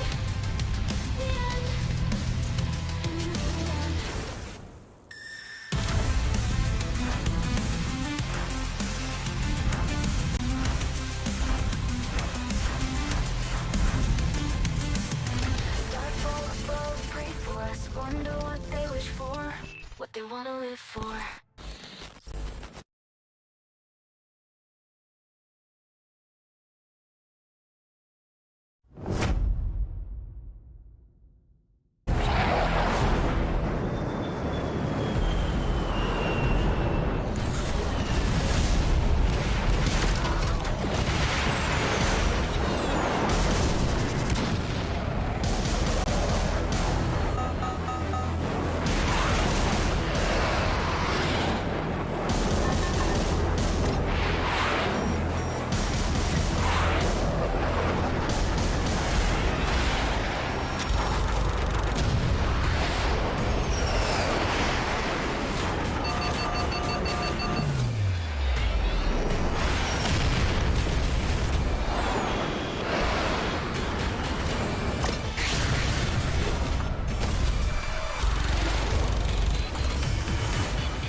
A statement has been made by Alliance, and that statement is, we're here and we're here to win. What a phenomenal performance out of them. Again, Leon in particular, the first back-to-back chicken dinner we've had, also their third chicken dinner so far here in our group stage. And you mentioned Leon. I mean, he was alive with 8 teams still surrounding him for him to survive all of that.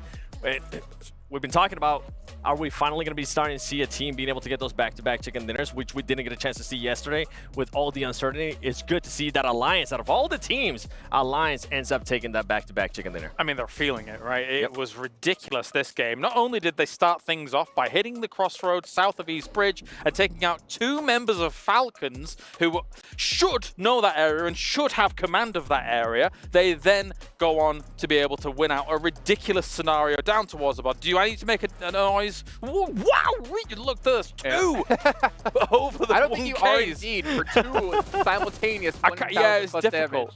But the fact is, this game, it wasn't a team game, honestly. It boiled down to those solos. Tulika coming in for Mad Bull, so important to see because Zerich got eliminated early, and Zerich is typically the player you look at when it comes to Mad Bulls, and for him to step up when they needed it, especially against Vampire there, we saw with the shotgun, that was getting Mad Bulls back in the mix here. What better way? Legends of PUBG Mobile here at the final moments. 1v1v1v1, all on different angles. Alliance having the high ground. Big, pivotal decision maker here for this final moment. It really was. And then for me, Top, I was hoping we'll start seeing Top being able to clutch it up. One of the factors that was a bit questionable out of Team Falcons in their region is their clutch factor. Unluckily for him, he wasn't able to do it, but Alliance, 24 points, and Mad Bulls, the way that that team was able to rotate, we'll talk about that a little bit later, it was quite impressive. They ended up with those 15 points. Alliance might have passed Tianba here for first place, and Alliance, they're guaranteed. guaranteed through to make it to the main event now. So now it's all for them about how many more points can we score to potentially take home, what is it, 70 grand for first place here in the group stage? Big stuff. I mean, yeah, and the difference in which both of these teams have been able to make it to the top as well, right? Tiamba, no win under the belt just yet. We're Alliance 3. They were the first to get 2, and then they were the first to get 3 straight away right after it here for the tournament.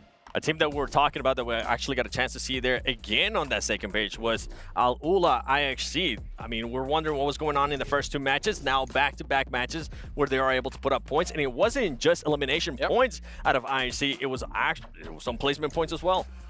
Yeah, very true indeed. And we're taking a look at the second page. You can see Team Liquid there off the back of their start with their win. They have been a little bit quiet, to be honest. Yeah, a little bit. A lot. I think Team Liquid is able to thrive in situations where, again, as I mentioned earlier, where they control space, but they need to be able to control, in controlling space, they need the lobby to be a bit more predictable about how things are going to be moving in around them. Again, there's a bit of chaos right now in the first 2 days. Chaos was the perfect statement for that last match, too, considering the zone we had going very far southeast, 50% of it was water. We saw multiple teams, Team Liquid and Vampire, both take into the island as well, where obviously Vampire came out ahead in that one, but that was not an easy zone to play whatsoever. It really wasn't, and for me, Vampire decided to make the push towards Mad Bulls. Mad Bulls was able to defend that compound super well, considering that they moved in super early too. With Mad Bulls, their early rotations, we've been talking about this, and it's something that we were talking about it yesterday, and we're starting to see it more today too. Those early rotations from most of these teams, being able to set themselves up, being able to defend a compound, if you are able to get into a compound, has been working wonders.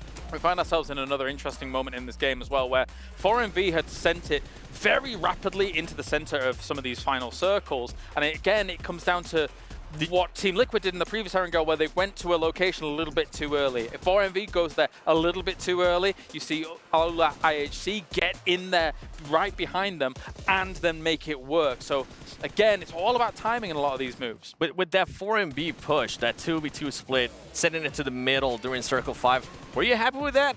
No. Because I was not, man. I was. I actually, we were talking about this. I thought that they were going to be sending it towards Falcons and then clearing that area and then controlling the compound and then working the way out. But once I saw them split, I was like, oh, no, this is not going to end well. Oh, we're taking a look here at our overalls, and Alliance have been able to do it. But as you always point out, seven placement points outside of their chicken dinners, whereas Tiamba has 29 points outside of their chicken dinners. Night and day between the two teams. But nonetheless, it's been enough for Alliance to get themselves through into the main event. Alliance, I'm not complaining, all right? If you're going to be getting back-to-back chicken dinners and you're going to continue to get chicken dinners, you know what? Do whatever you want to do in regards to those playing points. I want to look at D+, and it's a team that I'm going to keep a close eye on because besides what they did yesterday, let me actually check real quick. They started off the day with 57 points. That means after 4 matches, they've only gotten 2 points, and it kind of goes along the lines of what you were talking about, Kyle, which is that team just kept getting blessed. They were able to take advantage yesterday, and it started to look like a fluke. Man, it's been a non-starter today, hasn't it? Only the points on the board. And again, you know, we've seen you pose the question of, okay, how are they going to fare when they have to chase the circles a little bit? And unfortunately, it's been kind of catastrophic. It's not been great. You know, it's been absolutely awful. Boom Esports here. One of the few teams who have played out 6 matches so far and being surpassed by others. TJB, Alula IHC, Team Liquid, even Falcons knocking on that door. It's getting some rough times for some of these teams in Group Yellow, which I think we're kind of all having to agree. Group Yellow is definitely looking like to be the weakest group overall. Yeah, 1 through 8 has been completely painted red for now, but beyond all of that, I'm expecting in the next game or 2, teams like Reject, who by the way, Brute Force have now taken over. I'm expecting these guys to, if they don't do something, they're going to be falling down beyond where some of these Group Green, or the better performers in Group Green, are going to be actually able to push up. So if that happens in the next game, something needs to happen for these guys. Something needs to happen indeed, and they're starting to run out of time as well. Remember, this is the last day of play here for our Group Red, and it comes down to tomorrow with Group Yellow and Green still to play. By the way, Seven, I'm going to challenge you here to do something here that you're probably going to hate me for. Did you know, if you follow PUBG Mobile Esports over on TikTok, up from now until July 30th, and post a video of you doing your favorite victory dance, whether it's in-game or out-of-game, you're automatically entered to win potentially up to $3,000 in virtual gift cards. And I want to see what kind of dance you got going on here, Seven, for us today.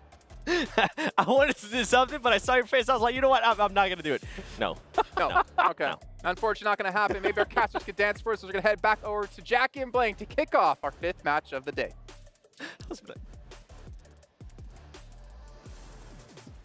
Udo Alliance currently #1 in the crowd right now. You know, if anyone's dancing, it'll be Udo Alliance dancing on top of the death crates coming through from the rest of the squads here in the lobby, because they are taking names, taking numbers, putting up points here, and it's going to be incredibly hard, if not impossible at this point, to drop them out from that top 12. Oh, yeah. If you're dancing on at home and want to get your victory dance in, get those fingers up, do the one finger blank, because all it takes is one man. Leon's proving that individually with some show-stopping maneuvers and giving it the gravitas that this grand stage really deserves, right? There's no better time to make a play like that than in this building. Match 4 as well.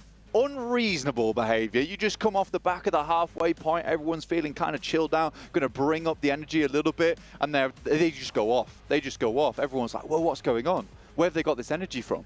It's Pepsi Max. Oh, yeah. It's refueled them, tanked them up, much like the path plane that's now departing. And, of course, like, you can be refueled if you grab yourself the GT20 Pro as well, Blank, so you can be dialed in no matter where you are in the world when competing in PUBG Mobile. That's what you need to do. This phone looks awesome, plays awesome. You need to grab one at the end of the day. But here we go, heading into our 5th match here. Miramar's all the way to the end of this one. We've got one coming up right after this, but stick around because this has been a slobber knocker of a tournament so far. Just plays galore. You never know what's going to happen next. You might do now, though. Alliance might just keep putting up numbers. And I said it might be very difficult for them to drop out the top 12, but it might make it even more difficult for teams to jump into the top 12. You're playing alongside them, and they are just stealing points right now. Yeah, they can gatekeep. Like, they really can. Big time. They've got control of the ladder at the minute. In a game of snakes and ladders, Blanks, it's all about trying to climb those ladders and avoid the snakes, but it's hard when they're poisonous and they're winning 1v4s back to back to back. Dude, you're talking about snakes here, but Leon's, as a solo, more like a hydra in that last match. Unbelievable plays coming through from this guy. But at the moment, we have a very much Western-leaning playing path, dropping a lot of teams into uncomfortable positions. At the moment, you got IHC up towards Monte Nuevo. A couple of teams giving ground towards them. Reject dropping towards San Martin. A lot of teams probably going to be getting on their bikes here, getting in their buggies, trying to head a little bit further up towards that northeast side. Will limit the loot time, though. That is the big thing here for a lot of teams. Teams like D plus Kia, IHC, Brute Force will be looted and booted, ready to go in this game, but they will have to push through a lot more teams than a team like Team Liquid, who is already heading up towards that northeast side. I'm going to do it again. Who's going to win, Blank? Bro, I think I'd be remiss not to say Alliance. Yeah? Really, yeah. I think that's a fair choice at this point. I think kind of rude to go against them. Yeah, a hat trick's on its way, apparently, but we'll see. We will see. Currently, they're down towards that south side, playing around Los Leones.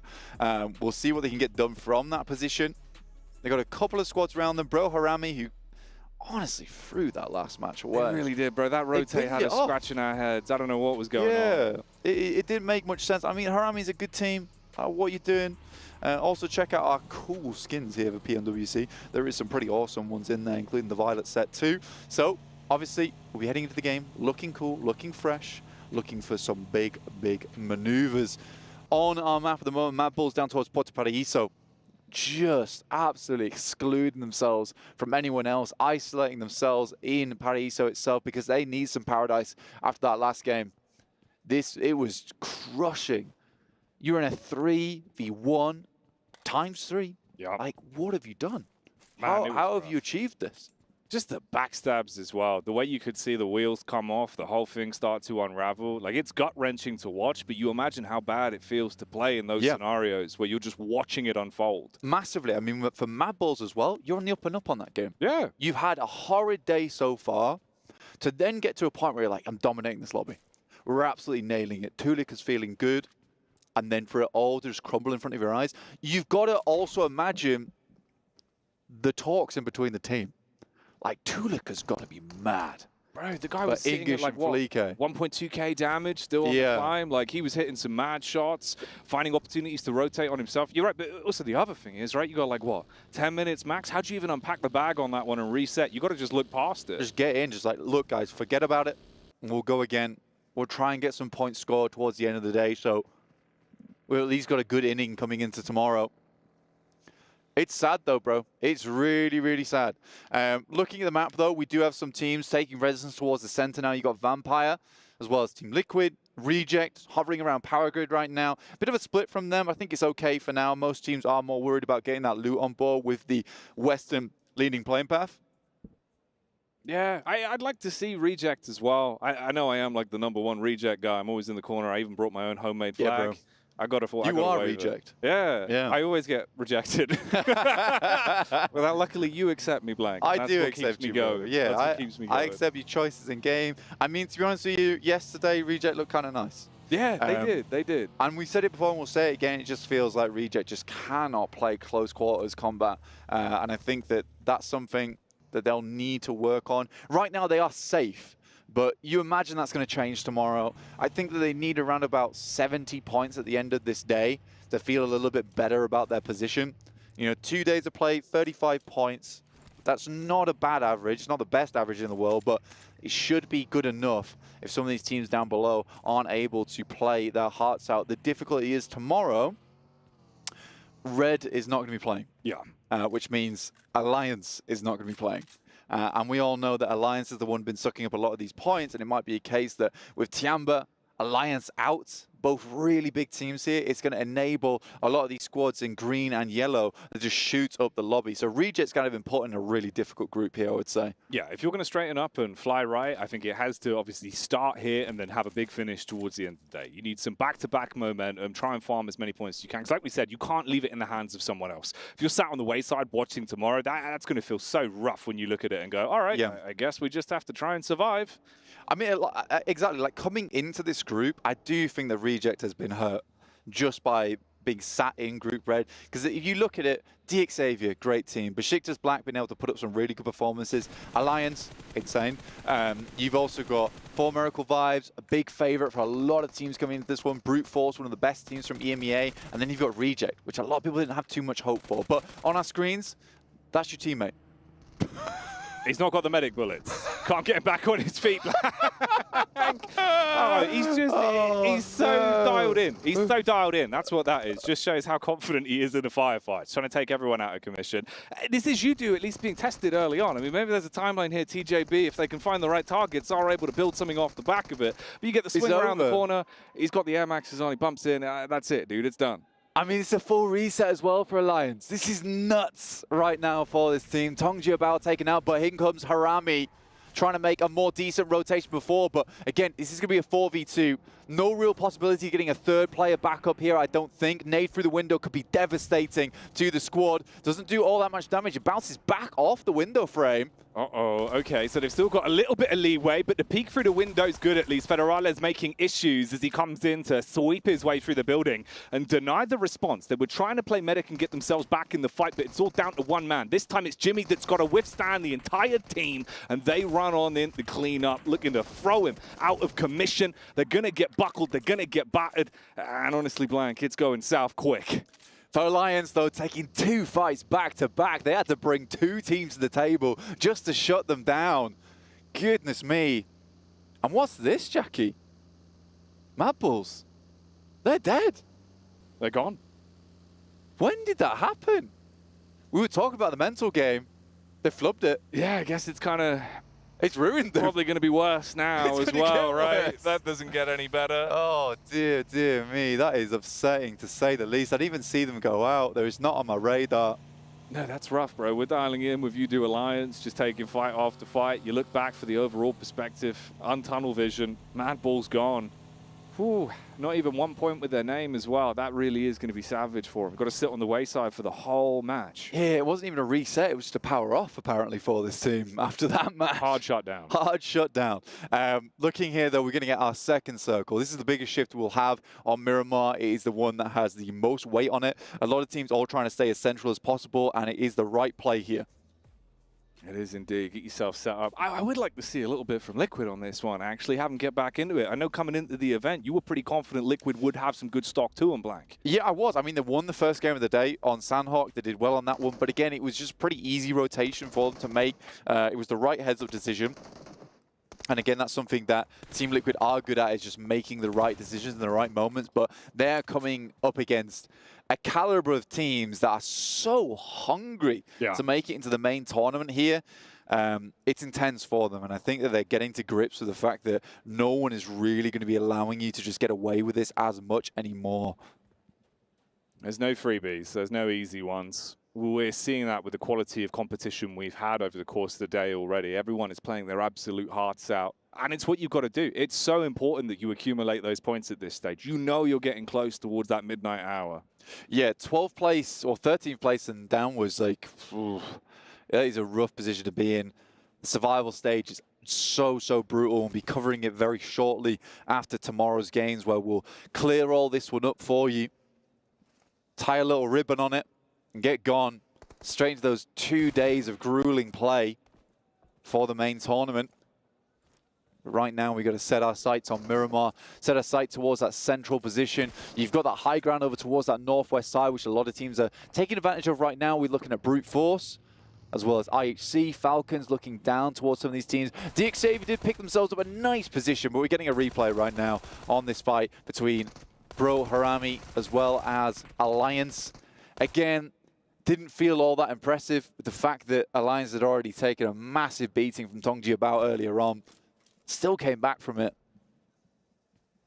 Yeah, I mean, I suppose as well, you know, we're talking about the potential of the point hoover that is just going to be sucking up so many of those points and bloating in that first place. At least there you starve off that potential. Still found a way to get themselves 4 elim points off the game as well, though. All things considered, it's been a pretty good day in the office for them. Breaking the triple digits, they're looking at around about a 9-point average per game, which is nuts. Probably higher than that because we've not even concluded our 6th match. I think at 120, you're on a 10-point average, which is sort of CCT levels, you know, championship caliber team. Also defined as gross. Really quite outrageous. I would give you that one as well, mate. Yeah. It's filthy. You know, the way they've been playing. We were really impressed yesterday, and I think they've only leveled up more. So if that's something where that power level is going to increase, bud, you look in towards the main event, boy, that could be absolutely outrageous if they can maintain this. Obviously, tougher competition, but it could be tasty. Yeah, I like that viewpoint from Chips there. Just looks over, sees a flaming UAZ across the horizon. I don't know what's going on there, but it doesn't look good. Next circle did hit whilst we were rambling, yapping on the broadcast. Head down to the south side here, cutting out a lot of that high ground up towards the northwest and more centering up towards Picardo. And a Picardo finish is always fun. Get the crate drop, see if anyone's able to pick this one up whilst we're waiting. But yeah, down to 13 teams already. The fact that we've already kicked out 3 from the lobby this early on in Miramar is pretty massive, considering how big the map is as well. Yeah. Like, you're not expecting teams to come into close contact so early, but with that playing path, it just clumped everyone up. Yeah. Feeling like you want to force the fights a little bit as well. As soon as they saw that opportunity onto YouTube, it makes sense why that one occurred. The Mad Bulls situation's a whole nother kettle of fish, but... Yeah, we don't talk about that one. No, we don't talk about Mad Bulls Fight Club. We do not. I don't want to talk about it, really. I think I'd prefer to have the boys just have a bit of a reset for themselves. Guys that have been casting for a long time, and it just doesn't feel good seeing them have this sort of display here. Feels like a team doomed to the bottom 12, really, at this point, unless there's an absolute change in performance tomorrow. D plus Kia, Talon, try to head over, have a scout. Is instantly sent away by Osal. Nice lob on the nade as well. It was clean damage. Ooh, they really want to follow it up with the Mini 14. A few pot shots going out. Yeah, bandage yourself back up and try to get away. Almost had him as well. I think one more shot. Headshot would have done him in. Popped him out the back there. Scout that could have gone very wrong for Talent. Equally, at the moment, not doing so hot for themselves. 23 points currently on the games. Got to remember that they have only had 1 day of play, though. You sort of compare that to a Tiamba, who it was all the rage earlier today. Just broke their triple digits as well with their 4 eliminations on this game. I think it must have been Tiamba that took down Mad Bulls in that case. Love to see a replay on that one. I'm sure that we'll have it either on the desk segment or on the recap at the end of the day. Who knows? I couldn't tell you right now. I don't have that kind of power. We'll get you the Mystic Ball. Thanks. You can divine it out. I need it. We'll have that set up for the rest of the event, don't worry. For Miracle Vibes, though, I don't know if they'll be really able to use that ball to assess the situation here, because all they're living in right now is the present that results in them taking a ton of damage. Opening shots getting whizzed onto them. It's been a bit topsy-turvy for them over the course of the day, and again, here they're going to have issues. Tiamba, though, going in. This is what they do best. They like to try and converge on a unit together and see if they can swipe their way through. Talon do bring the claws out, and they slice back. Bond down, looking for the close quarters compound fight with the DBS. The team trying to reset. You've got Talon on the outskirts as well with an nade. You can get a nice lob on that through the window, potentially cause some issues. And issues are what are happening here for Tiamba Blank. It's not getting any better on this one. Nice bounce on the nade there from QZ. Is it going to be enough, though, really, as there's just damage pouring in through the windows at the moment? QZ has had some incredible moments for himself, burning now at the top of the stairs, taking a lot of damage off the back of that one. Nade going to be sent around the side. Could have been a huge DBS shot. What was that? I heard the shot. It was on target. It felt like it just didn't hit. It looked like it just didn't hit. It felt like he was set up for the play, right? The instant sweep down the stairs. I'm baffled, Blank. The bullets have just flowed round him. On either side of his body, there was 2 players there. Right in front of him, dead center. He was set up for it. Could have been success on the stairway. You clean tube.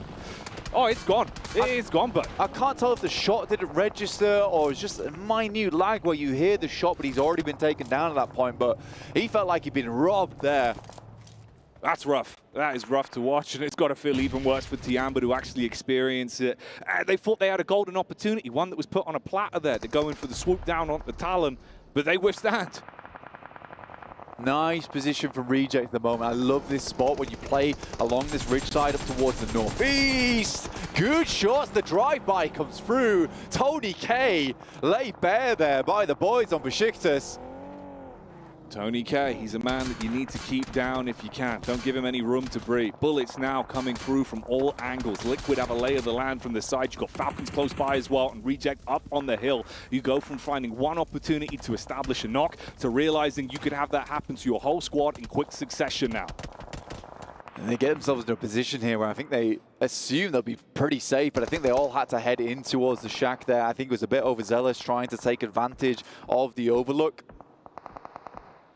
There's too many teams looking over towards that position right now. You've got a huge amount of squads who all move nice and early up towards that northeast side to get away from that western plane path, who are now all just stuck in a room together. On the other hand of things, if you cut this circle down the middle, you've basically just got 2 teams out on the west. But the Xavier as well as IHC. Nice shot from Jappy, though. Taking a couple of pot shots as they find that opportunity. You look to set up with the response. I mean, Brute Force have a little bit of leeway in the back line, but the rest of the squad has taken so much damage that it's crumbling away. Any opportunity they might have really had there now looks like it's starting to crumble. Whereas you've got the Bro Boys starting to push up, looking to clap back. They've got the brass knuckles on, Blank. They want to commit to this one. Left, right, good night here on the Brute Force team. Like you said, they've got the force, they're brutish, but the defense is not there. Wearing the Barbarians outfit here. No knight in shining armor. They're bruising here in this game. Cruising for a bruising and not the way they would want it to go with how this one is starting to pan out. So many squads on top of one another as well, and that utility really will go the extra mile. Looking to see if you can get those nades on target, take the vehicle out. They know where Vampire is. You really have to try and provide yourself a bit of cover here. Heal yourselves back up and reset from that. Circle about to pop here. We're waiting to see where this one goes because it can favor a lot of teams.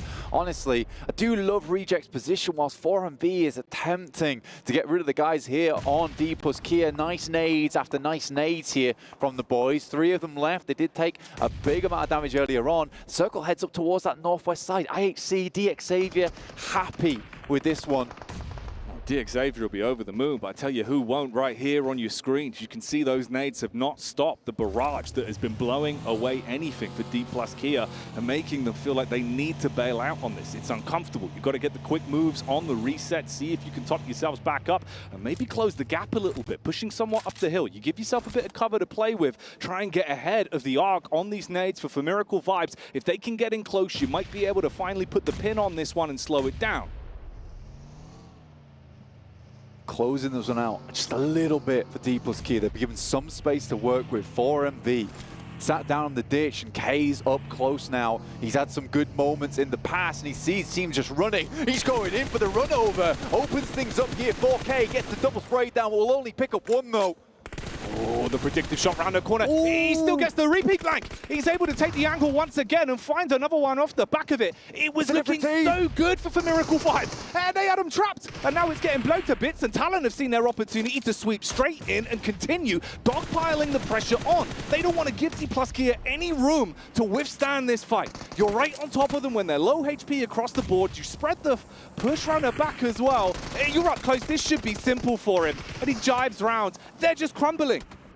D+Kia's had a hard task ahead of them. Just one left with chips here. Osal on the floor, crawling round, passing that information back, but this is a big moment now for Chips. Can he weather them?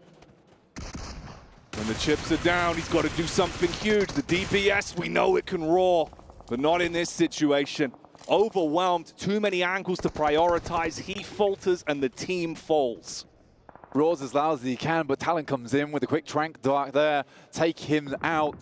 Tiamba couldn't handle it either. Just added to the amount of pelts that they are having on their backs at the moment. We're back on Reject side.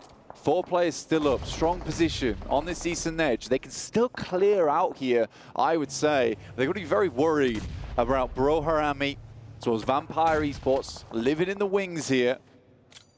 For me, it's just if they can maintain the distance. When they've got space, it's fine. We've seen them hitting huge shots on the snipes, on the Mini 14. They're able to establish that control. When you get in close, it feels like it goes wrong in close quarters combat. So Reject needs to play to their strengths on this one. It's not going to be as easy as saying that. There's pressure being applied from the other squads that are looking to advance. Liquid as well, finding slight opportunities to take pot shots, establishing chip damage back over onto Vampire. Yeah, Reject playing kind of scared here, but I don't think he can at this point in time. 46 points after 2 days is not enough. You need to start picking up points right now, and they are thinning as we speak. 32 players, left alive. And only so many of those points are available. 28 eliminations, but with the amount of action that's going on, Falcons coming up to have a little peek over towards Team Liquid's position, and just nades pouring over the top towards Harami. Vampire trying to clear them out off this high ground, but it's very tough. Ooh, Osio took the peak as well and got flicked on by Falcons in the meanwhile as this fight carries on in front of our very eyes. You've got trade, but it's all about a nade. That's what's going to blow him to bits blank. Goodbye, Vampire. A stake in the heart for that team. Insane nade from Bro Harami. I mean, they sent back, what was it, 7, 8 nades up towards Bro Harami. They just need the one. Well placed, a detonation. They've been eating nitro for breakfast because this game's getting explosive right now. Things are starting to heat up inside of the battleground blank. Meanwhile, DXavier, they're still chilling. They've had control for so long in a comfortable position whilst the rest of the squads are forced to fight it out for any sort of rotate. Reject just not able to do too much here. I mean, Team Liquid, they're playing the slow game right now. The Knight on the Horse move to D4, playing it tactically, but it's Bro Harami bringing the C4 over towards Vampire Esports, attempting to just blast them back, and I think that they can carry this one on. They got the full reset on the loot from Vampire too. It's just this vehicle, they have to send it in, but Duello with the M249, the big gun in the back pocket, ruins their day. Throws in the clip and lets it rip. Everyone taken down in seconds there as the meaty weapon claws its way through them. Reject. It's looking like it was starting to go south, but if they can bring the energy back after commanding respect in that fight, could still have a good run ahead of them. Falcons been testing the waters for a long, long time, and they're starting to go from lukewarm to very, very hot quite quickly as Team Liquid has been keeping a lot of teams around them at bay. In the meantime, IHC, DXavier, living in their own land, really. Not much happening on that side of the map. They're just safe. They're out of the fight. They don't want to get stuck into it if they don't need to. Just look for an opportunity, maybe one that could be presented by Lamborghini's rotate. He's starting to pull up stealth style around the back of the compound. You're at a peak right now over towards Falcons. A really nice little off angle for them. I don't know what IHC is doing. They had a great position over towards that northwest side, but with Demo getting knocked out, as DXavier solidifies their position Reject using that high ground to push Team Liquid back. This could be a good game for them, but it's a case of getting back across towards Talon, which is going to be the difficulty. Talon trying to hold back the boys from IHC. They're a tough team, they're a strong team, they're an aggressive team, but playing uphill, never simple for any team in PUBG Mobile. Talon have popped the smokes, and they're looking to leave them broke if they find an opportunity to peek down onto IHC. One man's gonna fall. Demo taken out of commission. Meanwhile, Reject, they've been causing so much infighting from both Liquid and Falcons. They're finding snapshots into the backline each time and making it uncomfortable for them to move, so they're just taking shots at each other, whilst Reject is sitting pretty. Talon is still just trying to hold this push as well. Slight moves up the hill. There is a tag back. That's Lamborghini that was building the flank. He gets one shot off onto Sarah. Yeah, heading down there now is a very bad ordeal. Here's the off angle we were talking about earlier though from Lamborghini. You spotted it, you sniffed it out, and he has spotted the guys on Falcons too now with the binocs, looking to make it uncomfortable with Chua though. Circle starts to move in. Do they pick him up or do they go on as 3? Pretty uncomfortable as well for the fact that they haven't had to do too much in the game. They're losing a player at this point, at this very exact time in the match is so uncomfortable to deal with. Looks like Lamborghini's hopped in the vehicle trying to make his move, at least now walking back on his feet, potentially going for that pickup on Chua, as they know it could be really lucrative to have the 4-player squad alive the longer this one goes on, especially with the damage that's being established to the other teams, like we're starting to see here. Falcons, they've been getting pushed from pillar to post. They've had nowhere to go. Liquid have always had their pathway blocked. They knew Lamborghini was in the back, but with him moving off, they get an opportunity to dive in the vehicles, try and create some space, try and cause some issues. There's a smart move there. They had to make it. They had to make it now. But look at this. Chief just ripping them to pieces on the side. Regiocio will actually slap back there a little bit over towards the guys on Team Liquid. But it's Einix from Talon who's got behind them. Can Reject stay underneath, stay undetected for long enough? They're able to play out this game. They've got a good bit of cover, but they're all inside this shack. One nade could be the difference between them and this game. They draw the crosshair off slightly with the peek up towards the backside, keeping them guessing. They're so close in elims right now, competing amongst each other. Talon with 8, Reject with 7 to their name. But like you say, they're in a bit of a bad spot. You've got to build off the back of it. Hope you get an opportunity presented by some of the other squads that are firing bullets uphill towards Talon's angle. Man, it felt like things just got real intense in the PMWC here group stage. Teams are gunning for these performances. In comes Cardozin, not going to get very far though as Sarah spots him with the AUG. We'll put an end to them. 4 eliminations, not quite enough. Good shots from Axel, though, on Talon. Takes down Duello, leaves Reject as a 3. Dick Xavier were able to pick up Chua, and for good reason. That guy is sick with the nades. And in geometry like this, you desperately need someone who's able to just clear out those ditches. They knew they needed him. And Lamborghini, his mission was a success. And the damage he did previously as well, that's going to put them in a good mental space to try and see if they can bring this one out. You're going to have to start getting a move on though, Blank. Things don't come easy now. All these teams on the eastern side, a really difficult rotation for them to make. They've got to slip down this hill. For Reject, this is slightly more comfortable with the fact that Talon's going to have to move off this high ground further towards IHC zone. But look at this, man. What a great viewpoint we've got right now on the bird's eye view. Just looking at this position that DXAV's got set up, it feels like it's in the bag for them as Talon just starts to take casualties. Yeah, it could be a game-winning spot for them if they can just deliver when it comes to actually hitting the good shots, the money makers. IHC, it's been a bit bumpy on this one. They've had opportunities, but it's felt like it's been so rough on the rotates. Meanwhile, you've had Reject trapped inside of a building for so long. They knew they had to move. They start to fan out, but you're giving isolated fights where they can take 2v1s, focus the fire, and shut a man down. That is just the solo of Falcons as well. He's really revealed himself. He's put a target on his back for the other squads. Reject slow it back. IHC get pushed in. They're looking for the bonnet. They want to run him down. He turns, burns onto Misery that's now going to be feeling that emotion, and they try and keep it going. All right, Talon taking hot shots. You've got the fight back from OCO as well onto Falcons, who finally finds the solo and shuts that man down. Issues being arisen. What? How on earth is he still standing as the vehicle whizzes by? Godless still alive for so long here. Doesn't need a god because he makes his own miracles, apparently. Nades over the top from Rogue. Will take out another. This is intense, Jackie. Incredible plays here coming through from IHC.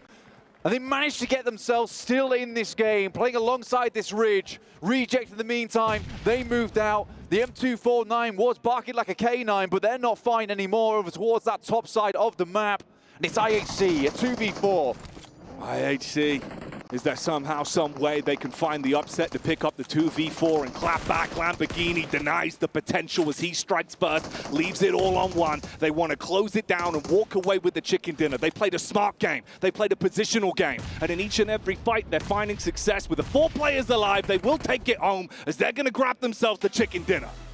Great game there from Xavier. Honestly, it didn't look too impressive, but you take that high ground, you see it still in the circle. I think what was impressive from Xavier there, you know, they're not elated on that game. It's no surprise because it didn't take too much, but it's the fact that they were constantly looking, constantly spotting these other players in the lobby. They had great ideas of where everyone was in that end game to ensure that ridgeline was basically the winning move. And we called it really early on that that is just disgusting to play against. But awesome game from a lot of teams. Anyone on that eastern edge, my heart goes out to them because it was a tough match to play in. It was a scrap. It was an absolute scrap. You know, you're looking at that consistent fight between Falcons, Liquid, Reject, where they were just all taking pot shots consistently. One knock, one res, one knock, one pickup.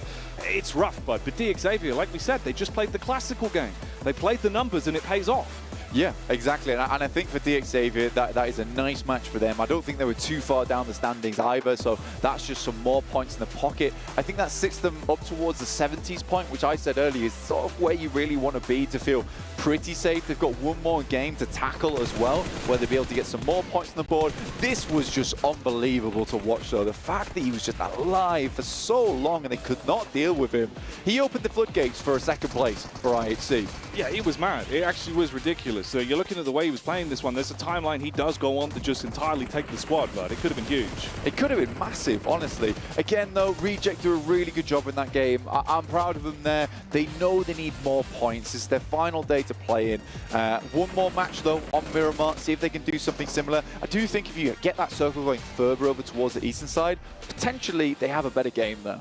Potentially, but I tell you what, we've been getting good games all damn day. It's been delivering here today, Blank. It's been a good day. Day 2's been really quite spicy. Yeah, I've been loving it. It's like we said yesterday, it's full of jalapenos, you know? It's the jalapeno gameplay. I love it so much, but things are still going to get more spicy at the end of the day. In the meantime, let's head to a quick break.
là một thành viên mới của team DX thì em cảm thấy rất là vui và hãnh diện khi được là đội tuyển đại diện Việt Nam đi thi đấu. Còn về mặt em có mặt được ở trong đội hình chính thức để thi đấu giải đấu này thì em đã bỏ công tập luyện chăm chỉ và thích nghi với team, thích nghi với một đội hình mới nhiều. Mối quan hệ của những thành viên trong team thì em thấy rất là thân thiết, hòa đồng như anh em sống một nhà với nhau. Còn vị trí và vai trò mỗi người trong team thì Lambo thì đảm nhận vị trí in-game leader, Brazil thì là cover cũng như người scout trong team. Còn Shadow thì là tanker, Chô Cóng cũng là tanker. Em là tanker trong team. Sau những sai lầm ở PMSL vừa rồi thì bọn em cũng rút ra nhiều kinh nghiệm và học hỏi nhiều hơn, cũng như train nhiều hơn mỗi ngày để tham dự giải PMWC này một cách tốt nhất. Cảm ơn mọi người đã luôn theo dõi và ủng hộ team Deceiver và mong mọi người sẽ cổ vũ cho đội tuyển mình trong thời gian sắp tới đây, giải PMWC này.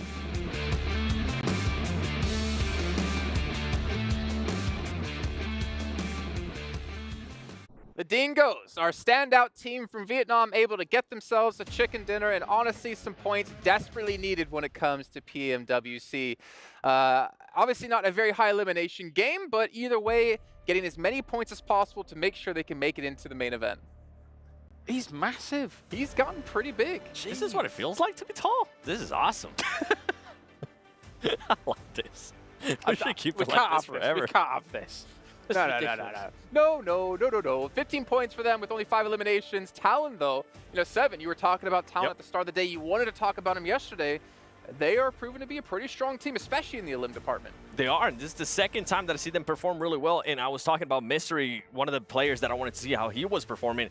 So far, he has been performing really good, too. Al-Ula ex-IHC, though, I want to keep an eye on that team. We were talking, I think it was 2 matches ago, how they were only being able to get elims. We were talking about the IHC that kind of won PMGC by them being able to win elims. Guess what? Now it's 2 games in a row where they've been able to get the elims, and on top of that, they've been able to get the placement points. Well, not only them, but looking at Harami, considering they were in 23rd place with 9 points, they pick up 10 points in this match to help catapult them up because they're desperately going to need it. Yes, they still get to play tomorrow, but it's not like things are going to be easier tomorrow. Well, they might kind of be because Group Yellow. Yeah, maybe. We'll see. From what we saw from day one. They find themselves in a really difficult spot, right, when it comes to just being put into Group Green. The fact that there's all these insane teams and Harami's going to have to try and compete against it. He's so tiny now. It's great. I love it. That's what she said. No. What? Anyways, okay, we can come back. We'll let you back into the mix here. Trying to play around with the studio, and that's kind of actually how short he is in person. You can't really see there is an elevated ground below. It's not like I'm tall, by the way. No. But you are taller than me. We can do our segment like this. We can do a segment like this right next to each other. All right, let's see it. Which is unfortunate. We're looking at the highlights. Yeah, we can look at the highlights here. We had some sick nades as well come through. Was that Talon on the Vampire, if I'm not mistaken? By the way, not sure. DX, we've been talking about this team for the longest time in regards to how passive they play. And you were talking about how you think maybe they're playing passive because it is going to be the last 2 matches for them. I feel like they're just playing the way they've been playing the whole time, Jason. And he's still on a box. You just can't see it. Yeah, I think we're having a couple of teams we did talk about before, Claris, with playing with a little bit of hesitation. And I think we're kind of seeing it more clearly here, especially for teams in Group Red, because this next match is their final match until it's decided of who potentially is going to make it or not. Yeah, and this Miramar Circle kind of exacerbated that a little bit as we take a look at the overall leaderboards. I mean, like, the Circle didn't allow anybody to head towards the center for a long time because it was so edge-heavy. So very, very difficult for all of these teams to try and get something going towards the center. That means all the crashes were happening on the edge. That means it happens a circle, 2, even 3 circles earlier. Very difficult. Yeah, and for me, I mean, we're going to have to talk about it. You were just talking about it too, Jason. With Group Red, they're going to be playing their last match. D plus Kia today, I mean, after such a dominant day 1, we're left wondering, was that going to be a fluke? So far, it's looking like it because this team... gotten a single placement today. It's just insane. They've only gotten 5 points today, and it has all come from eliminations. And luckily, we're seeing this now, because if we would have seen them before, they got 3 more points this last match. It would have been even worse. Well, I hate to be the bearer of bad news, but no, I love being the bearer You love of bad it? news. Yeah, what am I saying? How are you? Yeah, but it's evil Loris. No, I think D plus Kia, obviously yesterday, they made me look a little bit foolish in terms of like their initial placement with how things were going. But again, the circles came to them, and when they've had to chase today, they've not been able to really solidify themselves in some of these games, so it's tough. Look at 7th place though, Besiktas. We have to point them out really quickly. 20 placement points outside of their win, but 24 elims. They have the least amount of eliminations on this top 8 out of every group or every team in Group Red. That's not a good sign for them, but they are playing, it seems to be like, just to try to qualify at this rate. But 24 limbs, this is not going to cut it. If you want to win PMWC, you got to bump those numbers I mean, we've got 3 groups, right? And if you're taking 4 teams from each of those groups, likely Red is going to be hoping that it's probably their top 4 that are probably going to make it if you're averaging things out. That's not how it always goes when it's 3 groups style, but the 4 that are at the bottom in Red have to be very, very scared about this next game. They really do. I mean, with the ways that some of these other teams are playing, right? Talon Esports right now at 38 points. On top of that, Ula IXC, with them being now in the top 12 as well, that's impressive. And then we're going to be looking at some of the other teams that are going to be coming in tomorrow when Group Jello comes around, like DRX. Boy, I guess with the performance that Harami just had, it's making DRX performance look even worse from day one. DRX, I don't see a world. Is there any world? They have to have an insane day tomorrow to try and climb up. And the thing is, that's to try to get top 12. I mean, if they don't do it here, they're going to be sent into the survival stage where only 4 teams get through. And you have, obviously, the teams who didn't make it from here, but you also have teams like Team Spirit waiting for them, looking to make their mark here at PMWC. But speaking of brute force, this is taking a look at their playing yesterday versus today. I know we checked in on this before 7, and they were kind of playing on pace with how they were doing yesterday. But this is the team lowest at the moment in Group Red. I mean, for a team that won their PMSL, for a team that had a little bit of hype behind them, because now they had more international experience. I was expecting a lot more. I was going to be honest. I thought they were going to be in top 12. They have disappointed. I almost bet you Claris is feeling the opposite way. This is kind of how we expected things to go for them. But you know what? We expect to go to our casters because it's time to get underway here with our final match in our 2nd day of play. Blink, Jackie, take it away. Jason, your expectations are correct. Myself and Blank in the building. Last game of the day. The games have been delivering today, Blank. We have had some intense moments from start to finish, but the grand finale, we've been keeping that waiting in the wings, and I can't wait for it. The 6th game to take the cake here. I'm ready to see it. I'm ready to watch things explode on the screens. We head to Miramar for one final time today, and then Group Red's done. That is the big thing to look out for here, is that Group Red will no longer be playing. So let me just rattle those off for you. Brute Force Tiamba, For Miracle Vibes, Reject, D plus Kia, D Xavier, Besiktas Black, and the one and only Udo Alliance. And remember, if you're at home thinking, damn, this looks good, but could it look even better? Maybe on a 144 Hz screen at 120 FPS with low response time, get yourself a GT20 Pro. Just get it. It's that easy. They're flying off the shelves. Super simple. Like Jackie says, they're flying off the shelves, so just watch out. Might hit you in the face, but just try and grab one. You're good to go. Use the defense pan.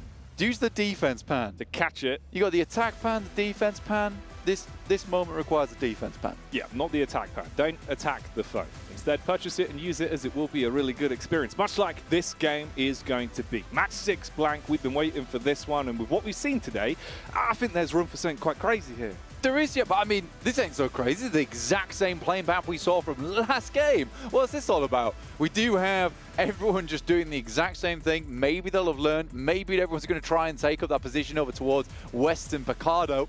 Pick up the same positions that D Xavier and ISC were able to get themselves. Pretty damn good game off the back of. But yeah, most teams heading out once again. Team Liquid, I think they had a chance in that game, but sort of messed it up just a little bit. We'd have a much different circle, though. Less forgiving, much further over towards that eastern side. Mad Bulls might be able to get a good one off of the back of this, considering they'll be dropping pod to Paraiso, but it's a hot drop between Falcons and Tiamba. All right, here we go. Strap in then, as already the action is kicking off. The handguns pulled out to deal some damage as Tiamba.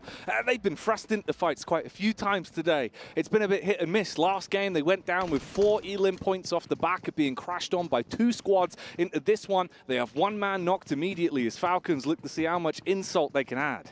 I mean, with the revolve, this just starts to devolve right now for Tiamba.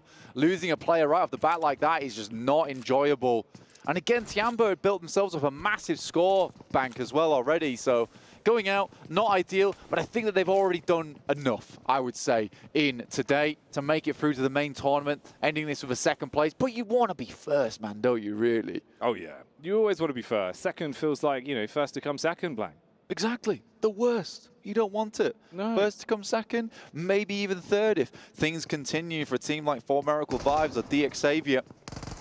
Falcons, though, in 16th place. This fight, winning this one, be able to have a good game off the back of it would be very, very nice for this team because right now their point scoring potential on the day hasn't been amazing. Hasn't been great here, Jackie. Tiamba on the balcony, looking out for some shots here. I'm sure they'd love to take out Alliance in that first place spot. And remember, Alliance will be stopping playing today alongside of Tiamba, so that would be locked in if that's the case. That's what they're gunning for and hoping to take. For Falcons as well, as much as you get that opening establisher, you take the first elim, it's the knock-on effect that could come from this one. You have to clean up this fight without any real issues. You don't want to give away picks. You don't want to lose any players on this, as you're leaving yourself in a detriment of a position throughout the rest of this fight. You've got one man that's been lurking upstairs in the compound for some time, Uzi in his hands. If they come running around the corner, playing the little off angle on the stairs, it could be kind of cheeky, Blank. You got that headshot hitbox, he's ready. I love the fact that he's got the double Uzi. He's got an Uzi in the back pocket as well as a secondary. Stun grenade round the corner, blinds him. Quick Molotov, I like that Molotov actually, that's really good. Heads towards the side room actually as well, so this might actually catch him off guard. He is a solo, all on his lonesome. Tiamba brought down to 3 players pretty early. Here's the engagement. Nice. Bond knows that this is going on, and Bond does respond onto East. He was playing that off angle on the balcony for so long, saw the opportunity to get stuck in. Now, this is what we were talking about. If things really start to unravel here for Falcons, you're going from feeling like, yeah, that was a pretty nice drop, to, oh, what have we done? Yeah, exactly. It's all gone wrong. I mean, to be honest with you, Tiamba's sort of a weird team to be hot dropping, though I do think this is more of a case of the situation rather than the plan. With the plane being so far over towards that western side, sometimes you have to go for something like this. But Tiamba have sort of brought it back here just a little bit. Average eliminations here on Miramar, 1. Goodness me, Falcons. It's gone bad to worse. Since being pipped to the post in PMGC, it's just felt bad for this team. That's one statistic you do want to improve on. Meanwhile, for Tiamba, things looking a little bit better on the numbers game. And XC up close. Oh, he's coming around the corner swinging. He's throwing out the left hooks, the right hooks. He's even got uppercuts to give out to Falcons. And he makes it uncomfortable. They have the numbers to work with, but you still got a bit of a backline. They do find the peak towards the top floor. Bond, lucky to make his move. Can at least go for the medic mission. I mean, the best part about this is that they've just identified where the last player is. Nowhere in the building. They get a full reset on this. Action has to dip out. Knows he just has to wrap this game out now. Needs to snake it through towards the end. Just get some points. 29 points. Total of 30 with the elimination able to pick up early there in that fight. It's not great for them. Similarly for VPE, Mad Bulls, Bro Harami, not had a great day today. Quick replay on the revolver at the start here. Felt like they were trying to regroup on the building. Unlucky start, but NXC, man, with the DBS. It's rough, but they really thought they had that one. And honestly, from the start they had, you're probably thinking, all right, yeah, we can really clean up on this, but not going to go that way. That was the knockback that resulted in just a reset, so it doesn't matter too much. Pretty smart play from NXC as well, because all he shows from that top floor is the micro Uzi. Yeah.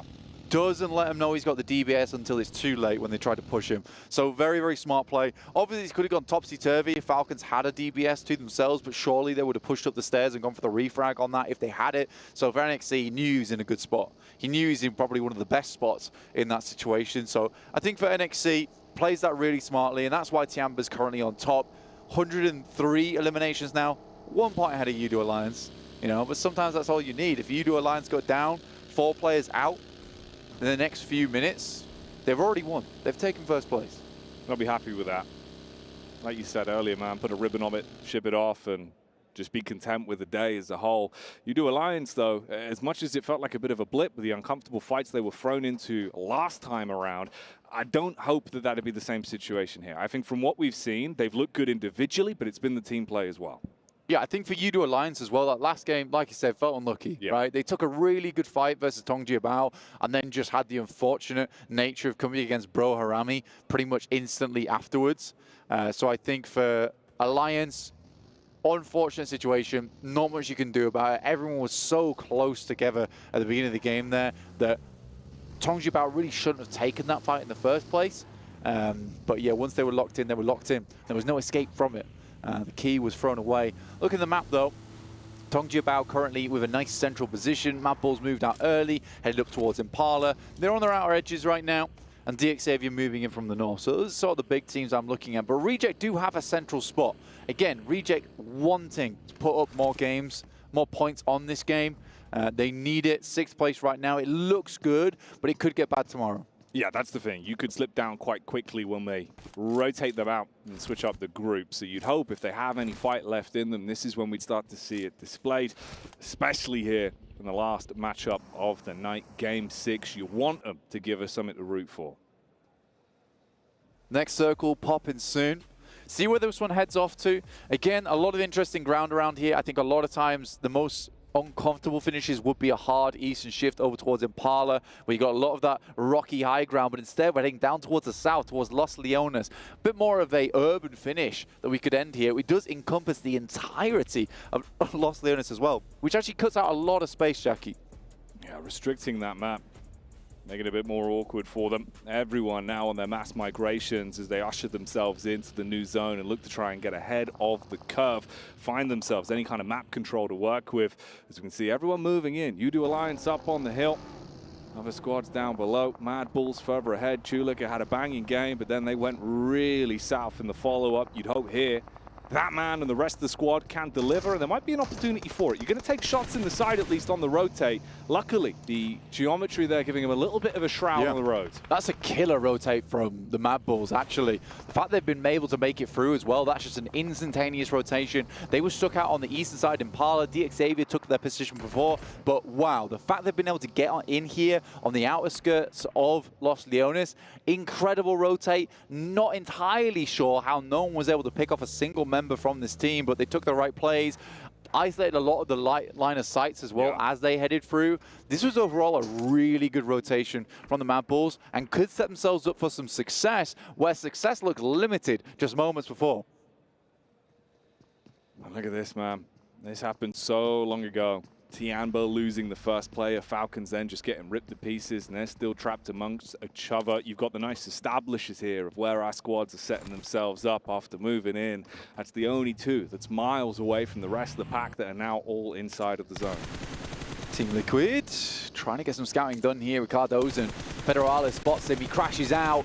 Will need to try and live this one. Tries to get some cover. The reload goes through from Federales and he's behind the rock, but in comes DXavier. Chua here as well. Easy nade for Federales. Only has one nose, has to make it count. First aid kit might go off in time, but no, it will deal the damage necessary to take Cardozo down. Now picking this player back up, dangerous task. Yeah. Probably not one that you want to invest into with the rest of the team so far out in the distance on the northeast.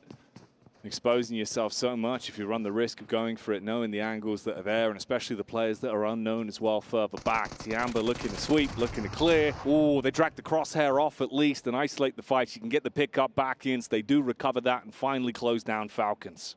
Sort of a cruel game there from Tiamba as well. The fact that they stayed in San Martin just to confirm that last elimination, making sure there's no rat behind them.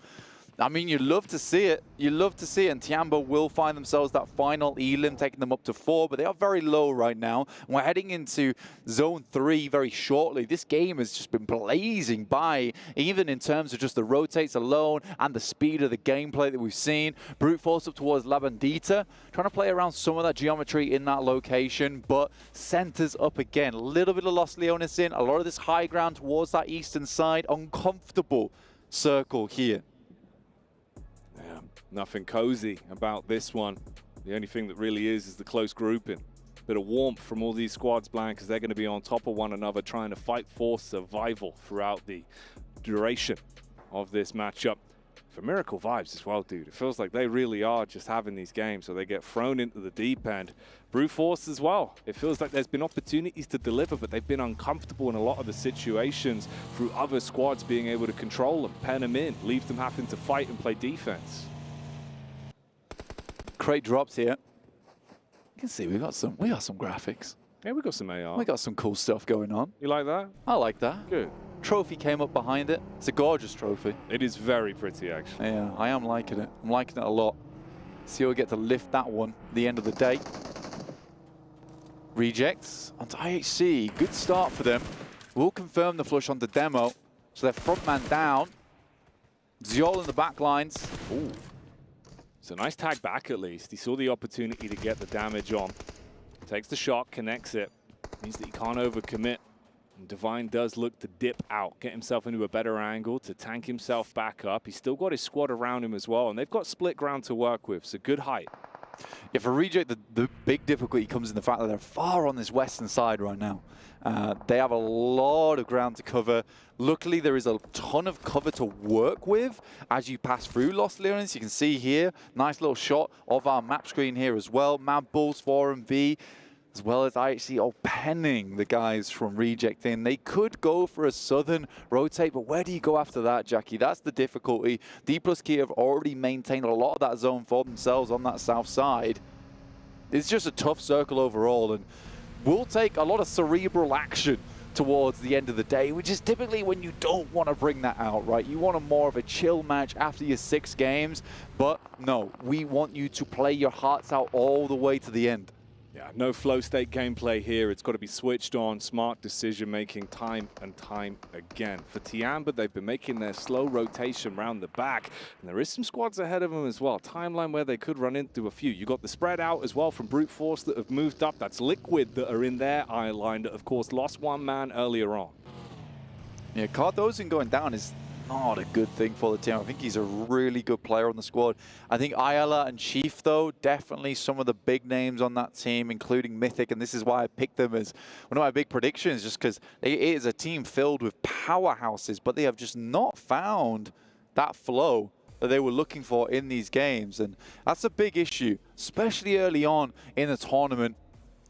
There's still time to bring it back, but you don't want to be bringing it back in the survival stage. Luckily, a lot of those top squads will be going out tomorrow, and maybe Team Liquid will be able to take some of these other teams to task in the more easy setting. Tongjiabao, though, coming through, and Tiamba getting cut out. I mean, they had a long rotation. They put so much investment into action from Falcons. They got that first strike off onto TJB in the backline, but it's not really going to amount to too much. You do get the one full confirmation off the back of it, but the remaining trio has gone down to just a solo. All on one man, barely fighting to keep himself alive in terms of the timing, with the blue biting at him. DX do take a strike onto Brute Force as well from the sidelines. Reject's not done too badly here, actually. I mean, with the circle just crushing in slightly, being more central, it's been given an opportunity to get rid of IHC, which means that backstop, that backline that might have caused some big problems in the future has been removed. It's because the potential to come through. Massive split here from Alliance. It's something they do so frequently as well. On that north side, controlling so much space as they look over towards teams that are maybe trying to get through. Dick Xavier, spot a play here from Brute Force. Should be able to take him down pretty easy with a nade. Doesn't want to expose himself either. Just clean this one up. You see for the rest of the squad how they did opt out to just back off after they lost the first. They didn't like the fight they had to go up against with the Xavier, so they left Freezer for dead and rotated out with that. So another elim going their way as they pick that one up. Bit of a move now, a reshuffle from the Reject squad. For Miracle Vibes do have the height though, up top. Hello. Yeah, nice position. A lot of times you kind of want to come off this one at this stage of the game as the circle comes through, because you know you're probably going to be needing to move at some point. Get your parachute back out again. For Reject, they lost Sarah on that rotate. Could have been a perfect rotate for them as well. All 4 players making it through. Still has a chance to try and crawl in, but you don't want to invest too many smokes when you know you desperately need those smokes in the future to get through Los Leones. But 4MV's definitely not making it easy. Here's Team Liquid. Car's on fire, but central position. At least they're still alive at this point. It's looking a bit iffy for them with some of the engagements they were thrown into, had to split up and cut their losses. You probably will have to make some concessions if you want to survive this one. Vampire looking for the backstab as well as they fire out the shots, getting the tracing off. There is some damage done, but that's from the camp of You Do again as Alliance find that opportunity. Tongji about. The flower coming through, but instantly dispatched here by Besiktas on that northern side. They spent quite a bit of time trying to deal with QZ, but he's making his way in too at this point. Vampire, quite a lot of teams on this northern edge actually trying to play around these ridges on the valley with Alliance, making that split a little bit smaller right now, constricting, controlling a bit more space, a bit more firmly, as opposed to having that split. But a lot of times this is what Alliance does well, it's just accruing a lot of that information early on in the game. So they know what they need to do later. It's what DXavier did last game to get themselves a nice chicken dinner off the back of it. This is such a difficult circle, Jackie. You can see where the crossroads all meet, the high ground that sits all around it. It really is a case where there's at least 4 winning positions here in this game on the high grounds. Team Liquid is desperate for a southeast shift. QZ's not long for this world, that's for sure. I mean, it was pretty brazen of him. I'm pretty lucky that he's even survived this long. Tried as best he could. Was looking for any opportunities, but they were few and far between. So it makes sense in the end. He is going to be shut down and taken out of the equation. From the high ground you once had, he starts to make his move as well. For Miracle Vibes, looking to potentially group back up a little bit here as Reject have given space between them. To be aware of this, so they know they've got that timeline. OCO still looking up towards the high ground, believing him to be there. So seeds of doubt in the mind. Yeah, that's the difficulty, just wondering about where these players are a lot of times for Reject as they pass through perilous ground, let's be honest. Luckily able to get through, but this is the cover I was talking about. It gives you ample chance to get in. They still are on the outskirts of the city and the outskirts of the circle too, but I think that they've circumvented enough of 4MV that this should be a possibility to get in. But with 13 teams still alive, there's been a lot of survivors in this game.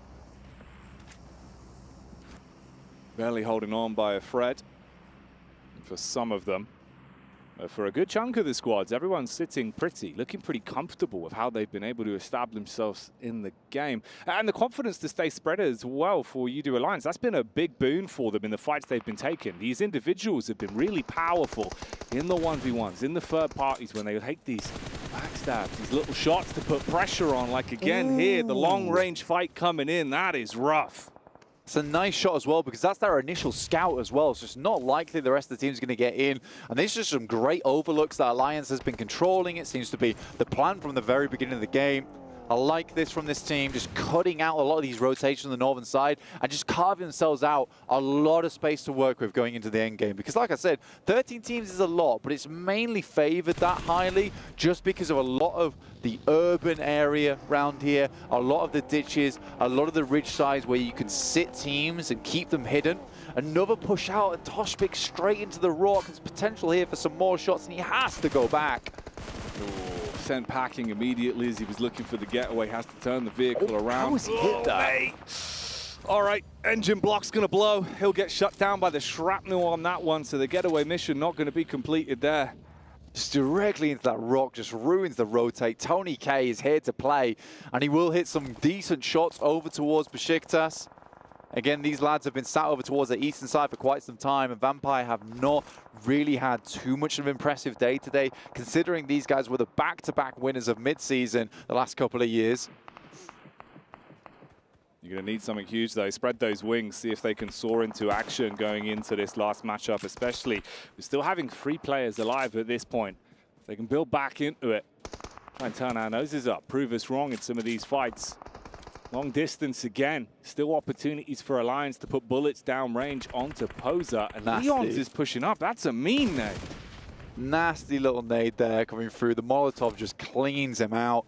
And they've been pressuring them for so long. Leon's jumps into the shack, I imagine, to try and resupply on whatever supplies they have. I don't think that Besiktas was in too many fights, so they should have a lot on those death crates. But here comes brute force from behind. And Vampires are now stuck between two difficult positions, and Leons is just pumping the bullets in. Everyone's looking for damage and the shots are connecting. Alliance are getting a 3B firefight where everyone else is thrown into the commotion, the chaos that's keeping them guessing, and it's working. You hit onto Tony K, a man that we know can make big moves. With him isolated, you feel confident to push on down. Crystal clear vision, the elevated angle, easy for the hitbox, and they clean up. Alliance, 9 eliminations so far in this game. At Tiamba, the little lead they've got, it's not enough to keep Alliance at bay. And they're looking to hit that 120, the 10-point average, which would have been a crazy way to finish out this tournament. For them, at least, in Group Red. I'll be glad to see it, and with the way they're playing so far, it doesn't seem that unlikely to me. Bro Harame in a real tough spot. Nades available for Alliance. Smoke's going down to provide a little bit of cover to peek off the back of. All right, Alliance, there we go. He bides his time. Coil like the Viper and then pounce like an animal in beast mode again. Like you said, there's still nades in the backpack and he feels confident to dash them out now and rain down damage. Man, that's on point. More damage is flowing through. It's just one guy as well dealing this amount of pain. The smokes go down. They're going to attempt to get some of these reses through. Flex comes out from the side. Worried about some of the high ground though, and I think that's reasonable. No one's really looking at this at the moment. Sort of an isolated fight for Alliance versus Bro Harame. Talon up close, the claw's not sharp enough on that one. As D plus Kia are able to respond back, at least in the first engagement that's given to them. The nades are still being rained out as well from Flax, who does even more damage, but finally there is a bit of a response. Two Liquor spots the engagement. Will flush out Cluck as well. So unable to keep going. Jimmy's up close and personal. Molotov goes in. They're all burning. Send out the side, and with the jump shot, will finish things off here in the air. Feels the breeze. His own molly will knock him. The only one that can take out Jimmy seems to be himself here. But he is on fire, literally. Yeah, he's playing that way. An absolute infernus on the team, lighting everyone up and making it uncomfortable for them. Recovery mission is going to be a little bit of an X on his back, though. And the smooth moves, man. Jimmy, he's at good rotation, but good in the firefights as well, Blank. This is what we're talking about. That momentum they've got behind them right now. They're willing to go for confidence plays. This is what that engagement was supposed to be, with Talent looking to take the fight against DK+. It's really looking awkward. I mean, you've got the high ground. They're down towards the bottom of the ridge, priming an aid, hoping maybe that would be a nice tap across. Misery. He's wanted to get stuck into some of these fights. He's had some unlucky engagements over the course of the past few games. It feels like he gets isolated. He goes down easy. If he can step up here, it'd be a big boon for the team as they go for the push up the hill, closing the gap, trying to get those SMGs in close range. The shotgun's causing problems as the bullets rattles off, but it's barely any damage done onto Talon as they are taking shots and cleaning their way through them bit by bit. A D plus key is down. Talon's able to take them out. They tried to unlock the gates there with those smokes, which might have been able to get towards that top side, but they missed a crucial Molotov, which lines up towards that side. It's more missing on the timing, really, because they did stop them from pushing that ridge side for quite a while, but they sat around redesignating the smokes, and I think the difference maker there would have been a speedier push. Team Liquid up against the Xaviers. They try and assault their positions. Some decent nades coming through. Flax will take down Tudica on the rotate there in the vehicle. A lot's popping off here. Nice nade, though. That's a big one. Mythic. C4 thrown on the door. Let's see if they can close their gap on it. They want to get up close, Blank. They're really taking the fight towards the Xavier here. There is shells being fired off all over the shop, inside of the smokes. Hard to contain the commotion that's going on, but the Xavier are on the wrong end of the sword. As the S-lane, it continues to go on as well. Oh, mate, what's happening? A nuts engagement there from Team Liquid, honestly. Mythic goes crazy in those endgame moments, almost wins the trade versus Talon on the high ground, and Reject's still in with their little cool rotates towards beginning the game, just micro-stuttering their way into the circle. This is big, and this is Jimmy's instantaneous knocks over towards all these guys, walks back into his own Molotov. I think he was just riding the high at that point. High ground is the fight that we're seeing before our very eyes here. Tulica again taking bullets from range as you've got Reject on that elevated angle. Meanwhile, down towards the bottom end of it, that's Alliance that have been forced to fight this continuously. Mad Bulls, they got some of the business here. They're looking to see if they can keep themselves alive. Small shroud of the smoke, that's going to dissipate. Bullet will connect off the clean angle as Reject gets stuck into that one. This high ground is just disgusting to play against. These nades coming through, massive one onto Misery. That might just open things up a little bit here for Reject. They get this high ground, they have a real winning chance in this game. Another nade over the top, a good amount of chip damage, but it's Axel who has to be the linchpin here. That one looks close, goes a bit too far. The airburst is not there, and the two players in the back now trying to attempt to keep Axel at bay. But this gives time for Alliance to regroup, reconsider their options. 13 eliminations once again. This has been one of the most elimination-heavy teams in the game so far.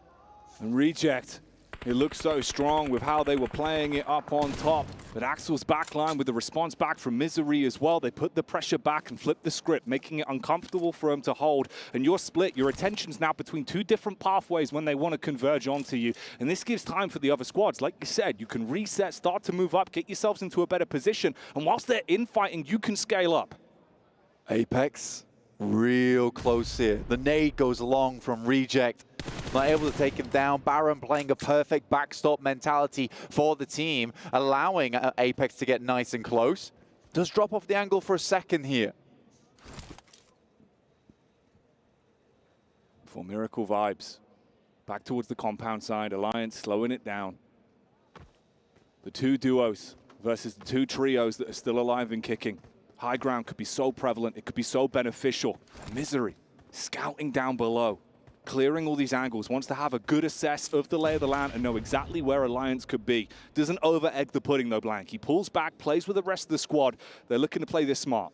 Yeah, for Talon, this should be in the back pocket, right? They just have to play intelligently, not push too far out, and not shake the boat on the top of this mountain. Because the opportunity is here for them to get a ton of points off the back of this one. But again, this is a team that has been struggling in the group stage. Alliance underneath, biding their time. You wouldn't believe it, but we're in the final circle here. This is going to crunch everyone in, and it's very dangerous for Talon because they've not been able to get enough done at this point in time that the circle's going to push them off that high ground into the jaws of Alliance and 4MV.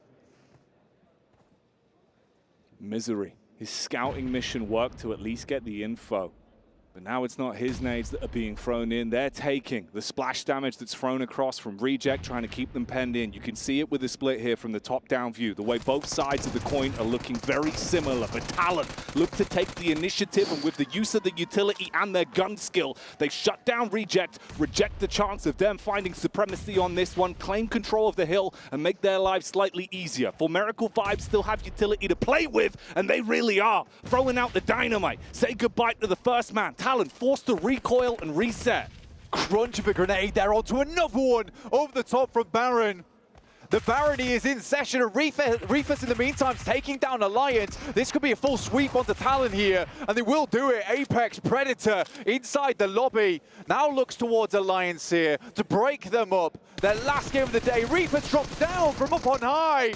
Oh, he goes for it. The drop down into the engagement, now panicking. The snap second decision making of how to recover this one. You know you're down effectively in a 1v2 isolated fight. You got nades raining down on top of your head. Like you said, the Apex Predator, the man that's been making the difference here for Miracle Vibes, so close to upsetting the potential of another pickup, another chicken dinner for Alliance if he can just find control of the game from this point. Doesn't want to waste his time going for the res, instead switches out to the nades. You got the push up from Flax. He's looking to make his move in. Heavy chip damage done that's going to keep him pent. He's struggling as the drop comes through, denies Alliance, and they grab that one. 4MV, what a finishing game there. Was tough, great angles held, and Talon just could not face up against them. Reject crumbled under the force of the Talon's weight, but it's 4MV to lift them high and toss them down. What a game from them. not easy whatsoever. Taking 2 fights at the same time to enable themselves to take that game. And in the final moments, a 1v1. Not an easy decision to make that jump off the top side and hit the air shot as well. Really, really well played for 4MV. And I think this is the 4MV a lot of people are expecting to see on the stage here at PMWC. Yeah, they're playing up to the environment. Big stage players is what we just saw there. The decision making, the way they controlled the fights, and the nades, man. That is absolutely sick. Can't quite believe it himself. Yeah. The nades, like you said, really, really well done, very well placed. And you can kind of see the difference between a team like 4MV and Reject. The way that 4MV set this fight up, they had that backline member. They had a general idea of where to be sending these grenades because they had constant information flowing back from their backline. So Apex just tosses these grenades in, and they're all on target. It really does require you to have a very well-oiled team, some good refrags here as well. And again, this is how a lot of teams describe 4MV is just tactical in their nature. It's a nice game, and I expect to see more of it out of this team because they've had a slow start. Doesn't matter how you start, though, if you can finish strong and bring that momentum out when it matters most. And that is going to be a good one, at least in terms of the energy as well. You're going to go home feeling pretty happy with that result. Yeah, you absolutely are. And I mean, for 4 Miracle Vibes to finish things off there in Group Red with a win, going into, hopefully not survival stage for them, but into the main tournament, that is a nice bit of momentum to have, honestly. And it's one you desperately need because you don't want to be going through the group stage thinking, this is really tough, and then having to play against the best of the best again in that main tournament. Yeah, you thought that difficulty level was hard? We're going to double it. Keep it going. We're going to dial that thing up. Yeah, bring it all the way up. But let's bring it back down to the studio with Jason Kaplan. Ooh, what are you saying, Jason? Man, I'm just happy to see 4MV close things out for another day. They closed out things yesterday, and they close out things yet again today to pick themselves up another chicken dinner. And 7, I'm gonna start things off talking about those nades. You're seeing all these other teams. I brought up to you, you never like realized it, that other teams just can't seem to compete when it comes to 4MV with nades. Taking on Talon with no vision, opening things up for them to knock them out. I want to give a shout out to Boom. All right, because of Boom, you started mentioning how good 4 Miracle Vibes grenades were, and ever since then, I just, every single time, man, they throw a nade, it hits it perfectly without them even knowing if the player's actually there or not. It's really impressive. Why are they catching strays? What's this? Because it was really bad. Say, right? Boom's nades were. I'm not even gonna jump around with this, but Colaris, you did look at the end though for Alliance, and very awkward play you were talking about in the final zone. Yeah, so it's a little bit rough, right? Because if you're taking that 1v1, obviously neither player can really go for a res or anything like that. You kind of want to keep yourself up against the wall if you're the one on the ground. Of course, 4MV trying to charge up an aid and trying to go for the damage here. I feel like you're a little bit better to just stay up against the wall and wait for 4MV to have to try and come off. Maybe you take a little bit less damage, or maybe you win when the drop shot comes in. But it's really a fine line. Very, very close, and 4MV does make it out in the end. We're also talking about Talon Esports being able to finish off the day there with 14 points. And Reject, too, one of the teams that's not going to be playing tomorrow. They're going to be sitting out. It's going to be 10 points as they already played all of their matches. And going back to what we were talking about Alliance, too, I guess if we have to start nitpicking a little bit with that team, has to be their end games, because every single time they have gotten a chicken dinner in the past, it's always been a little bit sketchy for us. Well, speaking of nitpicking here, Team Falcons, the initial fight against Tiamba, you saw Top just disappointed in that push they had in a 2-on-1. They get knocked out with only 1 point, and they did score a ridiculously low amount of points here today. But one thing we have to keep in mind is looking into tomorrow, as we were discussing, Group Yellow does seem to be, and statistically, as we saw with day 1, the weakest team, or sorry, weakest group that we have here.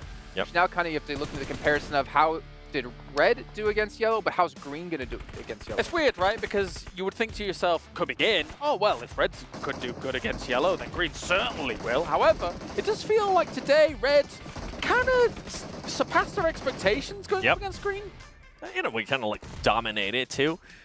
For me, though, the biggest question mark is there is so many teams in Group Yellow that perform absolutely awful in day 1. Oof. I wonder if them being able to sit out today, being able to do a little bit more homework, watching those VODs, doing all of that stuff, if maybe tomorrow they're going to be bringing a spark that was missing in that first day. I think one thing that I'm having to keep in mind is this is the first day of play for Group Green, right? Yesterday, Group Red played a day. They had 6 matches under their belt. Then they come into today against warm against the toughest group, the group of death, but they went in cold against the easiest group. Now we're seeing the other way going to happen, where Group Green's going to go into tomorrow against the weakest group warmed up. There is a potential, I'm sorry, I'm doing some like weird 4D chess right here, where they could pull off a ton of points. And that means if you're in Group Red at the bottom of your leader of your group, you could easily be knocked out. Yeah, but what if Group Green, right? If they It's true. Keep going. What do you got?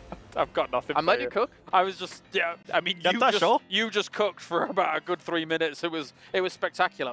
Yum Chef's kiss, I think. I don't know. Yantasho. Well, you were talking about Group Red outdoing Group Green. So let's take a look here at our daily winners, which actually means we had 2 chicken dinners for our Group Green, and the rest went the way of Group Red. Of course, Alliance with the back-to-back. I mean, they almost got 3 on the day. Let's be real. Like, Alliance completely surpassed my expectations. I'm very excited to see them in the main event here. I don't know. I mean, the thing is, when you get to the main event, the lobby, that is the lobby. It is going to be difficult to be able to get away with some of the things they did. But even in this last game, I loved their approach into the between Los Leones, not Los Leones scenario. Coming in from that north side, taking those fights the way they did. Alliance looked good all day, and they kept doing it throughout the day. Yeah, and even towards the end of the day, you could see teams like Tiamba that are in a way, with the amount of points that they have, secure a spot already towards the finals.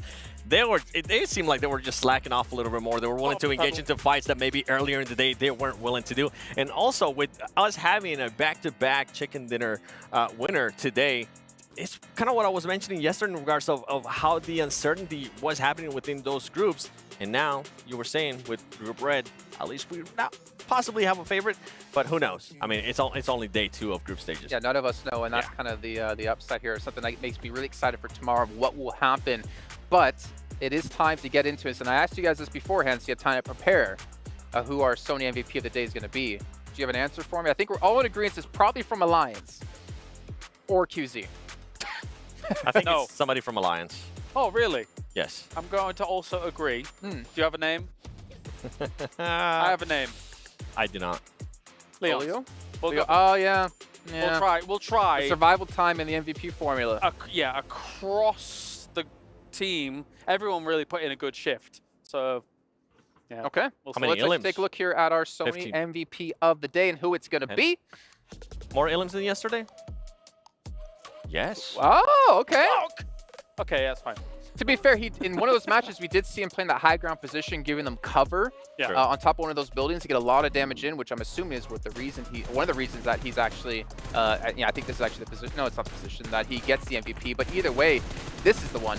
The fact is, Alliance, everyone was playing extremely well. I'd actually be really curious to see like the breakdown per player of how many limbs and how much damage they have across the team, because it's got to be pretty close. I think there's an interesting thing, obviously. We've seen them do those big wide splits, right? And in order to be able to get away with those big wide splits in lobbies like this, each individual player needs to have a lot of confidence about being able to stay alive, and in that case, they need to be having confidence in taking their fights themselves. So it doesn't surprise me that, again, any of them could have probably taken the MVP spot. Cluck was here, he was able to take it, and there was moments where he was in central positions in the splits, those moments where he was able to do a lot of fragging as well. Great stuff. I think you got to give the flowers to whoever's scouting currently for Alliance, because every single time they do go into those splits, they make sure that their back is fully secure. They make sure that they're not going to be engaging into any surprise fights, which usually is the case for some of the other teams. They might end up getting surprised when they do end up with those big splits. Alliance right now played the perfect day.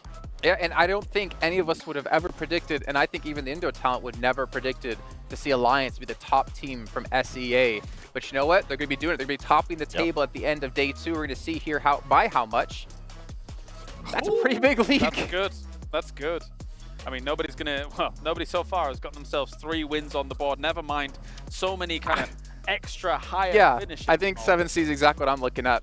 Fact is, okay, none of these teams on this front page play tomorrow. Yep. So that means they have over a 70-point lead compared to any other team from Group Green or Group Yellow. For 70 points, for someone to close that gap, I think we might be looking at our first place finish at the end of group stage. Oh, okay. I think Alliance might be doing it. It depends on how dominating Green can potentially be against Yellow, but 70-something points on a day? Yeah, if someone has a huge pop-off day, maybe they can make it. I mean, Alliance only have... That's a huge testament to what they've been able to do 60 points a day on average from I think the thing I'm going to be looking at now is going to be on that 6th, 7th, and 8th place. those teams, I feel like with the performance that they had today, especially D+, they're going to be kind of biting their nails, hoping that tomorrow some of the teams don't end up performing well and overpassing them, because I feel like they didn't do well enough. That's the thing, right? We were theorizing alongside John Allen what the cutoff might actually be for that 12th place spot. And because Alliance and Tiamba have soaked up the points that they actually have been able to take, I feel like Reject might actually be safe now. Obviously, you would think maybe 4 teams from red, 4 teams from green, 4 teams from yellow, but Reject might be safe, so maybe we'll get 5 from red going in. D+, Kia, Besiktas, Brute Force. It is scary times, I think. It's crazy to see Besiktas there, because they did end up getting a win, but just those elimination points from that team were absolutely non-existent. And now we're looking at some of the other performances. Al Ula IHC, I felt like that team performed so well, especially at the first 2 games that we're kind of scratching our heads. We're like, okay, are we going to be getting the same IHC that we've been seeing recently, or are we possibly going to be getting a new IHC? So far, I'm impressed with the last 4 games. It's a big day for Talon. Yes. Day. That's it. That's your contribution to the conversation. I mean, yeah, big day nonetheless, as we can see here further down the list. And again, all these teams will be playing tomorrow. Are there any teams that you're kind of disappointed in their current positions? I would go with Mad Bulls. I would go with Boom. And even maybe IWNRX, especially being that low. Are you just going to name every team on this I page? named 3. There's 8 teams there. I named 3, James. Come on. That's fine. Yeah, I mean, I actually expected quite a bit, even though I wasn't super confident about South Korea's chances, which D+ now might find themselves in a bit of a danger zone. I did expect more than 8 points from DRX yesterday. Tomorrow, going to have to be a huge day for them. I do think they're already down into survival, but if they were to somehow make it, it would have to be massive. For me, Inco. I'm going to be looking forward to seeing how Inco is going to respond tomorrow. Are we going to be seeing the Inco that we're used to seeing in the regional tournaments, or are we going to be seeing the Inco that we end up seeing every single time when we get to an international event, which just feels like they always end up falling short? And it's starting to become a trend with Inco where they end up going to survival stage. Yeah, they barely survive once in a while, but right now I can't wait to see what the first game's going to be like. It's rough to be so overshadowed in your region. Like, Inco is not a bad team at all. If you put them in any other region in the actual regionals themselves, Inco likely getting podium, no doubt, absolutely. But then you've got Team Liquid, who actually didn't have a great day today, as well as Alpha 7. But these 2 teams are like challenging at the internationals, right? So yeah, it's tough for Inco. Team Liquid, actually, now that you mention it, bit of a rough day. Underperforming day. They started off hot, and then they didn't do so well. The rotations were What's that about? Where are these hand motions coming from is what I want to know. I don't know, you barely see them. It was all about sugar. 7 in the shot, so I was just like, I don't know what's going on. What's happening here? I like how you put it at his height, too, but then again, what are these rotations, 7? What's going on? In the meantime, before we do get to come back and finish off our closing thoughts about the day, it's time to head down to the stage with Barney for an interview. Welcome back to the STC Arena, where we are joined by QZZ from Tiamba. What an unbelievable performance you and your team had today. For yourself, 23 eliminations over the past 2 days, and you're also the 3rd highest damage dealer throughout this competition so far. How is your confidence with you and your team at this point?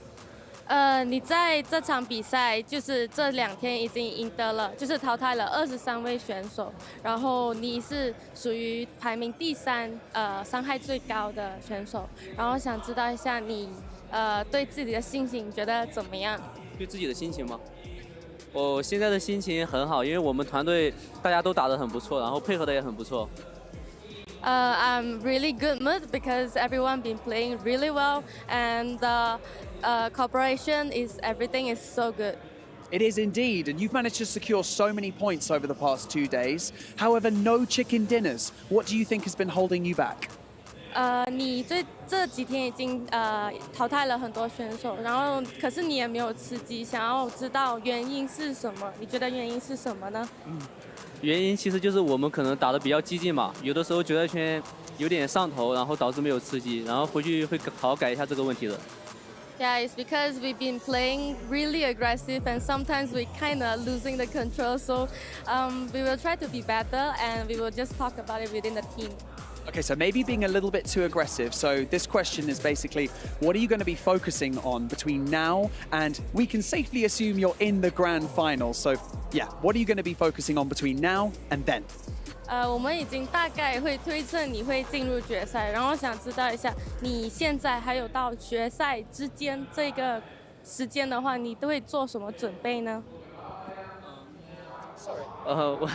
我觉得更多是可能自己枪法上的准备吧，因为其实我们团队的准备，然后都会有一些，然后更多的是枪法上的练枪吧。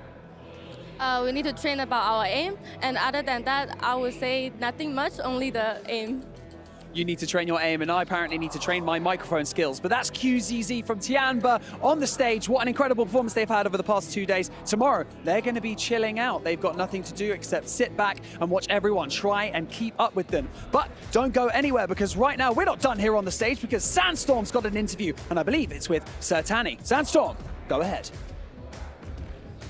Right here with you, Barney. And yes, I am indeed joined by Sertani of Vampire Esports. Now, Sertani coming into PMWC as the back-to-back MSC champions, the mid-season champions.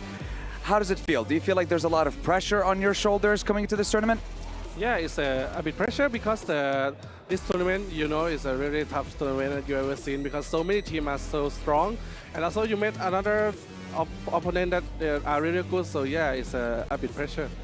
I mean, I would say so. Back-to-back MSC champions, it has got to be. And especially with the caliber of teams that we have present in the PUBG Mobile World Cup, it's not going to be easy for any team. But I want to ask you, what are the things that you're going to be working on for day 2 of your group specifically, so day 3 of the groups, because you guys seem to have struggled in today's games. It's not the performance that we're used to seeing from Vampire Esports.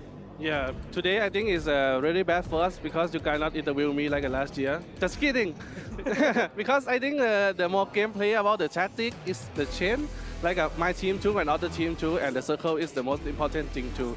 So many people playing on the edge right now, so I have to adapt on the tomorrow, and I hope we will play more aggressive like we do last year.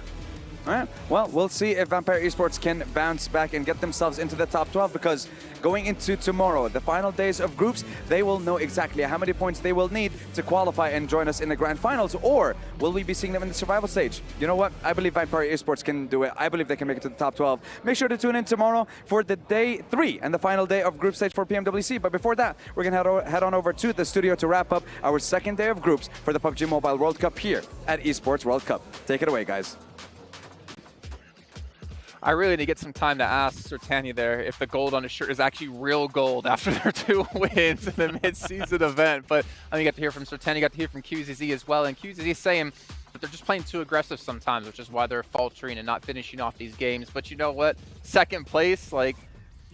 Yeah, but need to work on their aim. Yeah, I don't know about that. I think that's a very PR answer. What's he talking about? Can their aim get any better? Because if it does, I think everyone's screwed. Yeah, they'd be having a really hard time. I think they can continue doing what they're doing. I think that I'm not sure really who could actually rival them aside from what Alliance has shown so far. I think they've come in looking really good. They've clearly had great practice at PMRC. It's working out.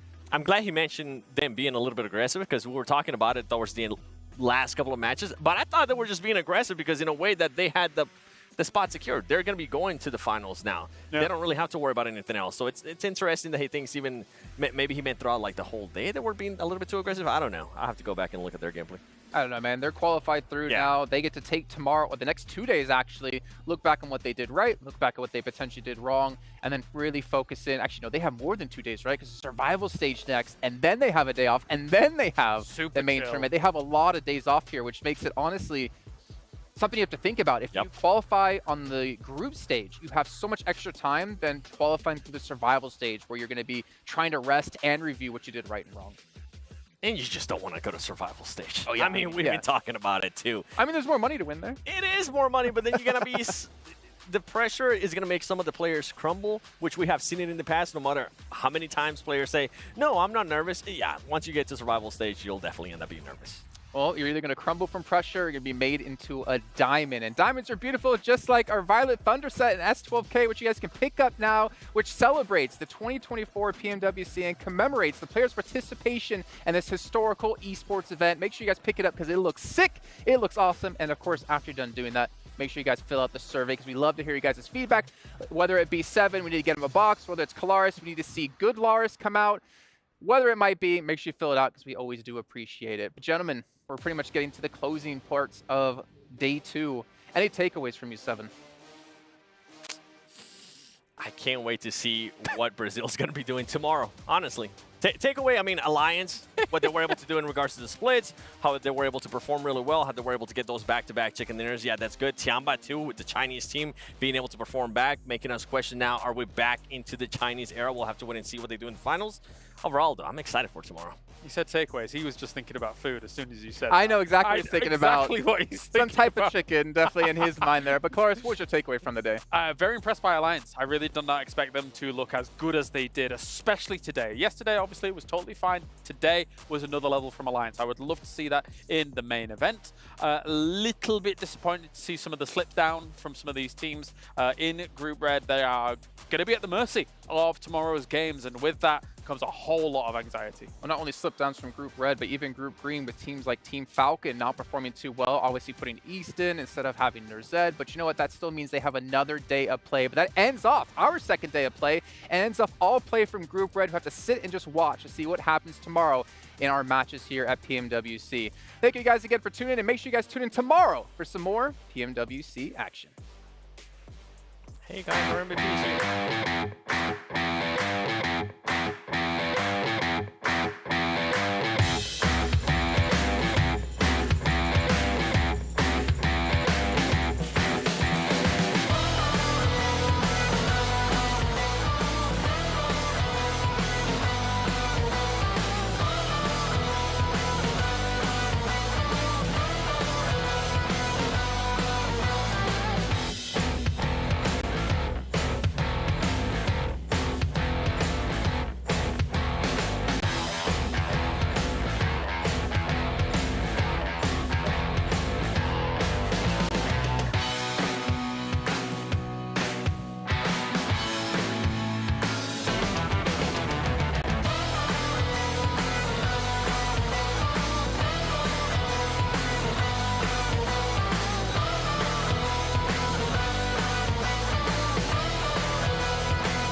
Ready, set, go.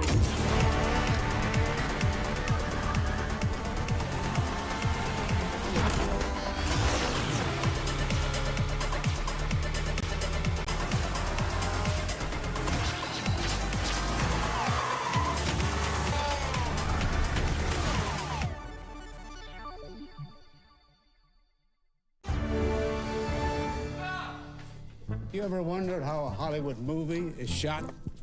On a Sony. You review it on a Sony. And how do you make that sound epic? You record it on a Sony. Lunch break on a Sony. So why wouldn't you watch it on a Bravia by Sony? لحظات البداية عاشت معنا، كنا نحسبها وقت للتسلية بس، نحسبها بس ذكريات. عبود أعطي أختك اليد يا ولد. ابتكرنا فيها ابتكارات، وإذا بغينا قلبناها خرافات. كنا نحسبها بس لمة وصحبة وسهرات، انتبه نوب ترى نوب. لكن كنا نشوف عالم ما حد يشوفه. لا تشغل وقته بشيء يفيده. الله عليك على اليد سود. عالم كبر وعاش فينا، عالم الحماس فيه يوصلك كل مرة لحلم أصعب، بس ما يصعب عليك. بارد معك وين ما تروح.